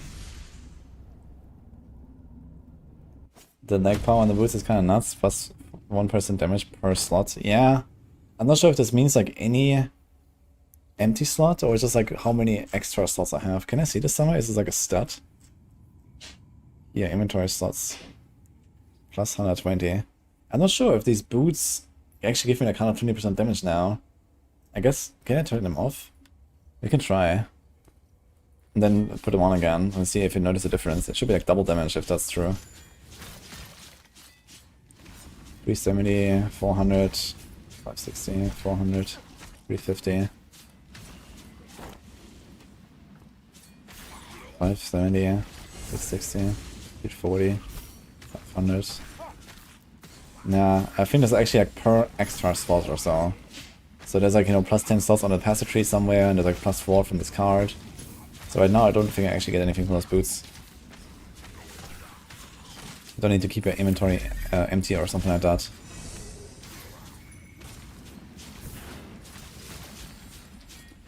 And I mean, I will replace those boots eventually, I guess. So I'm not gonna start investing into inventory slots for this. It's my destiny.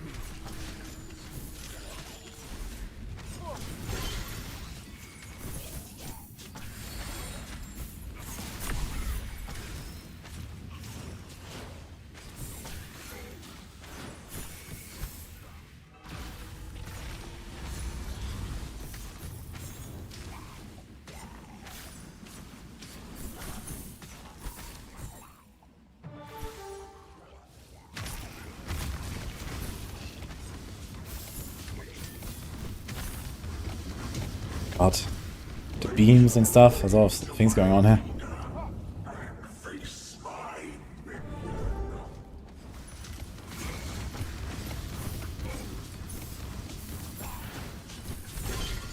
Trinket scraps. Okay, that could be useful.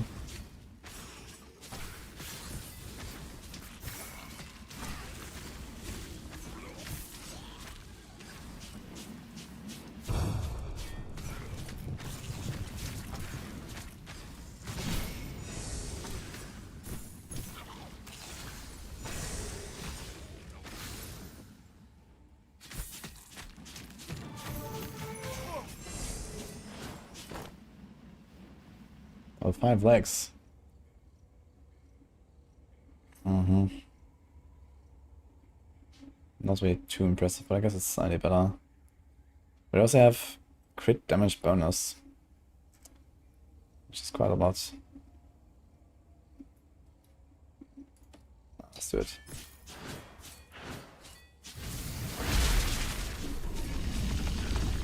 It's got 3 points.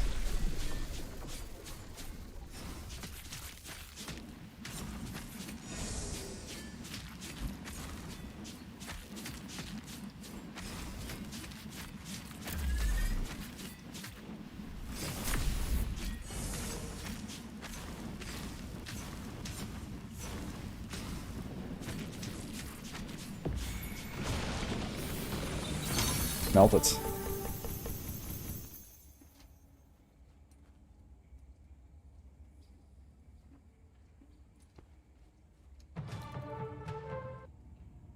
Blood dragons.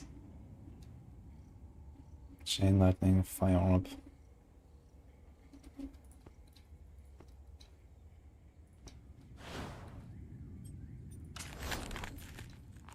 Alright.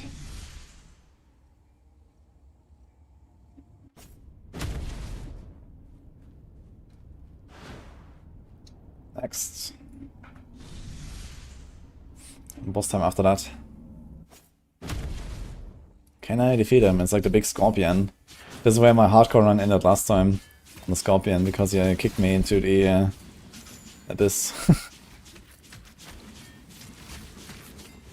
All these bosses seem to have like some knockback mechanics that insta one shot here. Gotta be careful, man.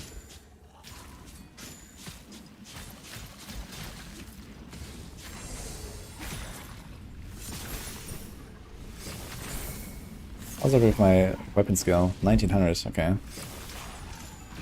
I wonder if it ramps up faster later.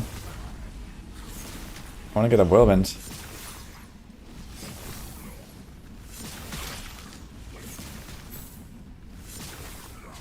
Yeah, this build is too slow actually. They hit me before I kill them. It's a bit of a problem.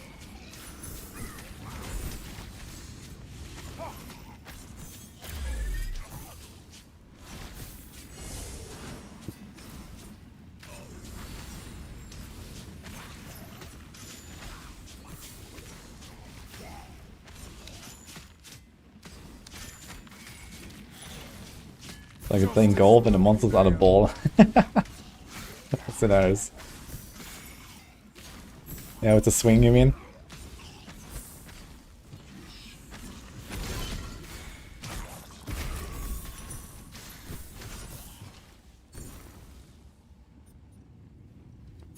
Oh.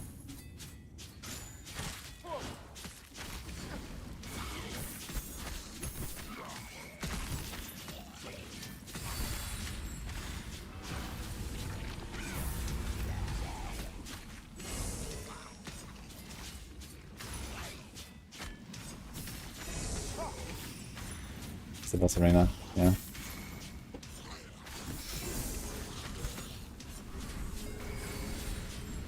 Spinning blades actually do a lot of damage, man.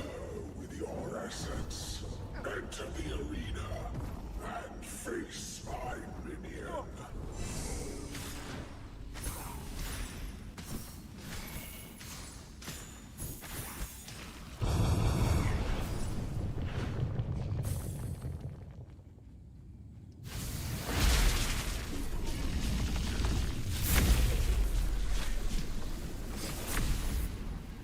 Oh. What the? I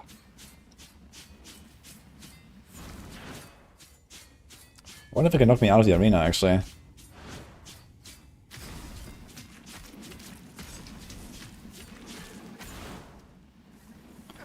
Definitely, let's keep some of the energy ready that we have.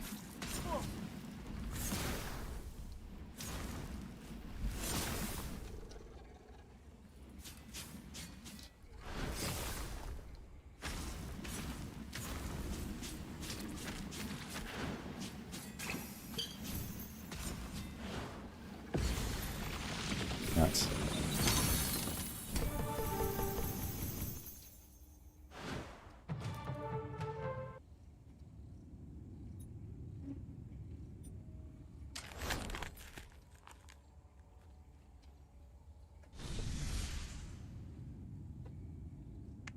See if we can do that boss.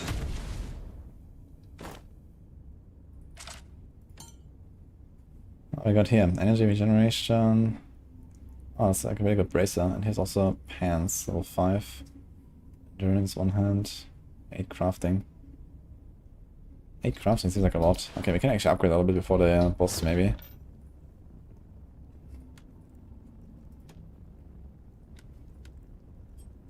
What can I change this to? Lifesteal chance, toxicity damage. Do I still have that? No, I got rid of them. I got the death plates. Lightning, plasma, lightning, vortex. Let's see what I can get here. Attack speed, max energy, crit damage. Okay, these pants look not bad actually.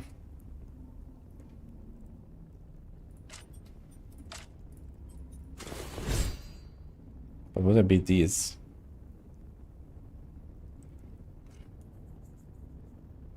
I don't think so actually. The bracers you can do something with. Max energy, more luck. There's 200 damage and crit chance. Instead of energy regen.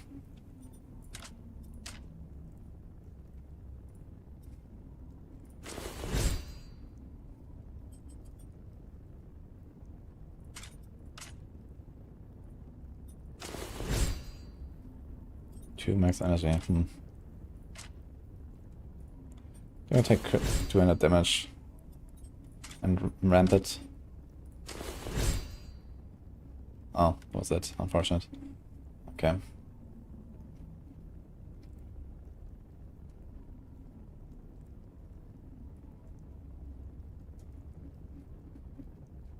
Alright. Get some nerfs. Glory to the brave. You have 6 skill points. There's 10 health, 5 stamina bonus. That doesn't seem like very crazy. There's 5 crit chance and 10 damage though. That's kinda nice. So we could go all the way to the left there and take this. Okay, damage. 10% health bonus. 10% health regeneration, 1 energy. 10% boss damage, 10 crit bonus. That's also kinda nice. Yeah, once you ramp up the crit, you can also take this there. 5 energy regeneration, that's a lot actually. You can also go up there.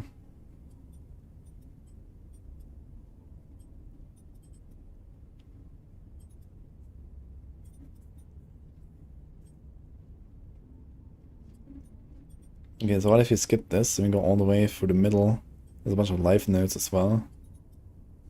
Crit, crit, crit, crit. Okay, there's actually lots of crit here as well. It would actually not be such a bad idea to just take like the good small nodes that I care about as well. Because there's a bunch of like stuff that I don't care about. Like here's agility bonus. And you know, all these kind of things that we actually don't even worry about.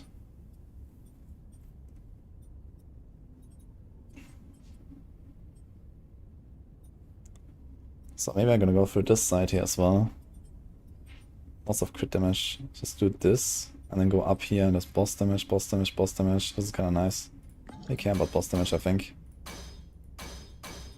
I'm missing exactly this. Okay.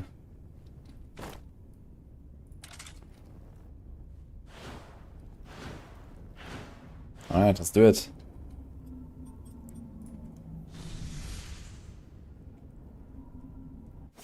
Which potion to use for all power variant? The life potion.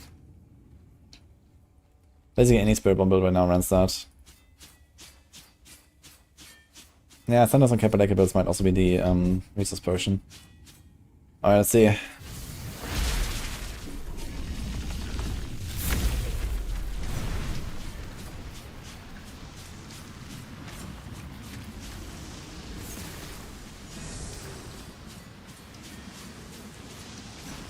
Just standing there, what is he doing?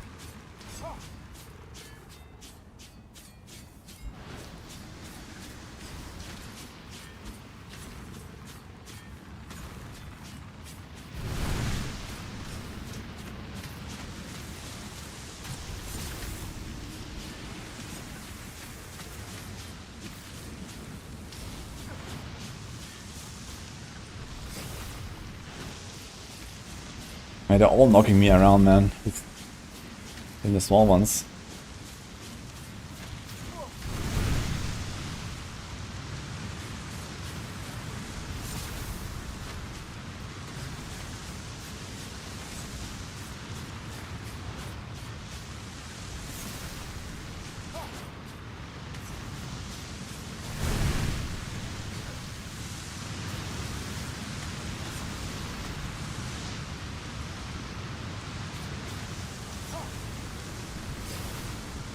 Oh, he hurts.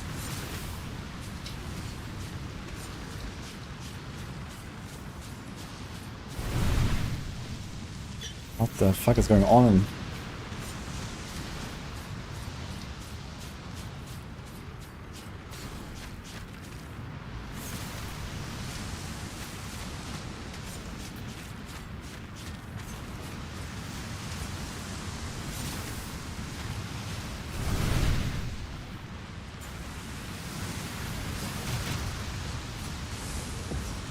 Okay.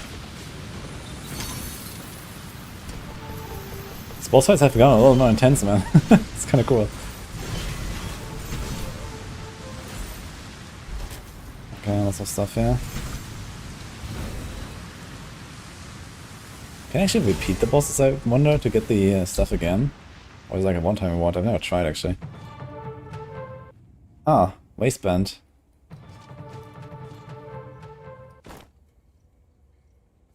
Generates pools of a poison. Wait, is this like another? Ah, that's like an offhand. Interesting.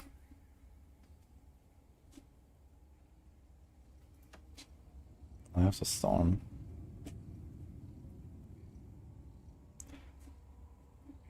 Actually would like to try this. I have to storm.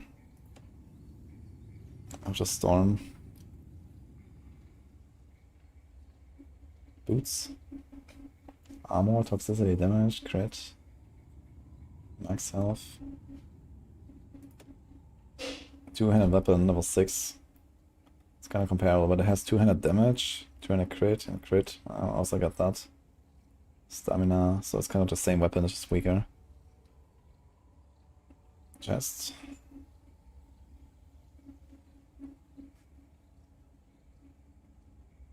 Okay, didn't get much good stuff, unfortunately.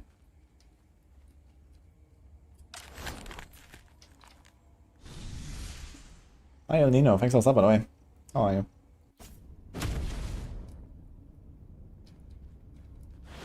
Next. And after this map, we're gonna get the next big upgrade from the crystal.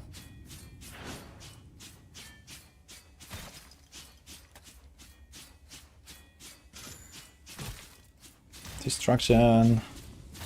Bam, bam, bam. Okay. Are these monsters actually walking through the walls, I wonder? Oh, actually they don't.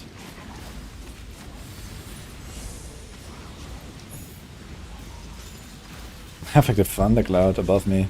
Interesting. Looks funny.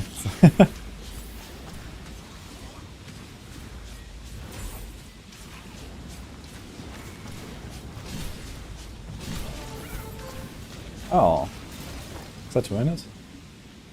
40 damage. Yeah, I'll take that, I think. It's more damage, more crit damage. Oh, I can't switch weapons mid-combat, even though it's the same type. Alright then. Starting the demonic strike, actually. I have it unlocked now. What does it do exactly? Interesting. Actually, it summons a pentagram. What's up, Merlin?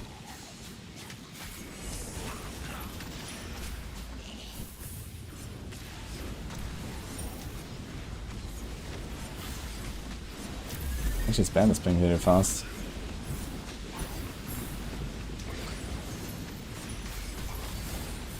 Okay, a bit more energy.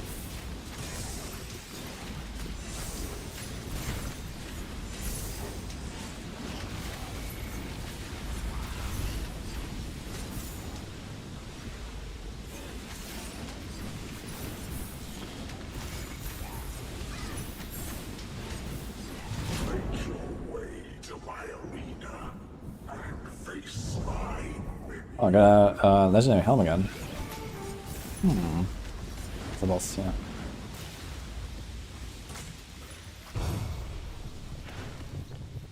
What's that?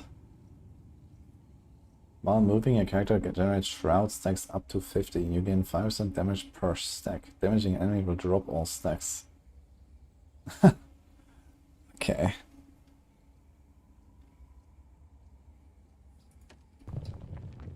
Do we see those stacks somewhere? It's like a buff bar.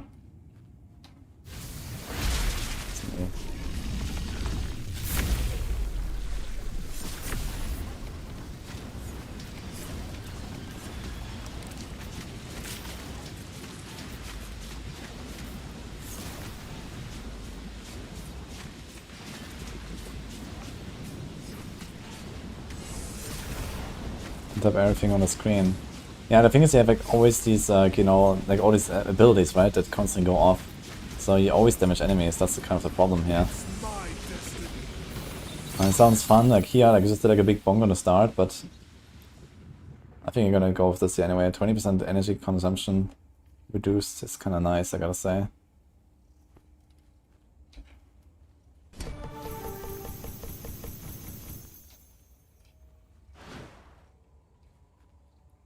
Portable disenchant station. Oh. 2-hand damage. That's a nice glove there, actually. I want to use those. Ah, for now I can also go straight to the next one. Gain orb, star blades. I actually want to go to the home fort. you can actually skip this part here where you go back every time. Let's go next. What's this glove? Okay, we can see what we can transfer this to. Crit chance. So that's crit chance and 200 damage. Like that. There. Yeah, this glove is pretty nuts. What is this here? 200 crit damage as well. Oh boy. Okay, armor I can't change. I think it's gonna do this here, upgrade. Oh shit, it's 90. Upgrades. Okay, I need to do something with my flowers. Oh. Okay.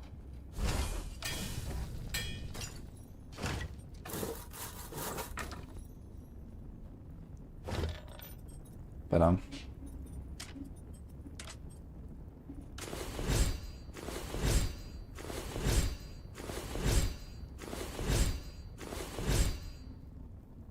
Yo, 18% 200 damage. That's kind of big. Okay. What else? I think the rest is gonna disenchant.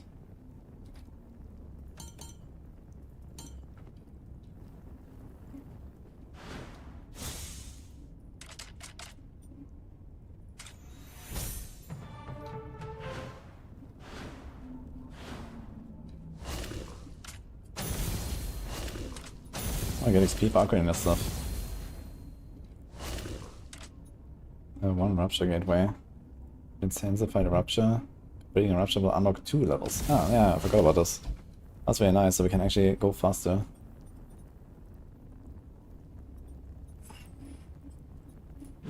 And here's the crit bonus, we got that.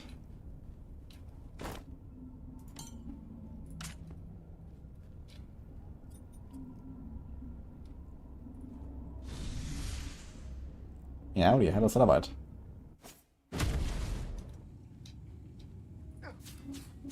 What is the max level? Oh, I'm actually not sure, but it goes pretty far.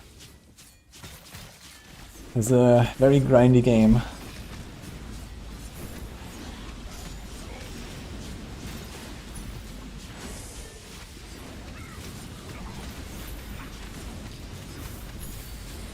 What's this Diablo-like game? This is Dwarven Realms.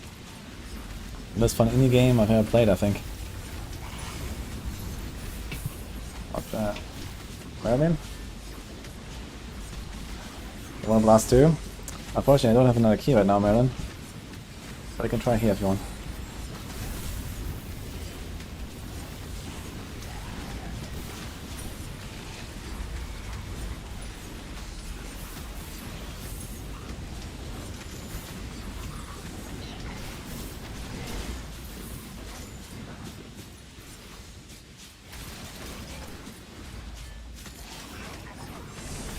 It's like, got the crates in it very cheap.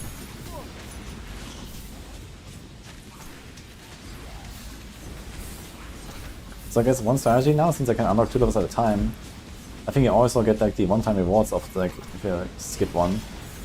So you can just stay a bit longer in one map where you get like more density and more loot later, and then skip one.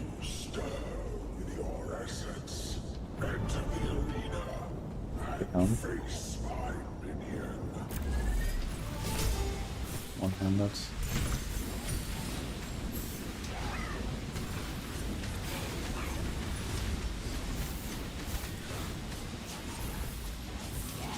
Let's try to stay in this a little bit.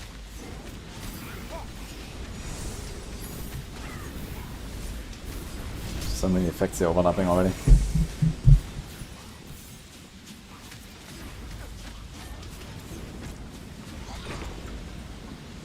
Maul and stuff. I guess I could have seen that coming, that it's a Maul. Based on a name.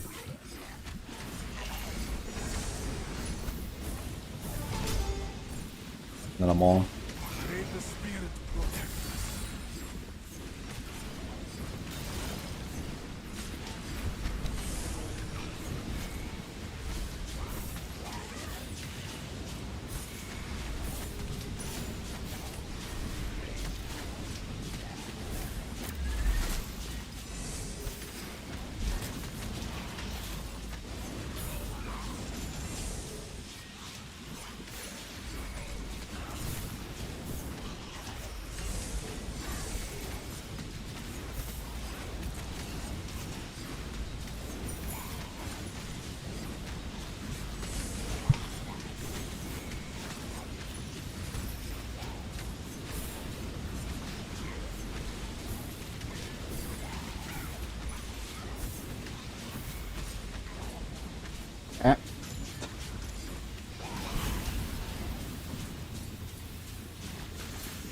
go home right then, or what?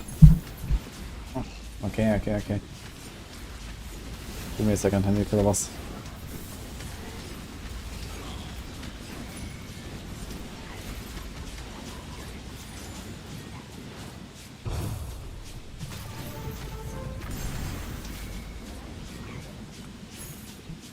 Technically speaking, isn't PoE an indie game? I mean, PoE 1, like, many years ago, I guess, yes, but...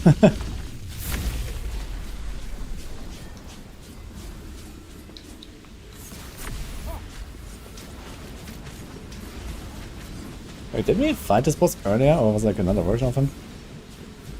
Seems very similar to one of the other guys. But then he has like new abilities.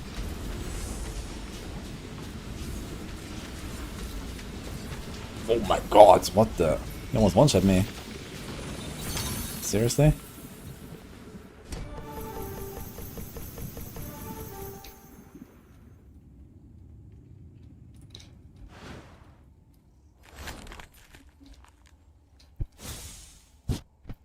Yeah, I have to go back real quick.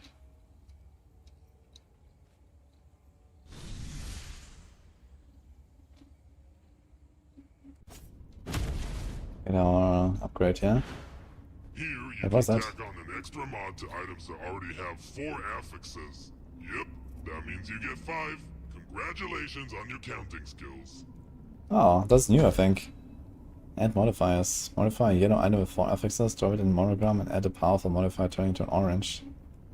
Oh, so this means you can make legendaries. This is a record of all the modifiers you've found. Oh shit. Helmet, boots, relic, necklace, bracer, ring, or weapon has an unlocked modifier available in the codex.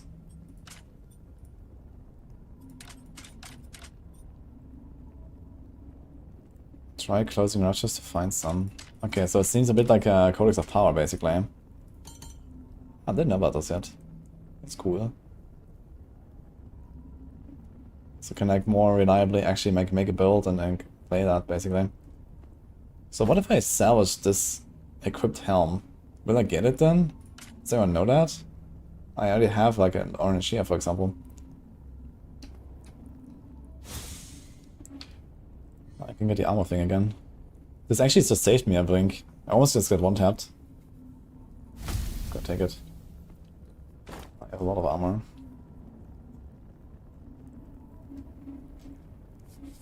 Where's my armor? I never find my armor bonus. It's here. 33% damage reduction. Okay.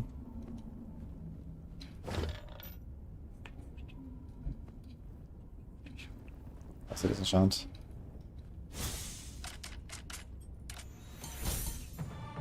Okay, I need to bring Merlin back real quick, guys. BRB.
Hello, I'm back, guys.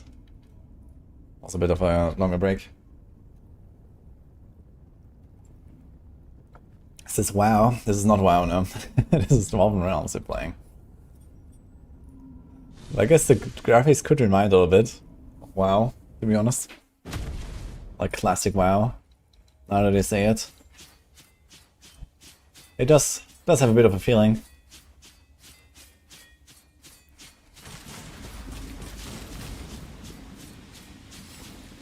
Did I miss anything? Oh, okay. When do I get Whirlwind? I want to get Whirlwind, man. I have 3,000, we are 2.4. Okay, let's go. I want to do some Whirlwind. Oh my god. And I definitely don't want to die.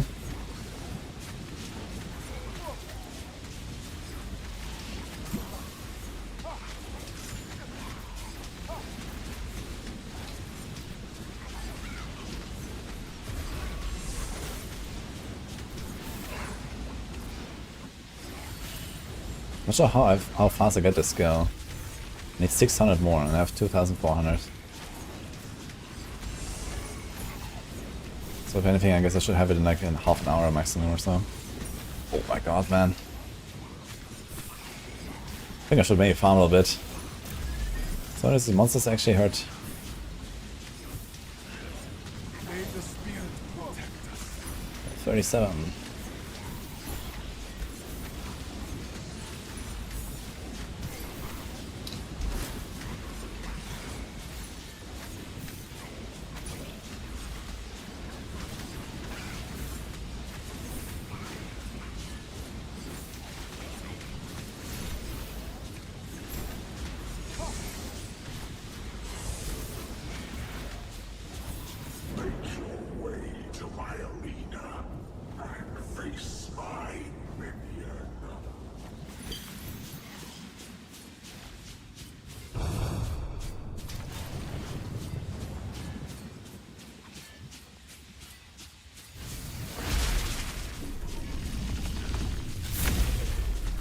Gonna play PoE using WSD?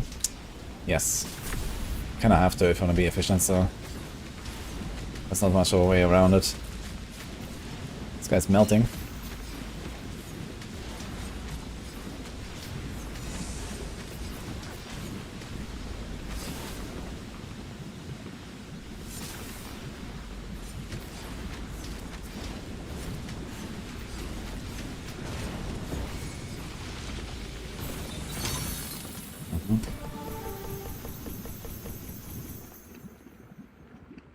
Chain fire.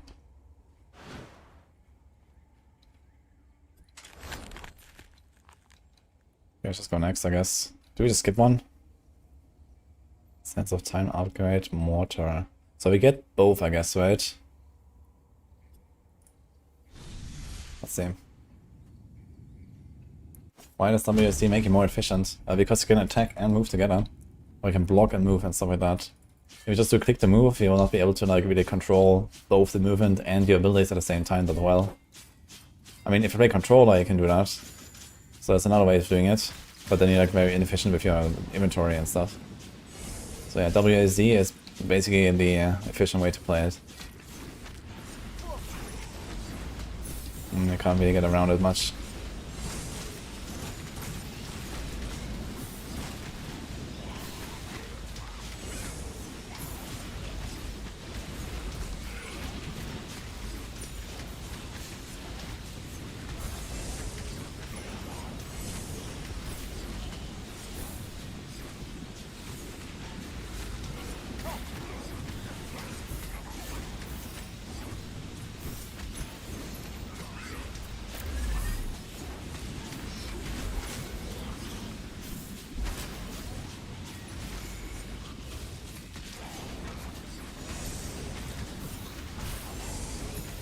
Is this like Elven Faction skill tree still in the game, I wonder, in Dwarven Realms?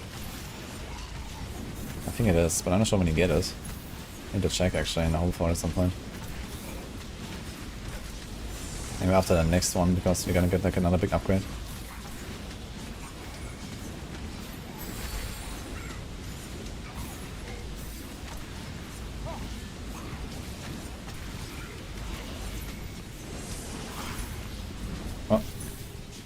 despawned.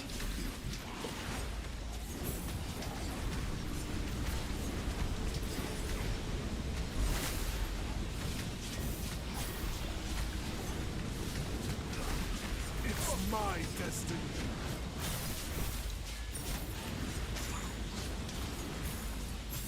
Is it time to get a controller? I mean, if you like controller gameplay, seems like PoE 2 is very well suited for controller. And also with like, you know, loot filters later and all this stuff, you can probably get to the point where a controller actually feels relatively comfy.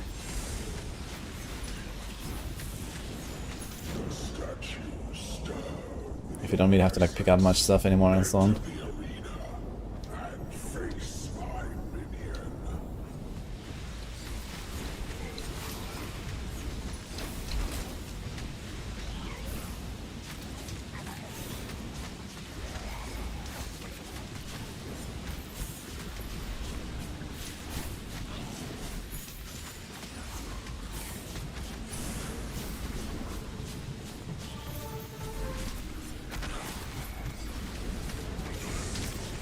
There's a lot of stuff here.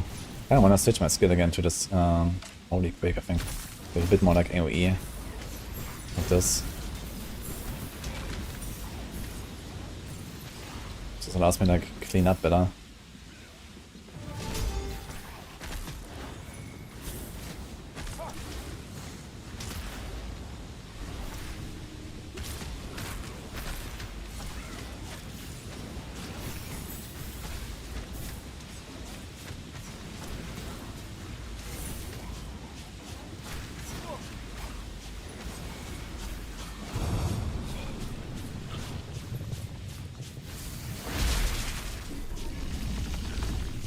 Yeah, you have to get used to doing WSD, but it was fine for me. When I played PoE Exile 2, WSD was kinda fine.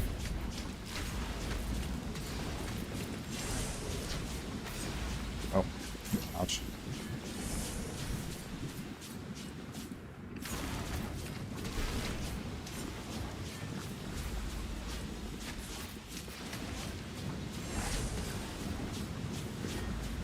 What the hell is this boss, man?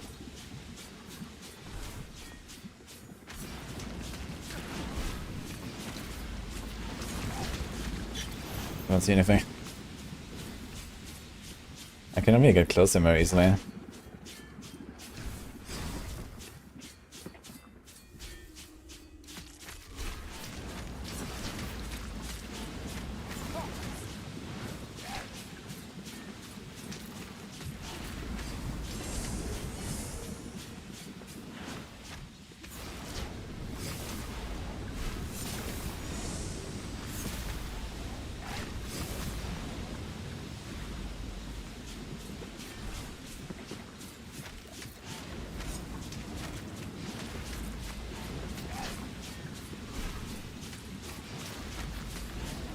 What's this weird glass bubble there or whatever?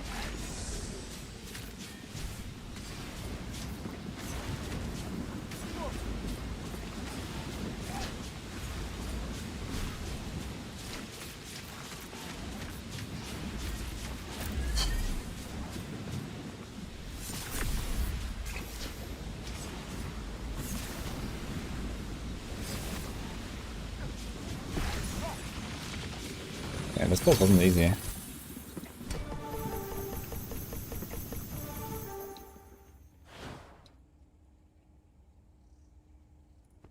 Toxicity Horn. Do I have that? I have Deathblight's Horn. Go to Toxicity.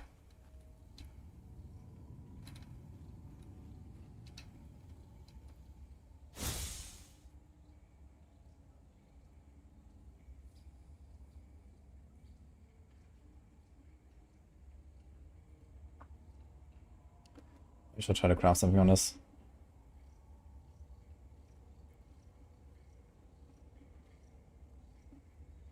It's a spear.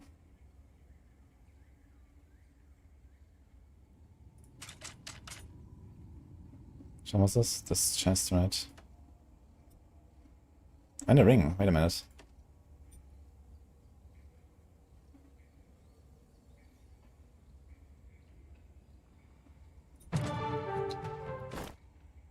Wait, what? I think I pressed the wrong button. I did take all. Okay. So this. Okay. Yeah, we can actually do something with both these things, I just realized. I never crafted these. Oopsie. Let's do it after the next run.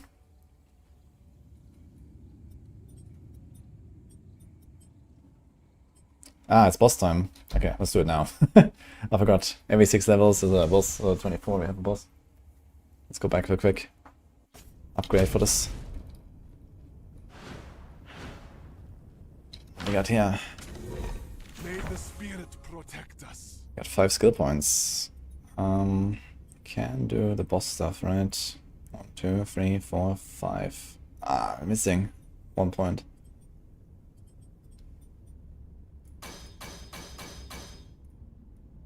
Okay, that would be nice to have, and I'm almost level up actually.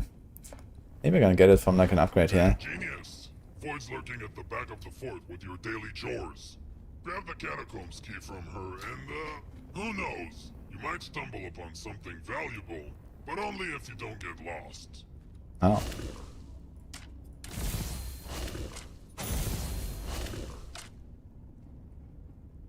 F. Fireland Silver Sword.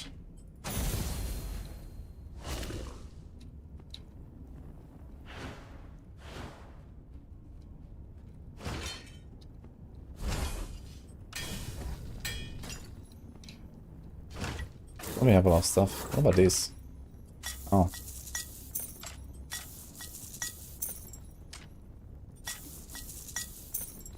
Ah, we can do craft all. Okay.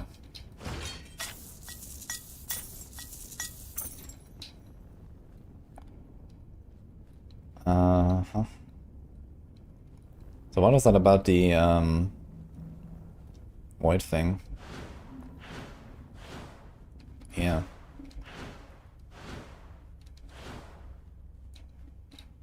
Daily discussion. Uh-huh. Turn in. Justice will prevail. Wait, how much did we get? 30k XP. Okay. Finish 10 ruptures. We got a key. Key to the ancient catacombs. Unlocks at rupture level 22. I think I've done that last time. That was pretty nutty actually, if I remember. What's that? Remains of the Shadow Forge.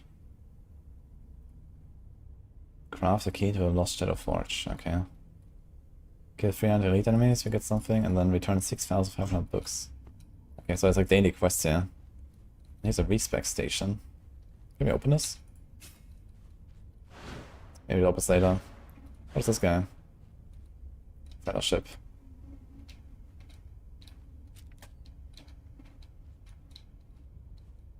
Okay.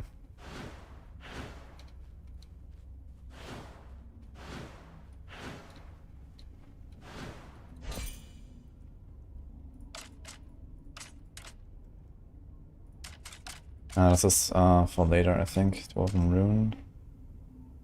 For ancient keys. Okay.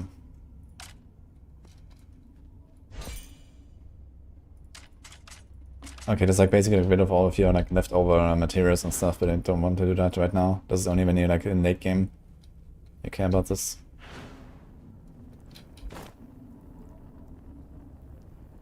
Okay. Let's see what we can do with the items that we have here. So first of all we have this ring. 2-hand crit. Sounds good. Half generation has lifesteal, delusion, burning shield. Okay, I'm gonna keep that. There's max health and damage. This is flat damage. Oh shit, I didn't have this all this time? Oh no. I was missing a lot of damage actually from not having the ring upgraded for a long time. Whoops. Can we get it here too?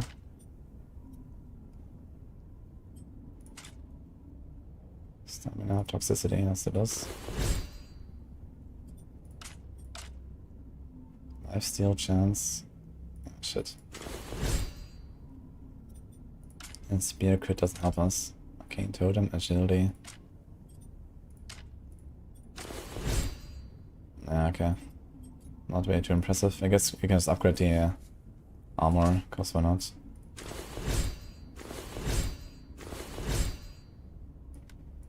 Alright, what's going to do here? Dragon Flame, Archery, Endurance, Max Health. Nah. It all seems kinda crappy actually. Take our old chest. Here's another thing. Key to Eliza's chamber. Fortune Dragonfire. This key unlocks the layer of Eliza. I think I've actually done this boss last time. If I'm not mistaken. Key to the ancient catacombs. We can try this one as well. But let's first get a boss. And also need like Firelands. This is like the next thing, I guess. We don't have that thing yet, right? So we can upgrade the mortar with 15 Fireland silver stars. But I need to do the Firelands for that, I guess, which are the next thing.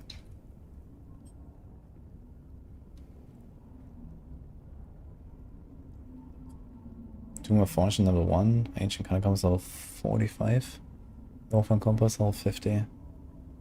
Okay, so later we're gonna go to like these islands and stuff, and there's like, you know, dungeons here, and these dragons and whatever, so there's a lot of stuff here. But first... boss time.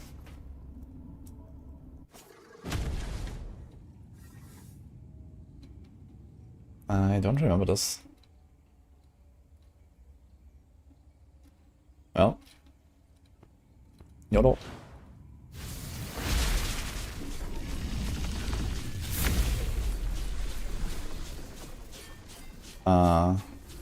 Everything moves.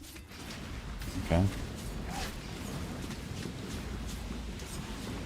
At least for once, it looks like we can't get knocked around and fall off the map.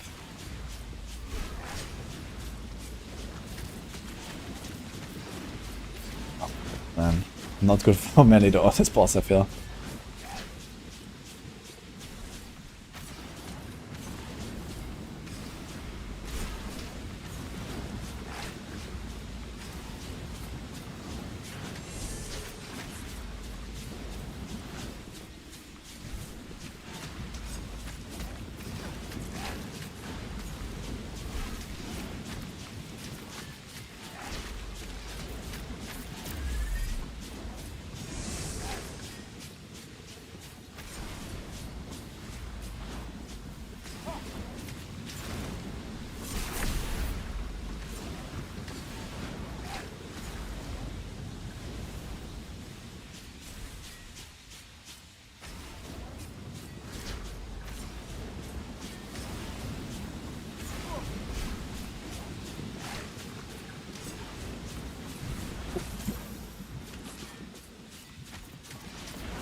Where'd it go?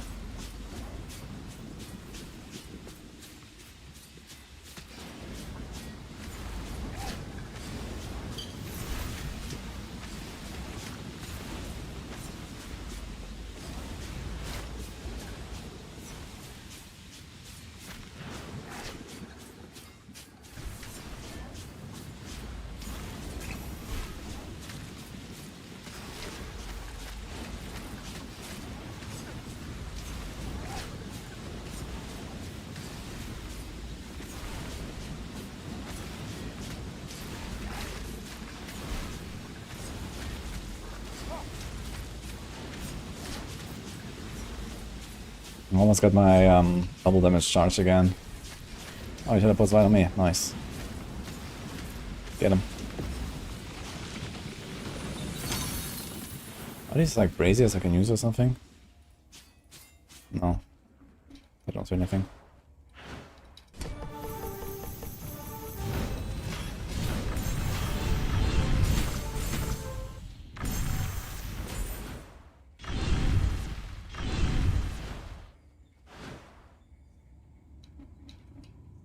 Hmm. 26 max health stone. Oh.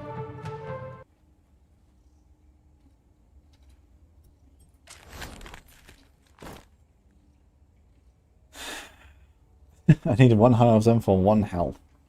Okay.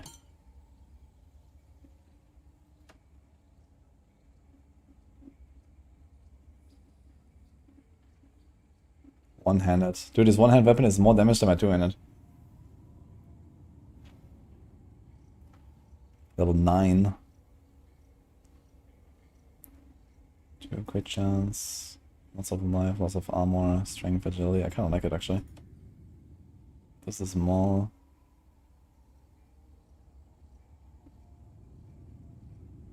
Okay. Oh, we can only go home. Yeah, it seems like the pillars, like the ice pillars, they seem to like hurt you. They're moving around and they hurt you when they touch you, but it wasn't so bad.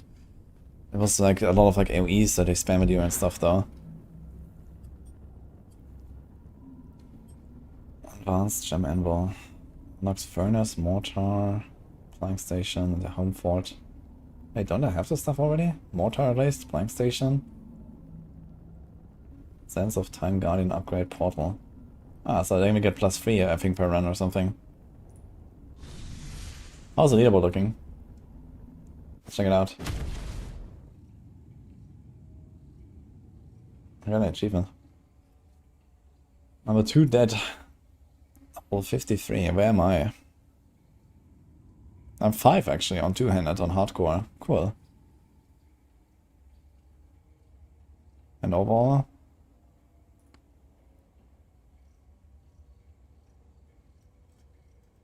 I'm 32. Okay. Ventura is here actually blasting. It's a PoE guy. El Bebo. Wait. That was like the character name, right? El Bebo. Okay, so this is like not the actual guy. El Bebo is the it's one of the creators actually. But this is the random character name. This is the account name, I guess.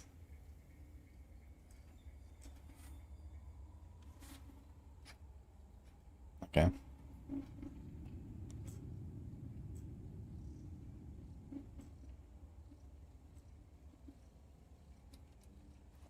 Anyway, start blasting. Let's go. I'm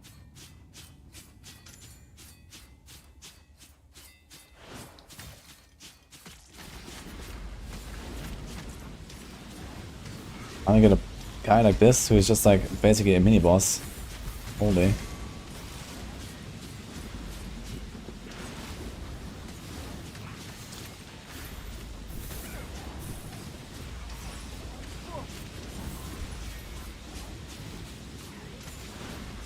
Wait, we got a dungeon key. I need to try this after this run, actually. It's for level 22, so I guess you can go.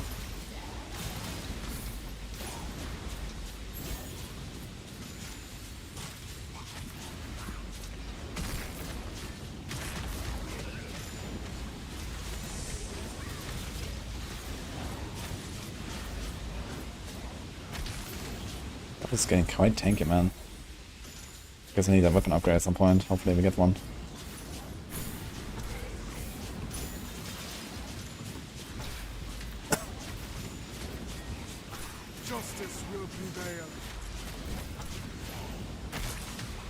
It's certainly one of the things I have the most issues with most of the time. It's always like getting a better weapon upgrade and getting like the base damage up.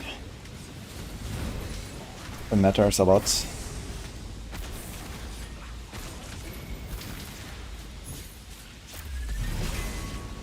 Oh. Big helm. Gain 1 base damage for every 50 dexterity. Oof.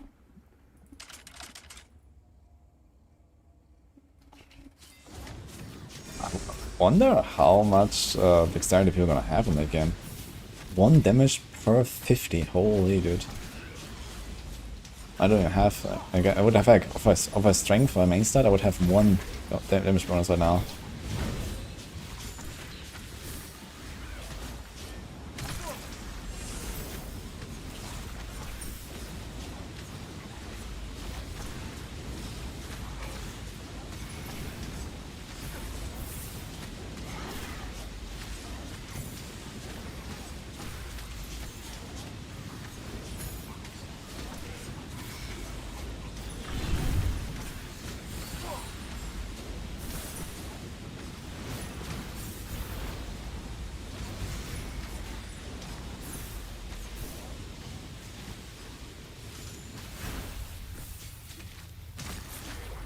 Guys are so tanky, man.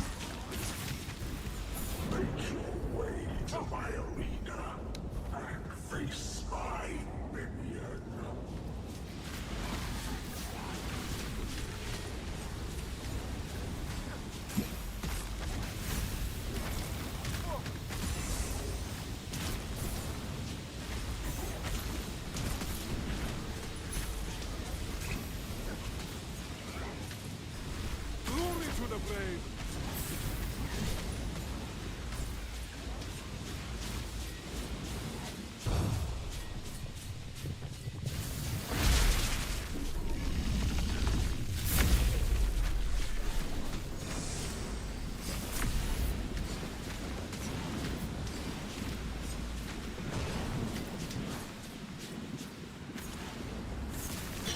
Melt him.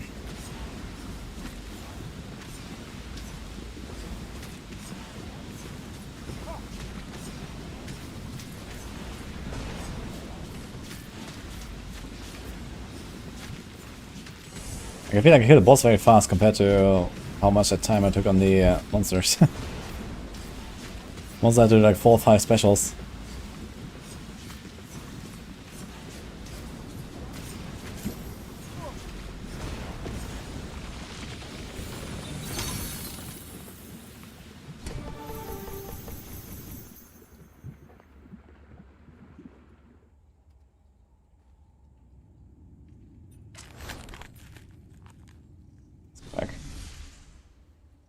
What kind of game is this? It's like ARPG, but in third person, basically.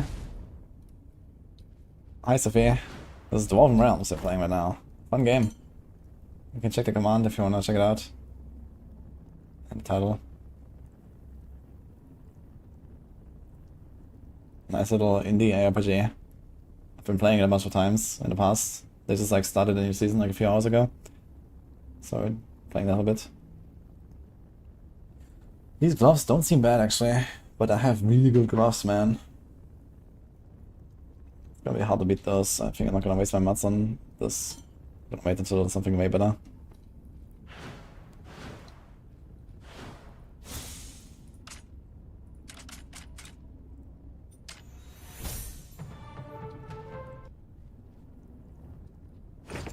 Oh, stash, I don't actually have anything. Does this work now? No, I still have not unlocked anything here, it seems interesting. 5% damage bonus, 15 endurance, 1 energy regeneration, and 10 damage. That looks very nice.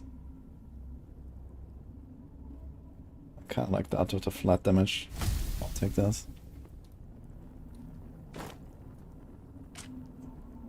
I'm not sure how many of these cards you can actually have. We have health and luck bonus. I didn't actually invest into luck yet, but I guess eventually you'll do that for XP grind. Crit chance, strength, armor, energy regen damage. I have like really nice cards. Okay, 3 points. So first of all we get this here.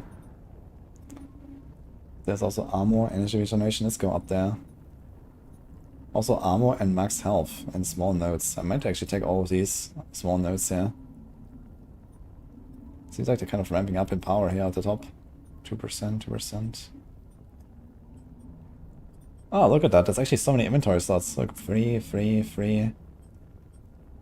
I think I salvaged the other item though with the inventory bonus, right?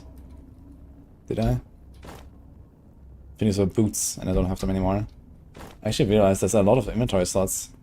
This item is actually not bad if you do that. 2, 4, 6, 8, 9. This is 37 inventory slots from this wheel. And for each slot you get 1% bonus damage. Kinda big actually.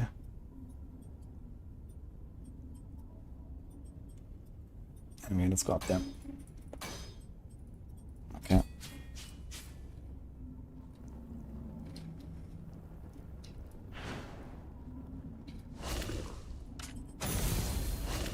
Upgrade our stations.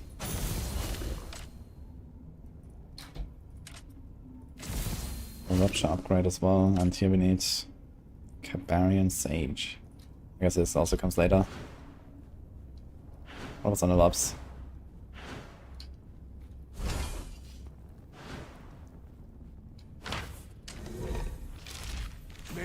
spirit protect us.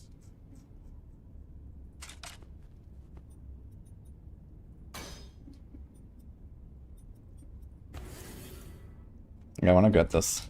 That's very nice. How far am I with my skills? 2,800. You almost have whirlwind. It's gonna be nice. Should I go +3?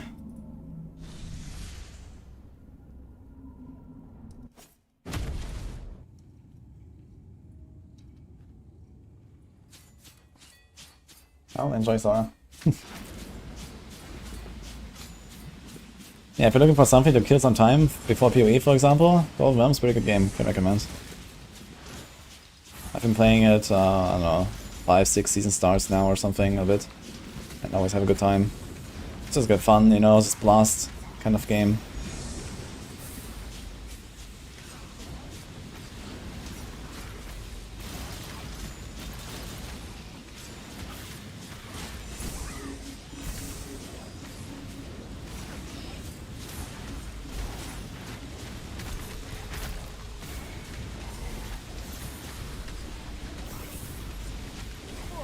Justice will prevail.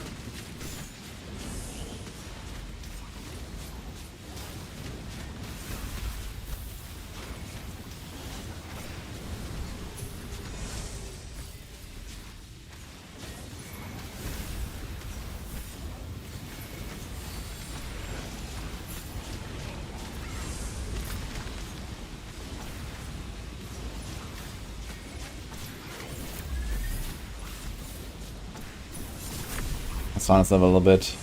Get some XP and stuff. I wanna see if we can get some upgrades.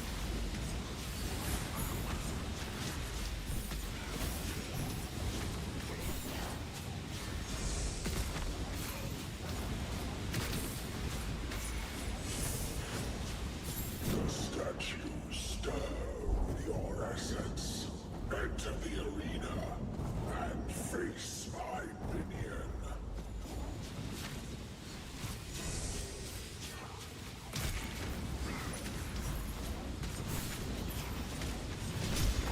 Oh, actually, I wanna see my armor right now. 32%. Okay, already I'm in a check level 33%, so it doesn't scale down too much. It's a good chunk of damage reduction.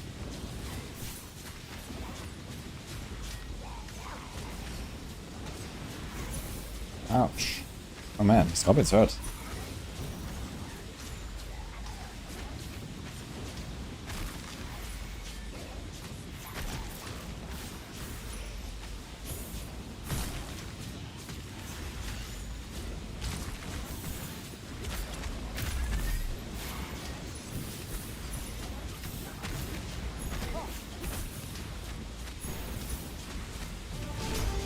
Oh! Level 8 weapon. 28 base damage. Okay, I think I can do something with that. If you upgrade it a bunch. 5 crafting specs only though, so let's see.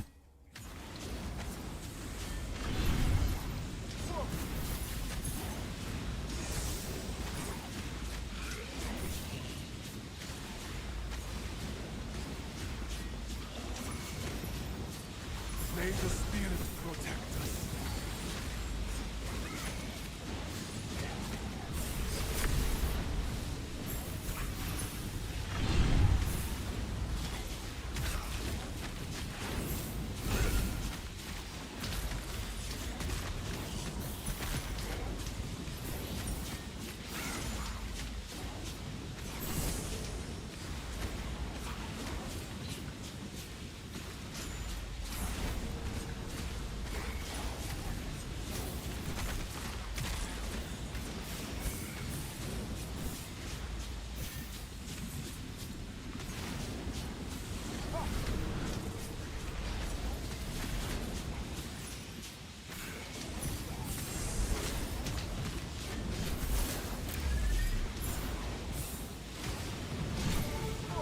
Level 9 bow.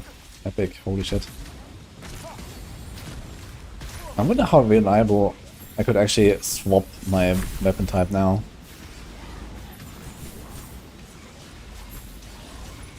And you know, just catch up basically with my weapon scale. I never tried doing a swap. But I guess if you just like grind like one of these zones here for a little bit, you can probably catch up at some point.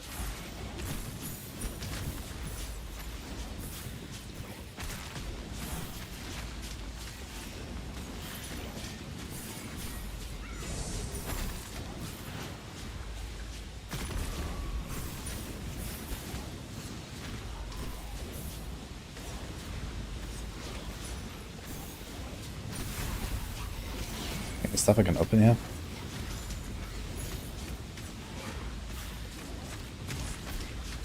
Justice will prevail.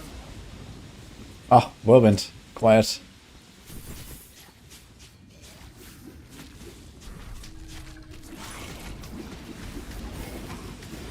Let's go.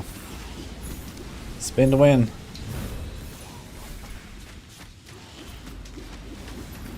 It costs a lot of energy though. But it melts. Okay, I need more energy though.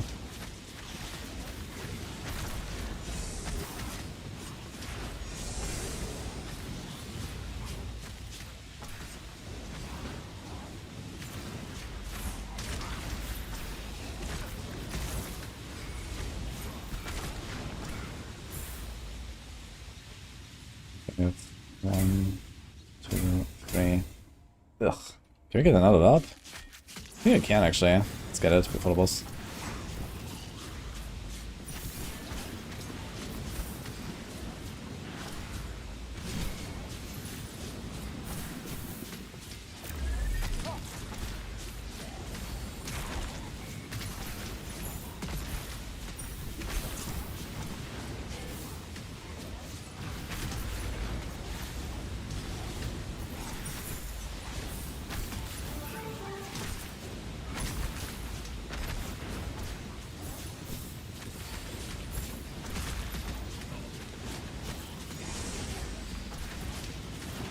Whoa. Stuck. Wait, why did I not do the second jump? I think they stunned me or something. I wanted to do like two jumps straight for the mobs. I almost whipped there. Holy shit. Make some health pots. How do I get health pots actually? Do I just regen? The spirit protect us. Okay, apparently even level up does not give me health pots.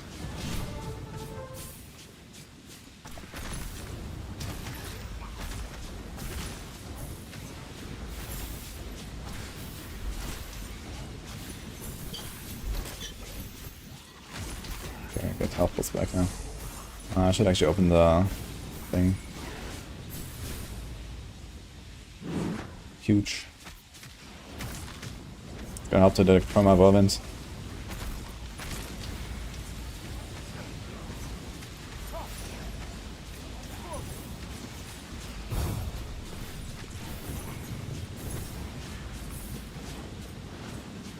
Okay.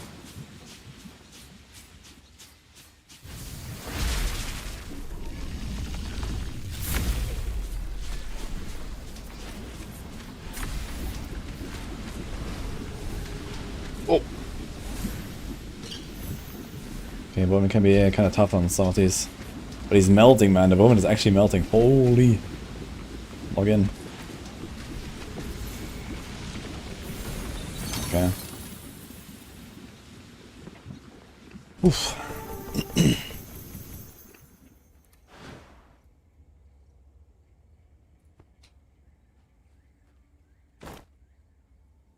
This is a ring.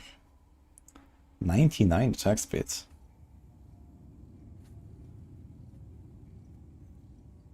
Also big bracer.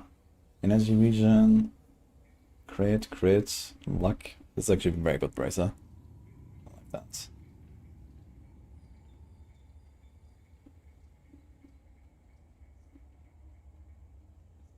Okay, I should try to craft something again. Got a lot of good items. No! Oh no, I had 500 cents. Didn't turn it in. Oops. Okay.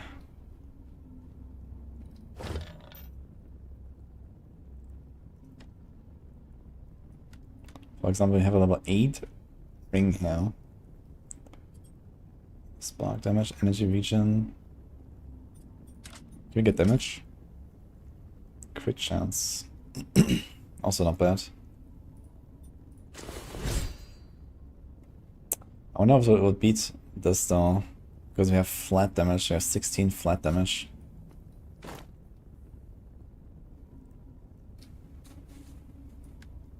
If I remove this.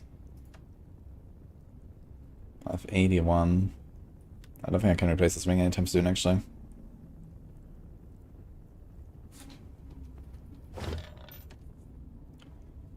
Maybe this chest. Max health. Boss damage. And toxicity damage. I think I'll do that. Also has a lot more armor.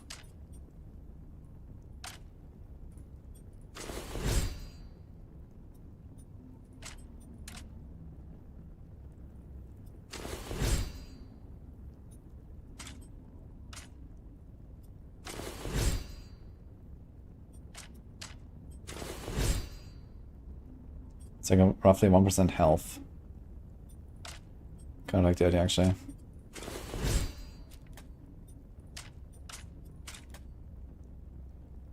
I can do that.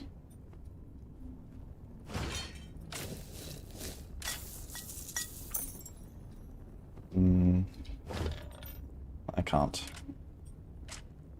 How much did we get? Powder? I got a lot.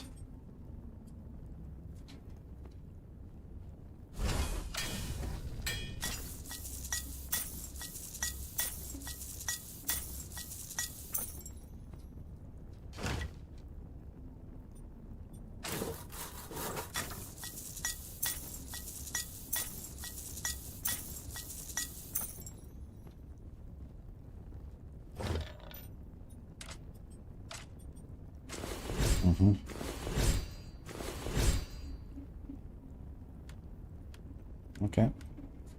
Here's a neck that has 6 crafting specs. That's kind of funny. Let's see what I can do. Strength bonus is not a bad start. 2-hand crit.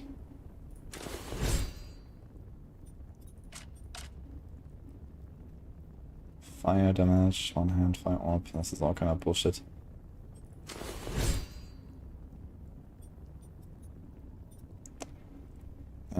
No.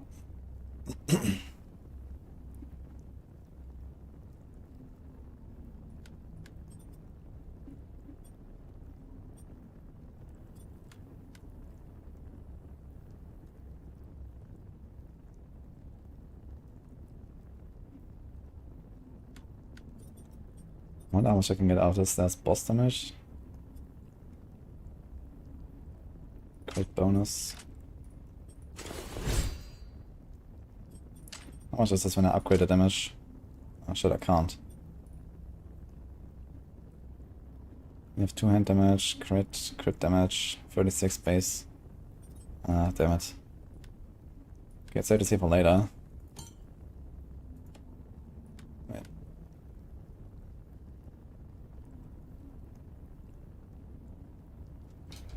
Okay. Do we have something here? No. Yo, this is a new boss, I think. Quartz card station. There's an upgrade for that? Stone carving table, okay. Yeah, we're actually near the end of the campaign, basically. So here is the last biome. The forest. Maybe we're gonna go through that. All points in strength. Yeah, they changed the stats a little bit. So they're basically like tied to weapons now, you see here. 5 strength with 1% damage, and you know 5% 1% crit damage and so on, or 2-handed weapons. So like splitting up the stats is not really such a big thing anymore. I guess we can like do more in luck at some point for XP, or wisdom to get some boss damage. But yeah, right now it doesn't really seem like too useful to invest into the other stats. 10 staminas, 1 health, and more. So yeah. Anyway, boss time. So these stats worked a bit different in the past. I think there's a new boss. I'm not sure if I know this one. It's very sus. What's going on?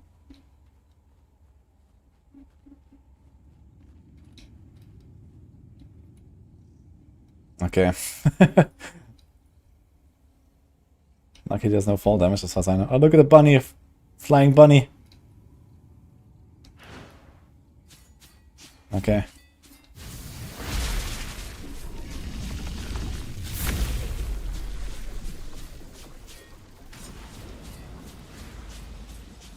Um...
Oh.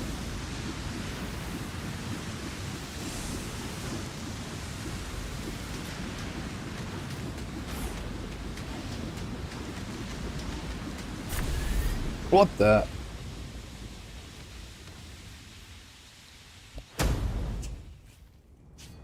Okay.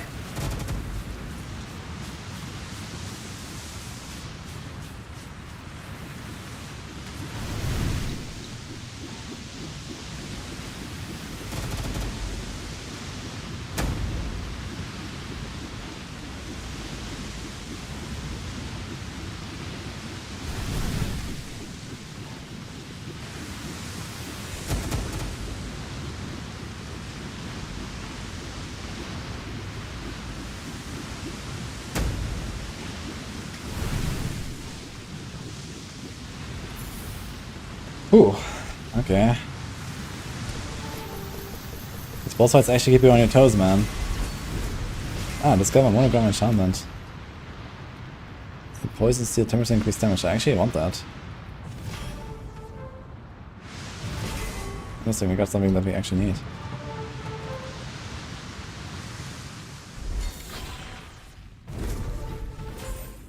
Wait, what? Why is that slugs coming out? Ah, they give you stuff.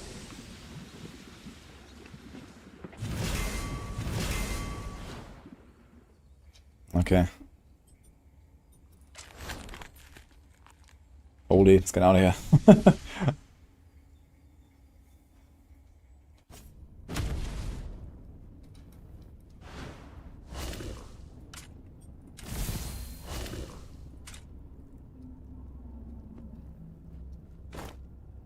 What do you got? Gain 2.5% attack speed per potion slot. Interesting. Gain 2.5% armor per potion slot. Uh-huh. Unfortunately, the stats on both of them are horrible. Here's other big boots. Spinning blade damage, more damage, more damage, more crit. Oh man.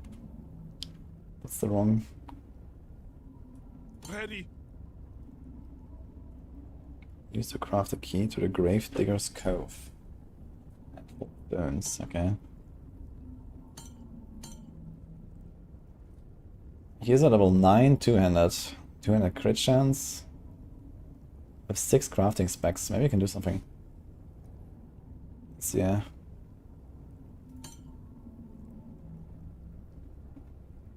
And we got like a lot of boots here, but unfortunately they all kind of suck. Also, can try to craft them into something better. So what do we got? Starblade, Spear, Carnage. Nah, this is hopeless. What about this one? Toxicity, Strength. Health regeneration.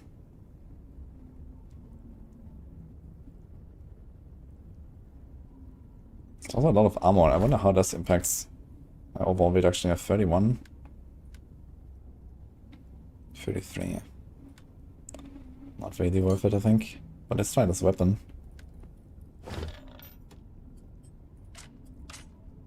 Stamina, strength bonus.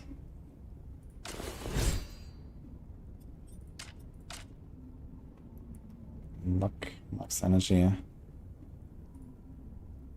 Need bear tooth that I do not have, unfortunately. Do I need this for anything? No. Upgrade. Ah, you might have a new weapon here.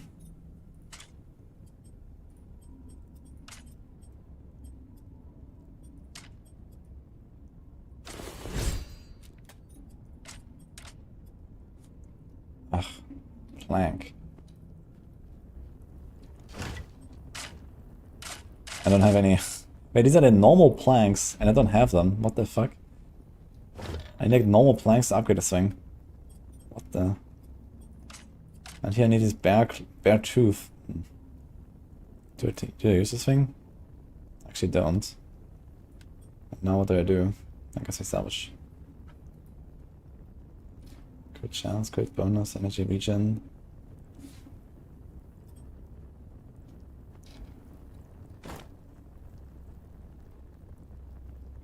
$200 damage.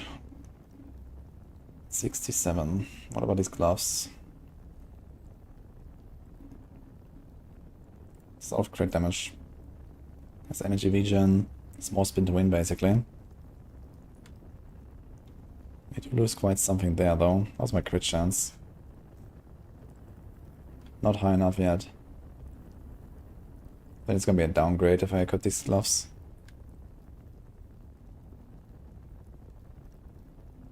But it is 5 energy regen. That's pretty good.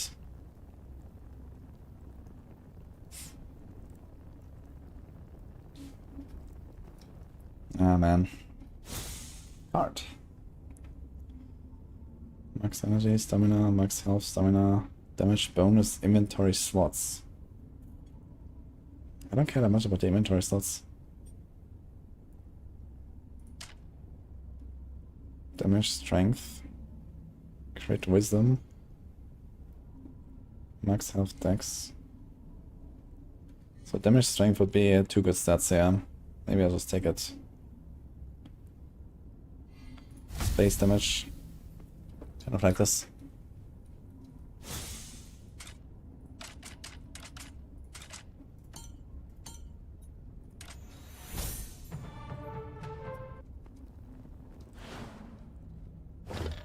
Do you get something to upgrade?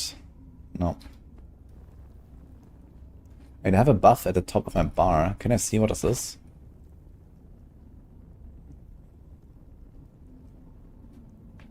What?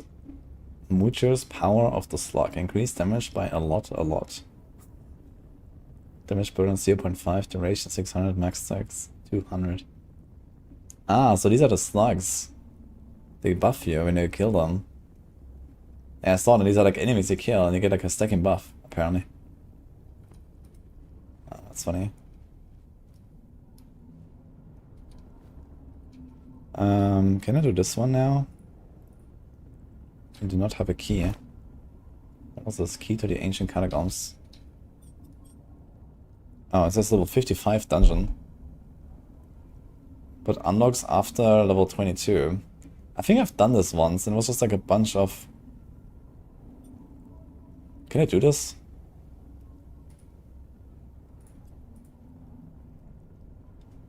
Forgotten Dwarven Hells with no semi-peaks are royal treasures like guarded by ancient traps and whispered legends. I think I'm gonna try it. I remember doing one of these keys once. I'm not sure if it's the same one that I remember. It does not appear so, actually. Slugs. Well, I'll be damned. Slowly becoming less of a noob. Welcome to the Catacombs. An ancient vault full of treasures. This vault scales and will always help you find great gear when you're struggling.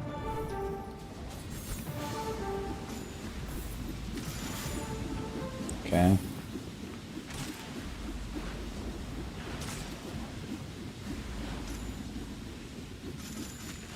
slugs.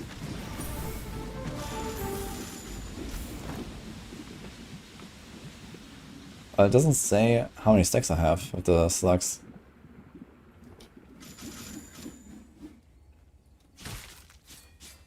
So, who knows?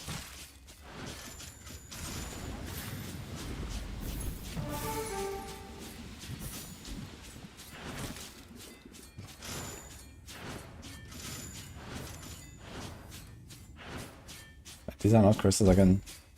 Oh.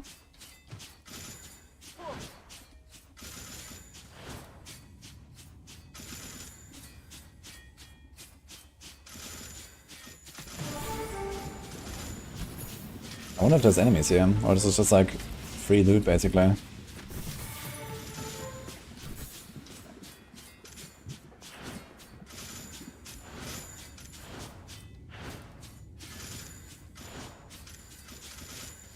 Oh, it seems like that's it actually. So it's a bottle. Okay, so it's just like a bunch of stuff basically. So it's not the one I remember, there's like another one. Full of bones.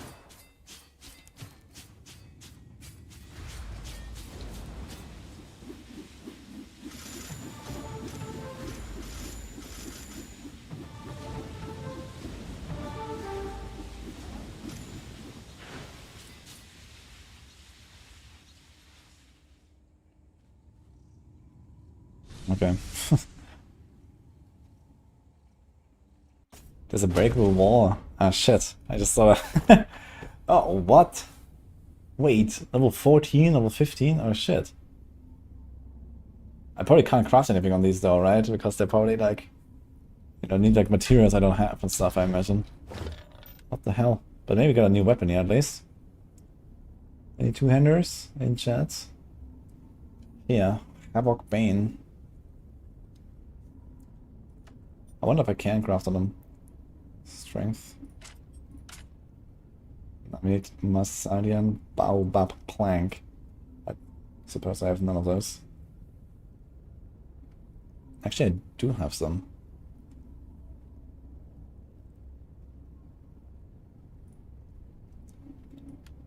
But that should be an upgrade for sure. Gain 5 and 5 damage for each critical chance above 100. Wow. This thing has 73 armor. 32 life. More damage, more crit. Fuck. How much does the armor do, I wonder? 32. 36. Okay, it's not too much. I unfortunately will not be doing fire damage. Increase mount speed by 80%. Forgot about the mounts actually. Gain 1% critical chance for every 50 stamina. Gain 1 additional potion slot for every 50 wisdom. It's actually pretty funny stats here, I gotta say.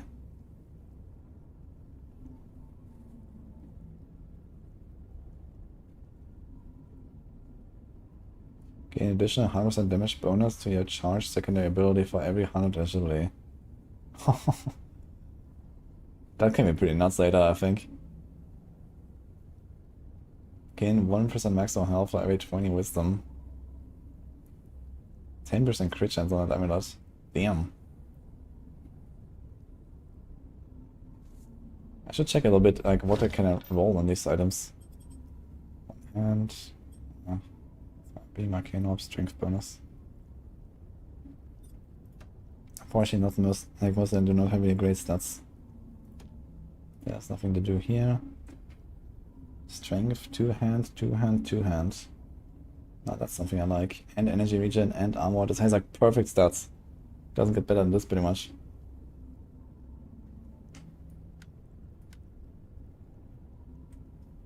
This has archery stuff.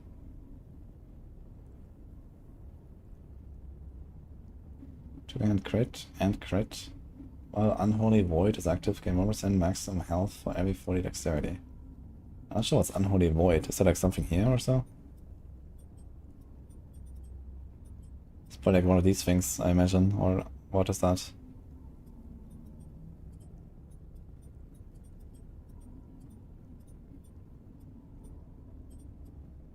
Not sure what that is.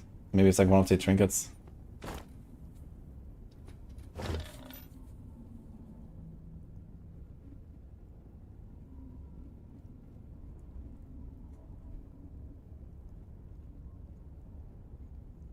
Mm-hmm.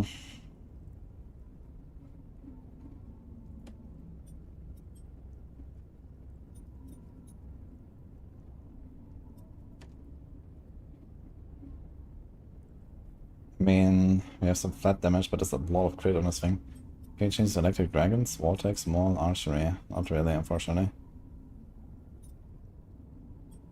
I wonder if it would wear it. Losing some flat damage. Getting big armor. I'm gonna do it.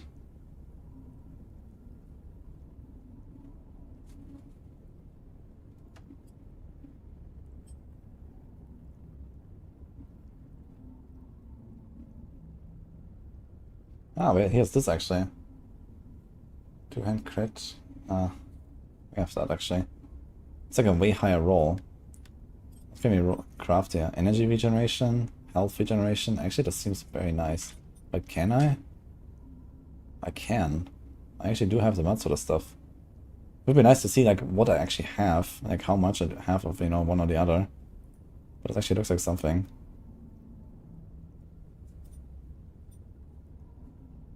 So we have big crit chance. He has double crit chance, but he has also energy regeneration, which I like.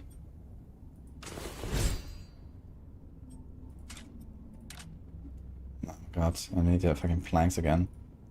Can we convert them? Wasn't there like a conversion thing somewhere?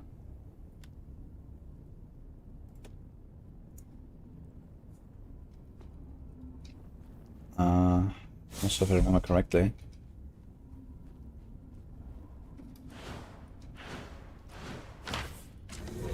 This one gets some level ups. It's my destiny. 2 level ups.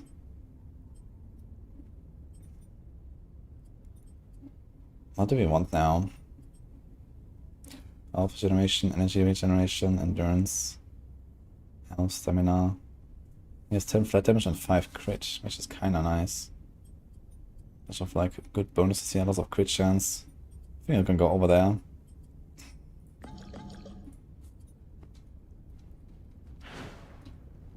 $4 for 6 days of fun. Yep. This game is really good, man. Especially if you don't know what to do right now. Until PoE. And who knows, maybe like at some point you wanna jump in again. Okay, we can convert stuff. Use for crafting ancient keys. Use for crafting ancient keys and artifacts. Okay.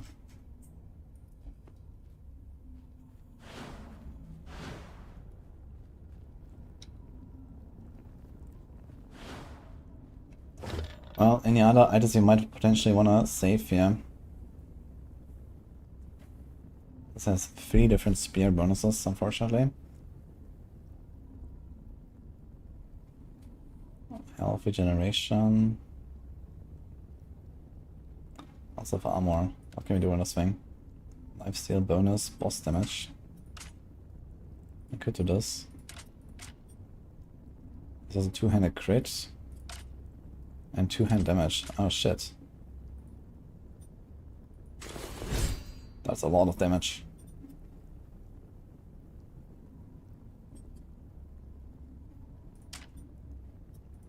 Do we care about the health regen? It's 10 health regen, it's kinda nice to be honest.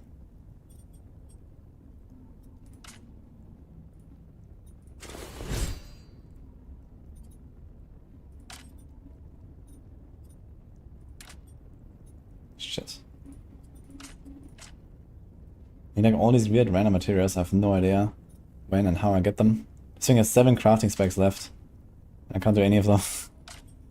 I can do this. Get some flat armor. Okay, anyway.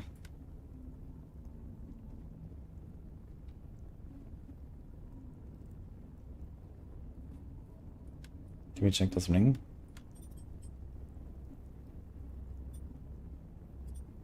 It's a trash, unfortunately. Yeah, those big pants. 2-handed, 2-handed, armor, strength. I like that one actually. Look at the 7 crit. 15 crit damage, 15 damage, damn. Okay, got some big pants there. Here's also Majory, Spear, oh boy. 2 hand damage. Oh. I suppose not.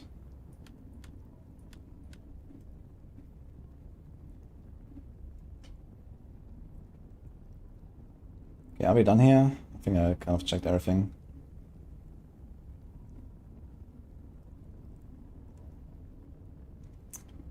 That's a pretty good helm though. 5 crafting specs, dexterity bonus, agility bonus, blood dragon damage, 2 hand damage. Ah, that's tempting. Is this like raw damage? You can actually do raw damage.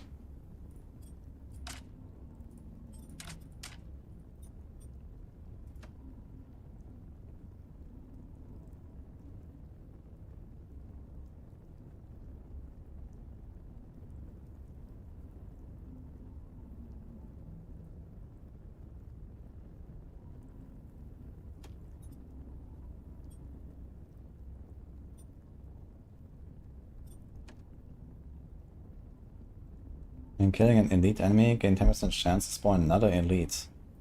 Seems kinda nutty actually. Health regen.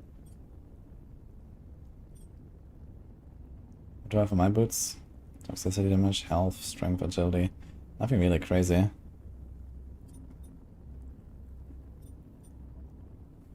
.2 luck. And some crit damage bonus. Kinda nice actually.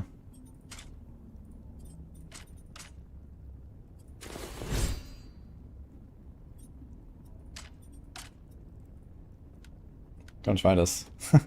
More elites.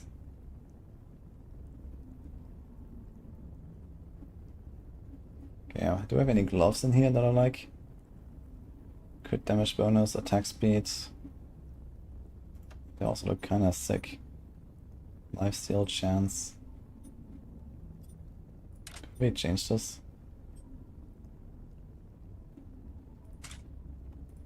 Do we want to use this? 18 crit damage. Might not be worth it actually. And gloves are 2 nuts. Okay, I think I'm gonna salvage the rest there. Enough of this.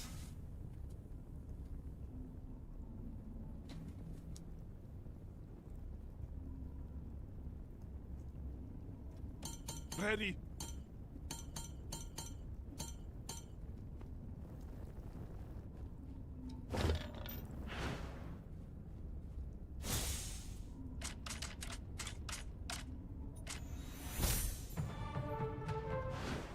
Alright.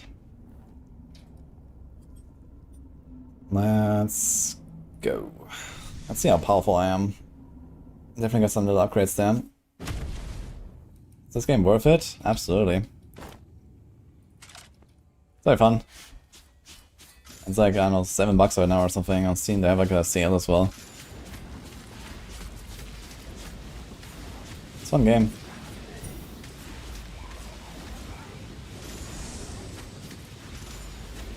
Let's do a spin to win, guys. The bow actually does a lot of damage. I have so much damage I can actually just kind of like melt through stuff, yeah. Somehow my max HP actually went down. I think I unequipped something. Maybe I shouldn't have. We are melting now. I feel like I just need to get a bit more tanky and stuff, so I can actually like just stand in the middle kind of. Like infinite energy right now. Yeah, this looks pretty good actually. These are melting. Maybe I should get rid of this toxicity stuff. It is relatively powerful, but I don't really see shit. Sometimes it like looks almost like the indicators from enemies. I think I might have to remove the toxicity stuff at some point and get other trinkets.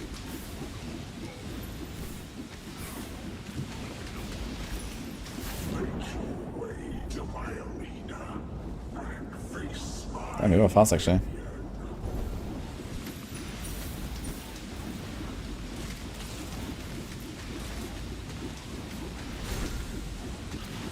Ah, here. I think I just broke the 10% chance to spawn another elite.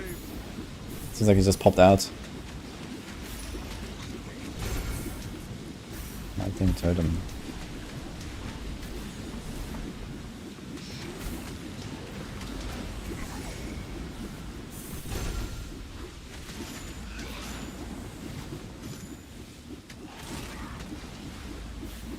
That's a new weapon build, yeah, spin to win. Pretty powerful. They really buffed the dispatch.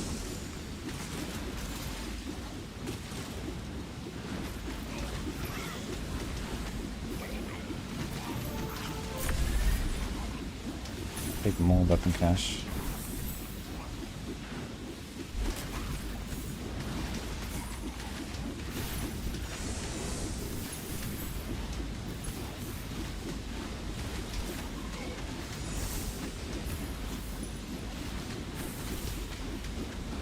Okay, let's get to the next double damage upgrade and melt the boss, let's see. Oh.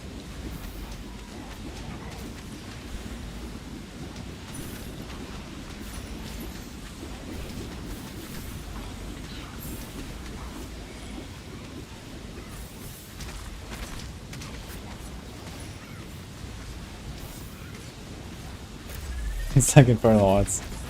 Kind of, actually. But quite a lot more interesting than Infernal Hordes, I gotta say.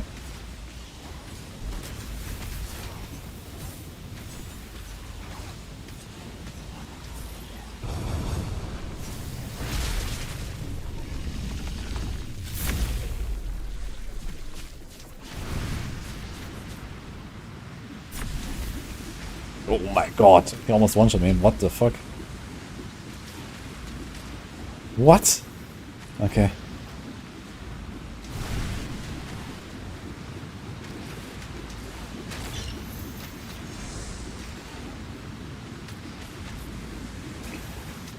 Don't see anything.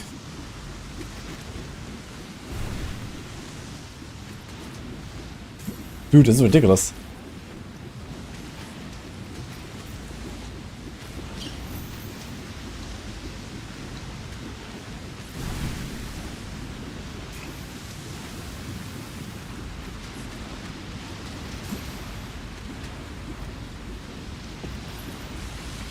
Holy.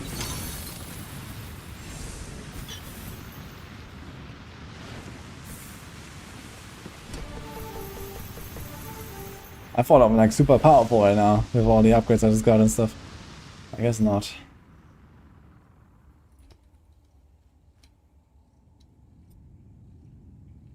What happens if I kiss on this now?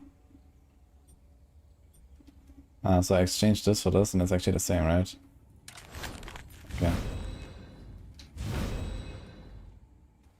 Ah.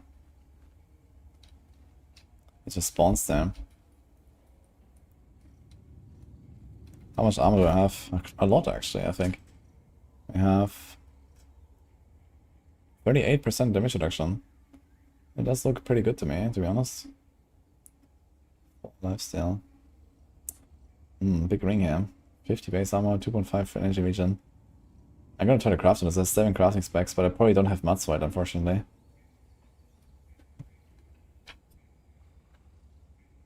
It would be nice if like a crafting station would spawn here as well. Not just a disenchant station.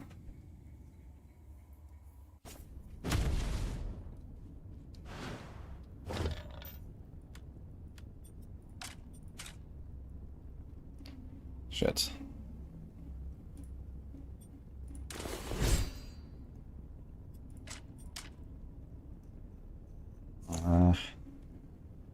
Yeah, I want the flat damage on my ring though. I don't think I'm gonna do this. How much flat damage do I have? This is 16 flat damage. We could also replace this one actually. Agility, toxicity, lifesteal chance. It's not that crazy actually. Imbue. So how about that? Can't do this. Any planks? Just do this. I guess it's fine to sometimes not craft your item to, you know, use all of it. Okay, boss time, right? Endgame zones unlock. Alright, Cambarian Mire. Let's go. Can we do it as the last boss of the campaign, basically? And this also looks like something new. I don't think I've seen this. What's that? It's like an... looks like a cockroach or something. Or like a... what is it called? Like flying insects.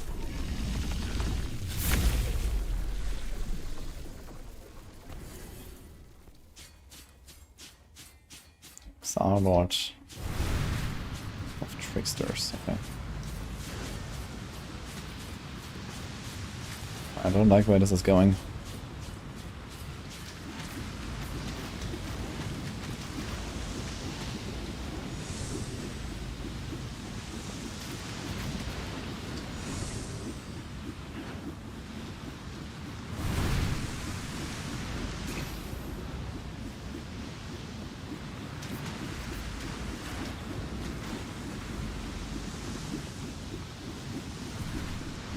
Does he have a shield or something? It looks like he has like a barrier. Do you have to do something? You guys have to kill the guy here.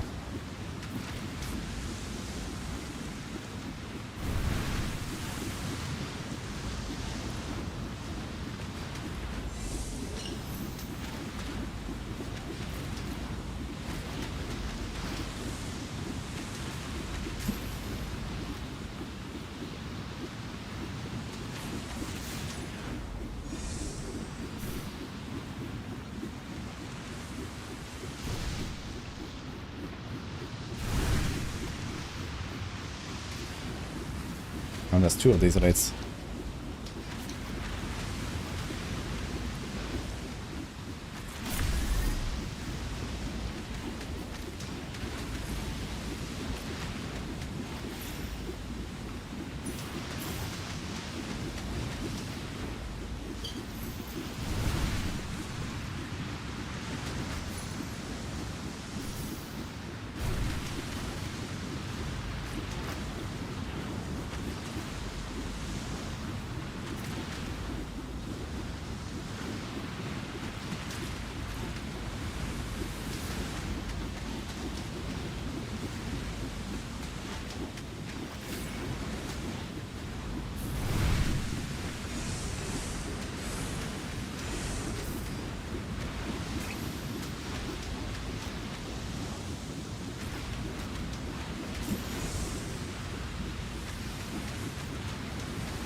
Oof. Man, all these all these boss fights are pretty rough, man. They do so much damage.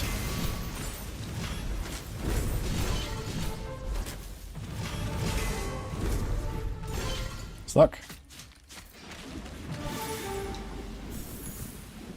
Oh, these sucks also, they're basically like treasure goblins and stuff, and they also give you like a buff. You choose power of the slug, okay. Power of the slug. Experience buff, okay. What do we got here?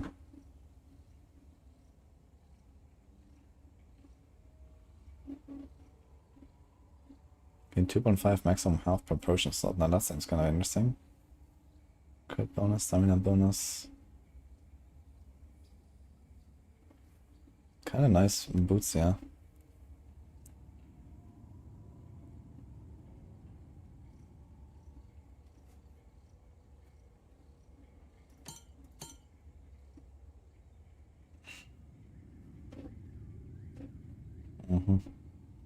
I just realized I have armor on my two-handed weapon. Interesting.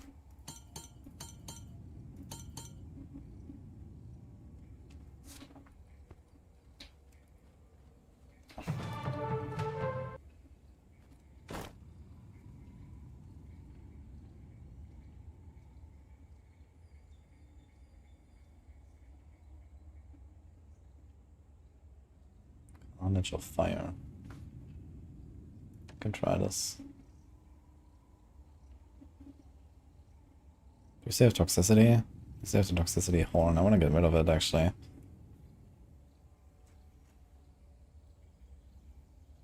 We don't have other trinkets right now.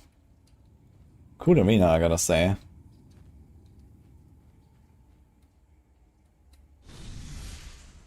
These guys are watching. What's the TLDR for this game?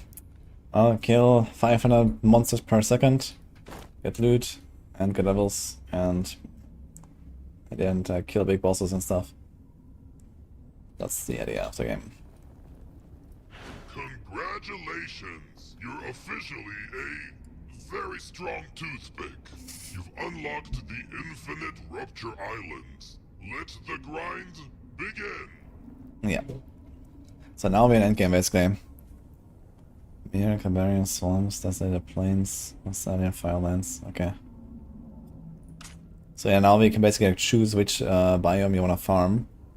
And you just go on like higher ruptures, and then you can unlock these dungeons as well. Yeah, it's like the Hourglass, Kingdom of Chorus, also the Banshee. So these are like also some bosses and stuff I believe that you get at some point.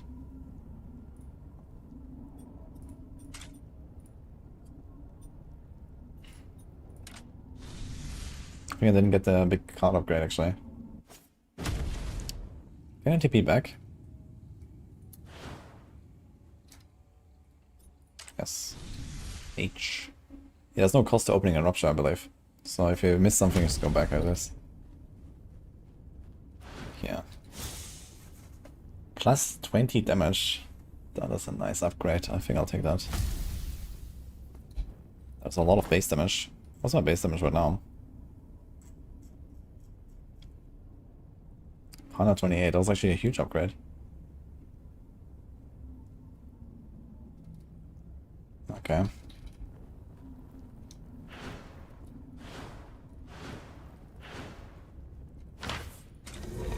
Justice will prevail.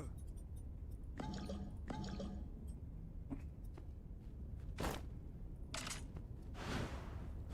he has another thing to say. Congratulations! Ah, okay, it's the same thing. Very strong Interesting, it plays a tutorial again when I abandon the run. Rupture Islands.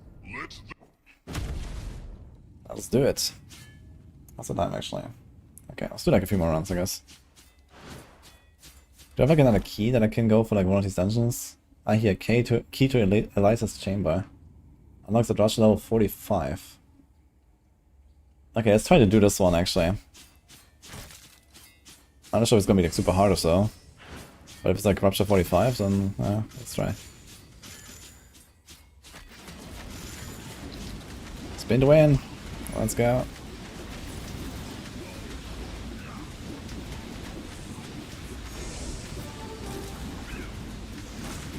Can you go up? There is no multiplayer in this. There's like indirect multiplayer, there's like fellowships, which are basically like clans or guilds. And you can kind of like profit off each other, like there's like certain bonuses they can unlock for other people in your clan and these kind of things. But there's like no actual multiplayer in this game. I wonder if they're gonna bring that at some point, but yeah, I think right now it's not.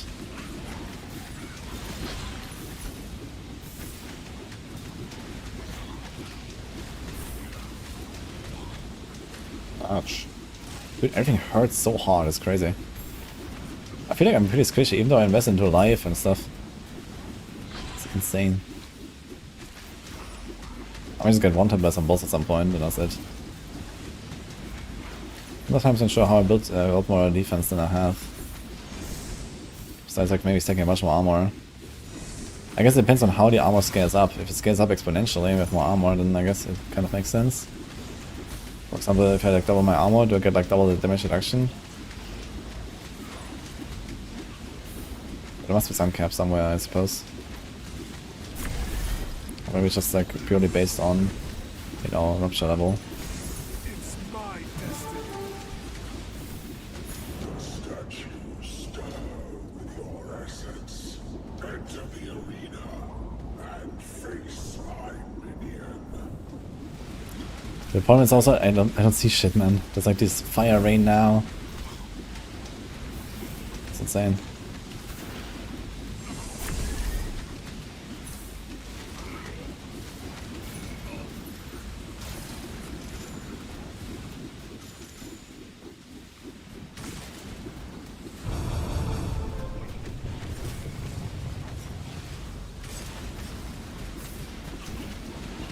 Summon to do double damage.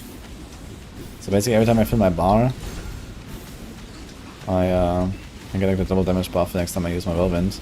But since I permanently spam the whirlwind right now, I sometimes like automatically use it. Because it's like my main ability.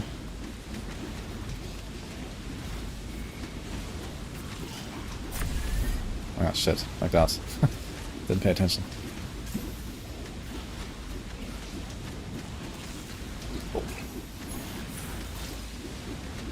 Oh, nasty, man.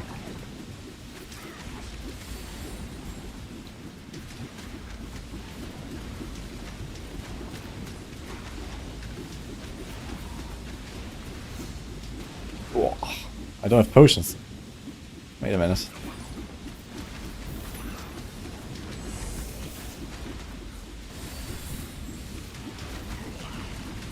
I'm not 100% sure how potions actually refill. I think I have to kill elites for that or something.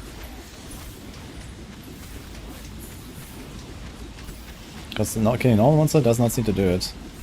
Maybe it's only when you kill elites.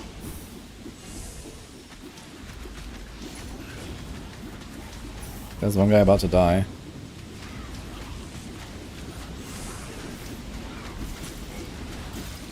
Nope, this elite also didn't give me one. I have no idea how I get potions. I guess they drop sometimes. Maybe I should pay attention to that. I think I've seen some on the ground somewhere.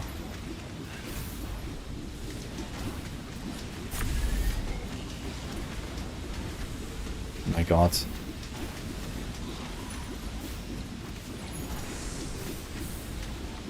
That's all the leads at this point. It keeps stacking up, yeah, I don't really reach them very well.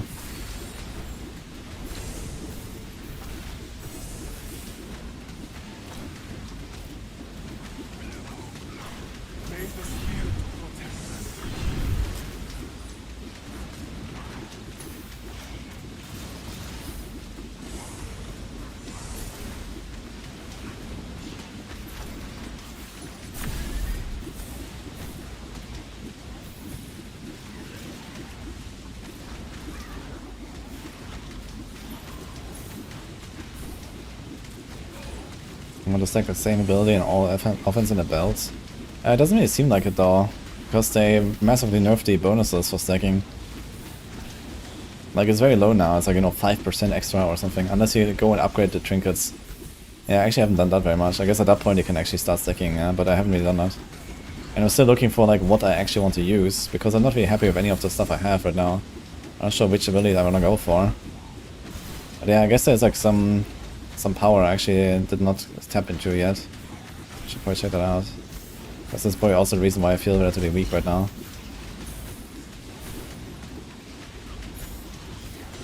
I've just been kind of like checking, like, you know, whenever I get a new one to see what it does exactly.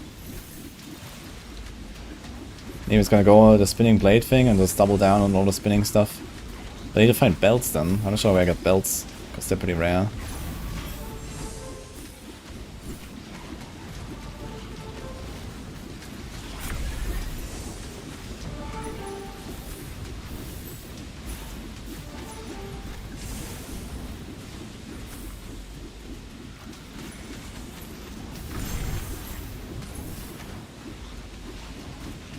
That's left.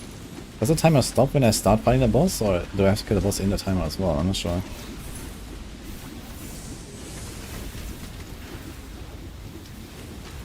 Okay, we got only 2 potions back in all this time. It's crazy how long it takes.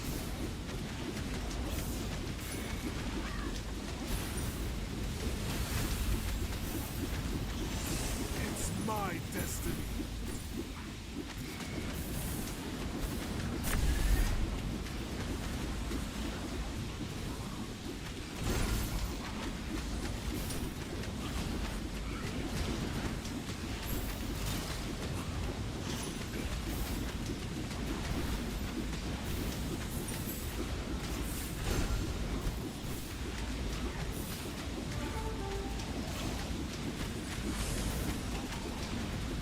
Big Beetle. What the fuck? Underground crystal. Egg container. I have no idea. And this is from the beetle apparently that I just killed. I have no idea what this does. It's It's gonna be crafting the Underrealm key. Okay.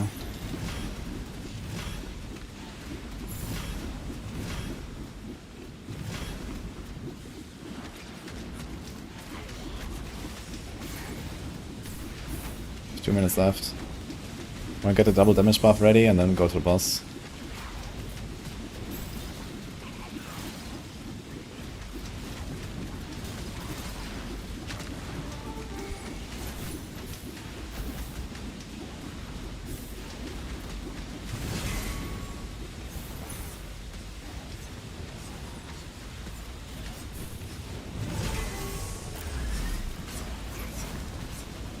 Okay.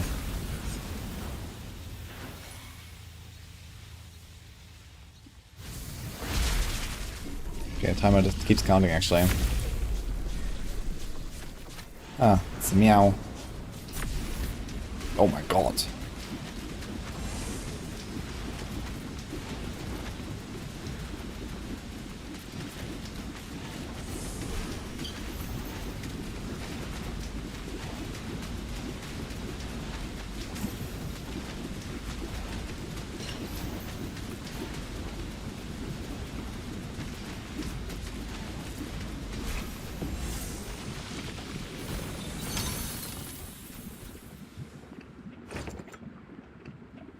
What?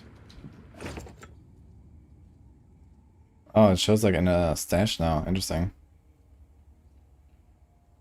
Ooh, that seems very nice. Death plate, strength, 2 hand, 2 hand. Scroll of knowledge. I like that. 10 damage, 10 crit damage, 5 crit. Can I change equipment and ruptures? Oh.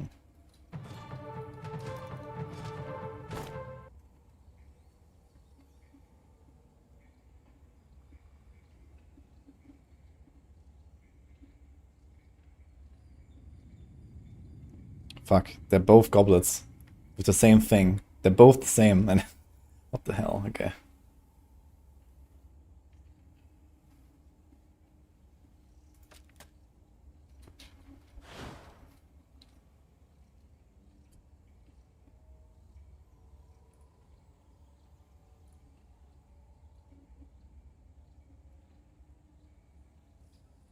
Is that like the cost?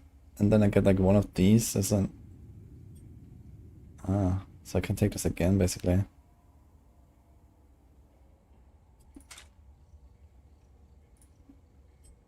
Exchange.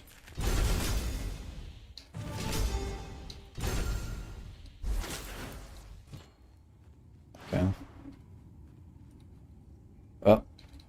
Oops. Okay. I have 10 essence because I opened the thing in the corner and I think this was actually... Oh. Elite containers essence cost reduced by 10. Yeah, there's also a container there and I didn't open them before. Let's go back real quick. Do I still get more of these crystals? I think we do, right? We should be getting them every 5 levels. The cards, I mean.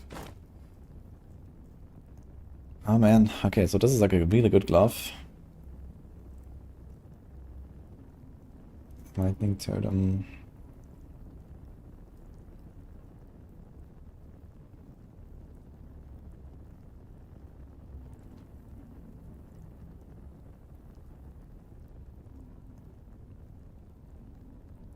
Bag of time essences can be used in crafting.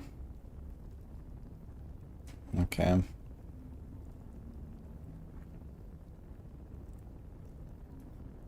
Two-hand crit damage. 8 crafting specs. Oh, this could be interesting if I have the mats for it. Max energy.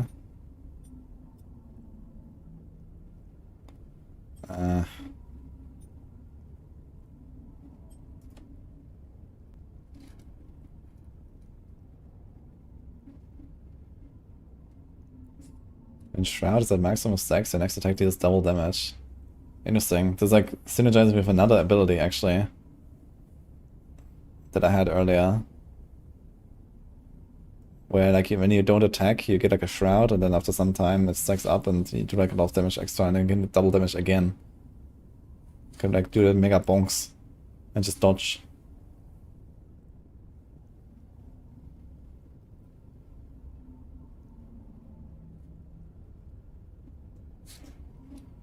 Okay.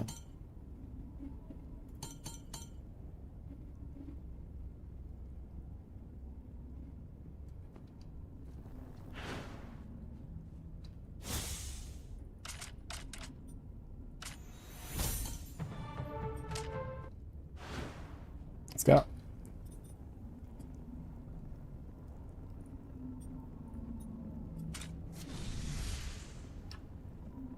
Crystals are bottom left in the inventory. This. Ah, true, it shows there. What's this Fortune Tomb token? Okay. 12 from Rune. Coins. Alright. Yeah, it tells you. I mean, like, it's basically every 5 levels you get the quartz. So let's do this one and then the 45. If I live. Because at some point I feel like I'm just gonna get one-tapped. And we're gonna try this the boss dungeon or something. Let's see how that will go. This looks like a mobile game. It would actually be a very good mobile game, to be fair. Oh my god. I'm pretty sure if they ever bring out a mobile client, this would be pretty good, actually.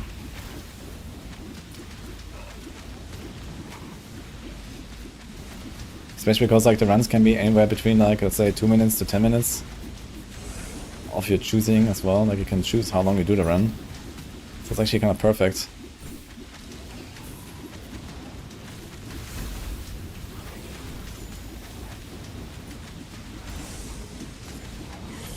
Okay, I'm taking so much fucking damage, man, that's insane. Why do I take so much damage? Maybe I'm supposed to grind a bit more. As like a spin to win melee guy. And not go like +3 every single run or something.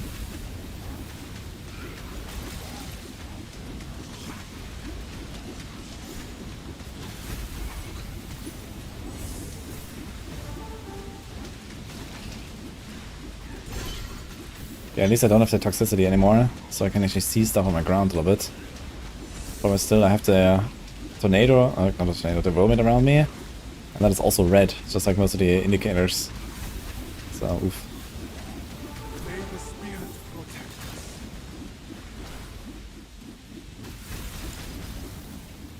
Like 4 available points.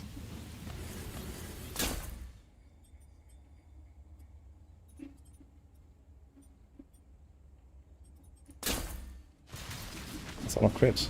How much crit am I at? 40% crit chance now, it's getting better.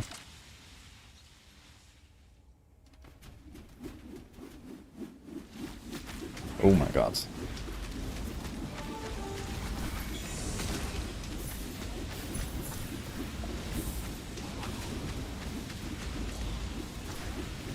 Good night.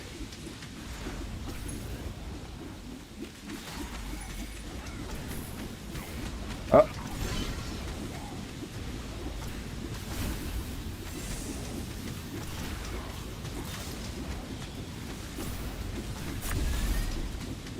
Oh my god, man. Dying. What's up?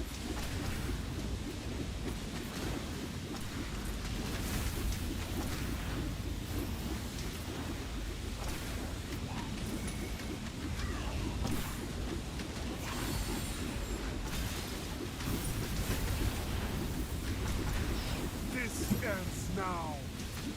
1 second.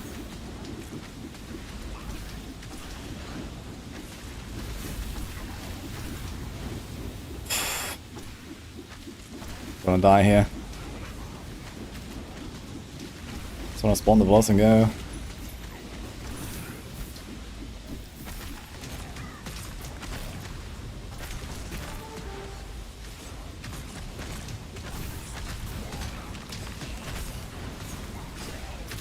Dude, stuff's getting insane here, man. What is going on?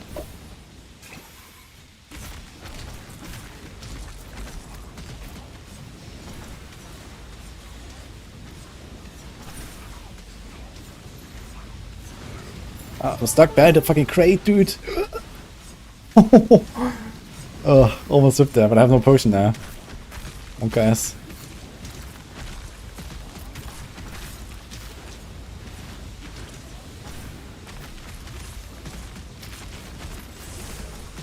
Oh, damage is too low, man. I guess I need a better weapon upgrade, but I've never found like a really good two-hand, unfortunately. The one I have I can upgrade right now, but I can check maybe after this to upgrade it. Maybe I get some materials.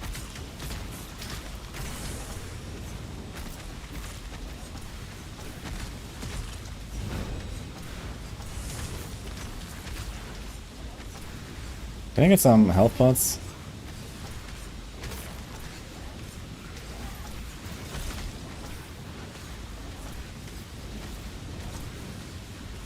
The bunny looks lit. Yeah, this is our bunny. You can actually get our bunny. This is Ufer. They put it into the game. For me. It's really cool. They have like some codecs of streamers, including me. They put our bunnies into the game.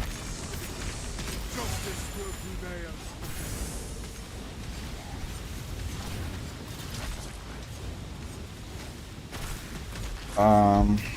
I'm not sure what damaged me there. Didn't really look like I was standing in anything.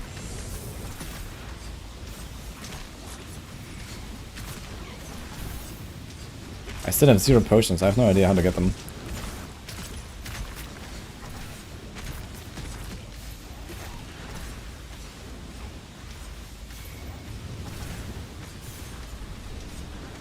I'm just gonna do like 2 more chill runs and then try the boss. I'm not sure if we're gonna get there, man.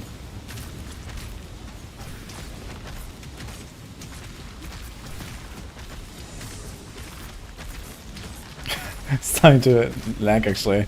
Too many monsters.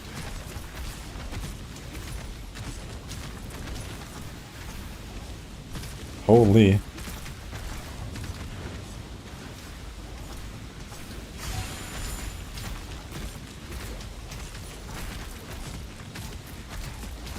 What happens if I press H? Can I like instant TP out actually? I guess I could, right? 4 minutes left.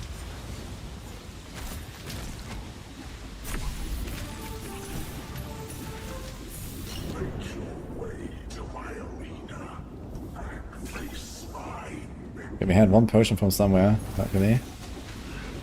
But now I have 0 again.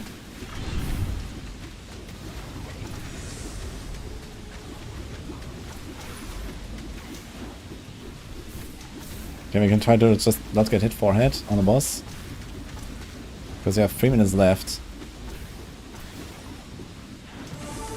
Ah, here's one of the scarabs again.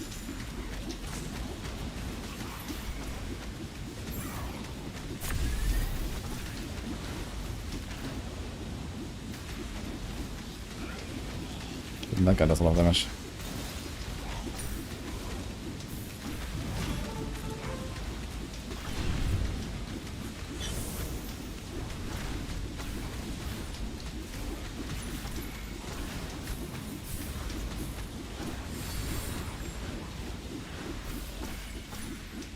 Death and glory.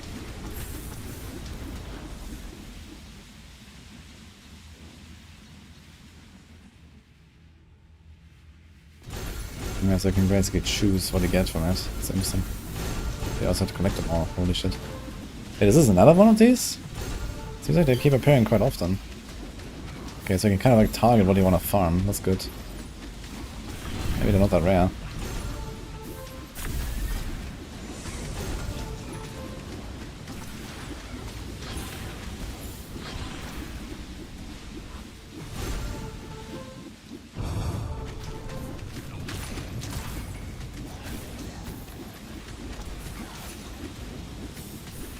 We have 2 minutes left. Should probably go to the boss soon. Let's kill this one scarab here. I wonder if he also drops the stuff.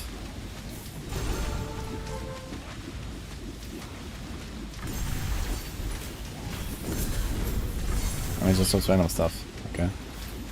Yeah.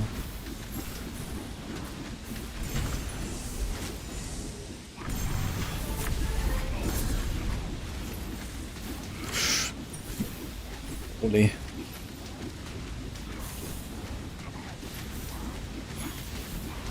I'm trying to claim the treasure, but I'm just there.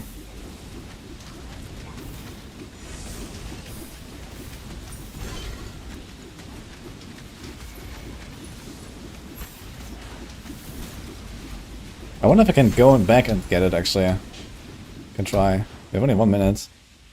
But maybe... I think the door closes, right? Yeah. Not sure if it opens again. Okay, we have to be fast if we want to do this.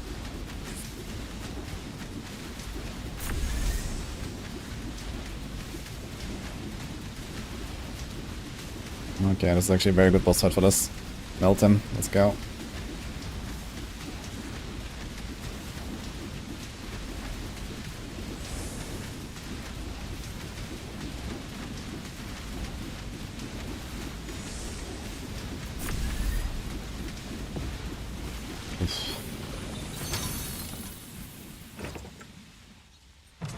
One second, guys.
Alright, back guys.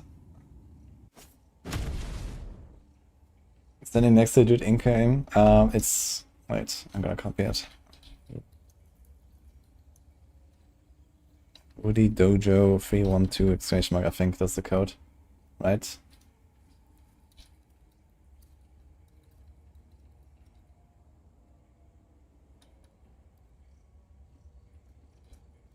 Enjoy.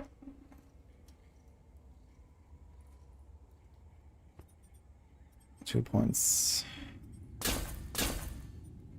And 5 crit chance. There's actually a lot of crit chance you get there.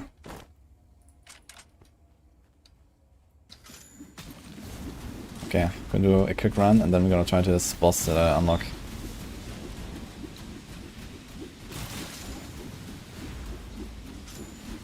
I really hope there's not gonna be another disaster of like super low DPS here. Seems alright. See on the elites though. Everything just hurts so much, man, that's crazy.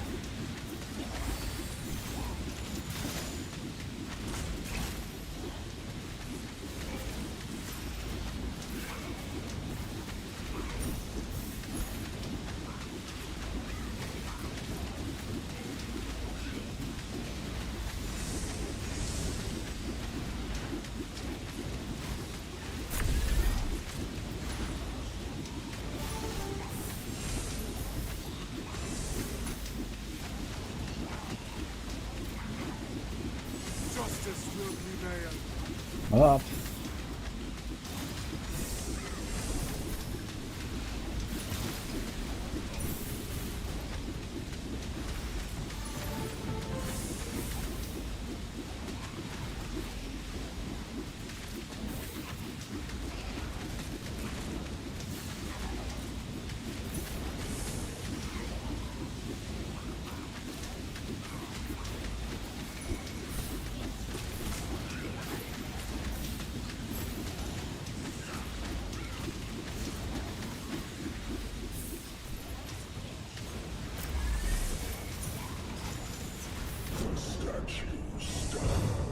Okay. Enter the arena and face my minion. What the hell?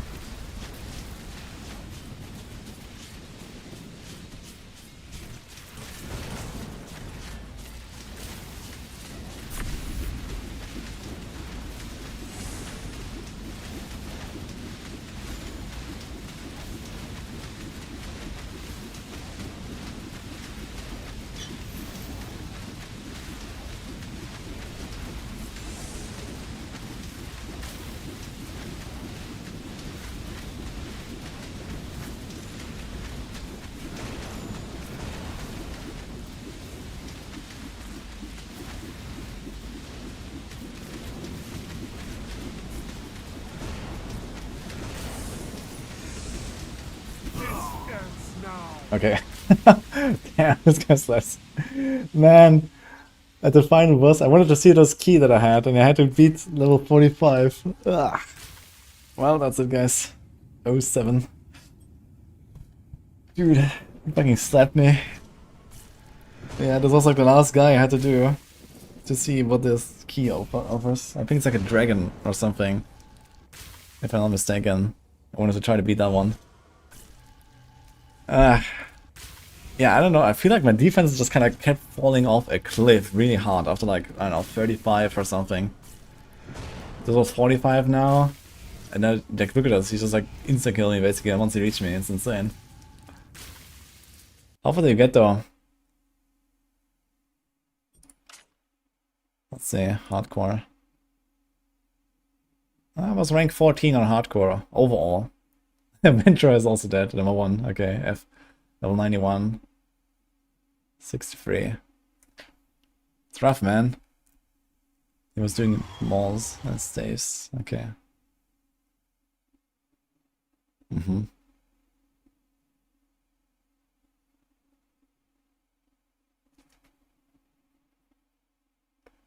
That was fun though. Hope you enjoyed, guys. Armor roll on card. I actually had double armor card. I had like the flat armor and percent armor double. It was insane actually. But yeah, they just take so much damage. It's crazy. Maybe next time I'm gonna try a ranged one. I've never really done bow, for example. I think next time I play, I will probably try archery. Let's see how that goes. Could probably be fun as well, since I have like more abilities now. Last time I played archery, actually there was only like 1 ability for each of the 2 slots. And now you have 3 abilities to choose from, so that's probably cool stuff there. But yeah, GG.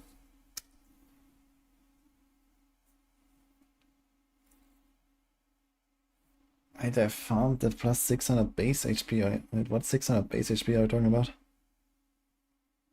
I didn't find anything, I just kind of like went through the ruptures. I mean, I have to if I want to catch up to these guys. Look, like, you know, these guys are like 110, 130, like what the fuck? I mean, I wasn't like super fast, but I was only level 61. They have a lot of XP. And actually not really much higher, look at us, they're like at 50, 55. So I guess they're probably staying in like the ruptures a lot longer. Maybe at certain points. You know, that's something I probably need to do as well. So it's like a mega farm, like a few raptors. They're like super juicy. Get levels. Look how many levels they have. And they're like barely higher than what I was doing.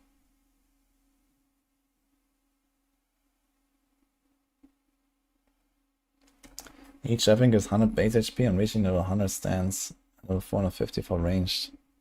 Oh, I didn't know about that actually. Wait, really? Wait, can I see my old characters? Where's my old characters?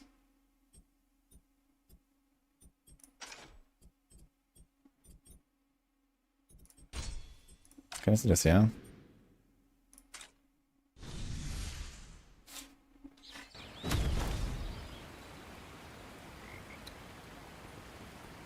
And we don't have the... Okay, level 1 character, you don't have it. Okay. I guess I'll check it next time. Fine. Yeah, 100 base HP is actually huge. Yeah, like I only had like 400 HP at the end or something, so this will be more than double the HP or triple almost. So that's kind of nuts.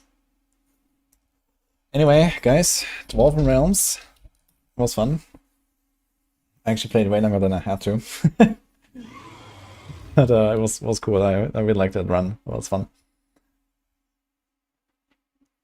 Yeah, I had only once. I didn't realize that you're supposed to like swap weapons. Interesting. Yeah, I didn't know about this. I didn't actually check what the passive bonuses do this time around, but next time we'll know and we'll check. You have 1.2k HP. You have like triple the HP that I had or something. Yeah. Good to know.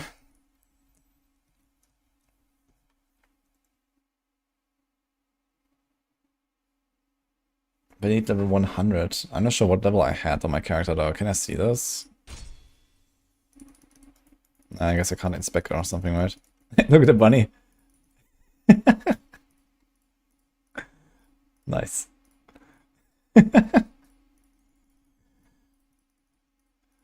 cool. Yeah, I was 61. I had like 400 something HP, I think. Or 500 maybe. So that's crazy. They have so much HP. Anyway. That was fun. Let's see if we can raid someone who's doing Dwarven Realms on this category here.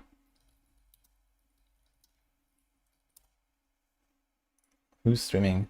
I mean, Ventura was probably streaming, but I'm not sure if he's gonna continue. DS Lily. That mod's actually there's a lot of like the PoE guys and stuff. Fabgun, I actually read it yesterday. I can do that mods, because why not? Or Lily. Let's do Lily.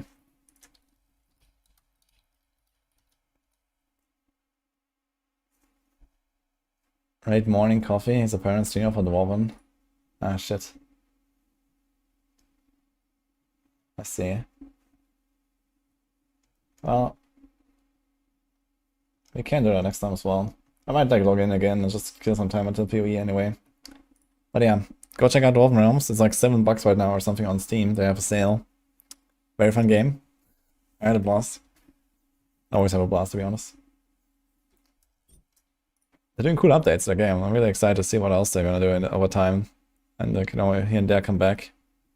It's cool. So yeah, I'll see you guys tomorrow. I'm gonna do, actually gonna be back relatively early tomorrow. Gonna do early stream. I'll see you then. Have a good one.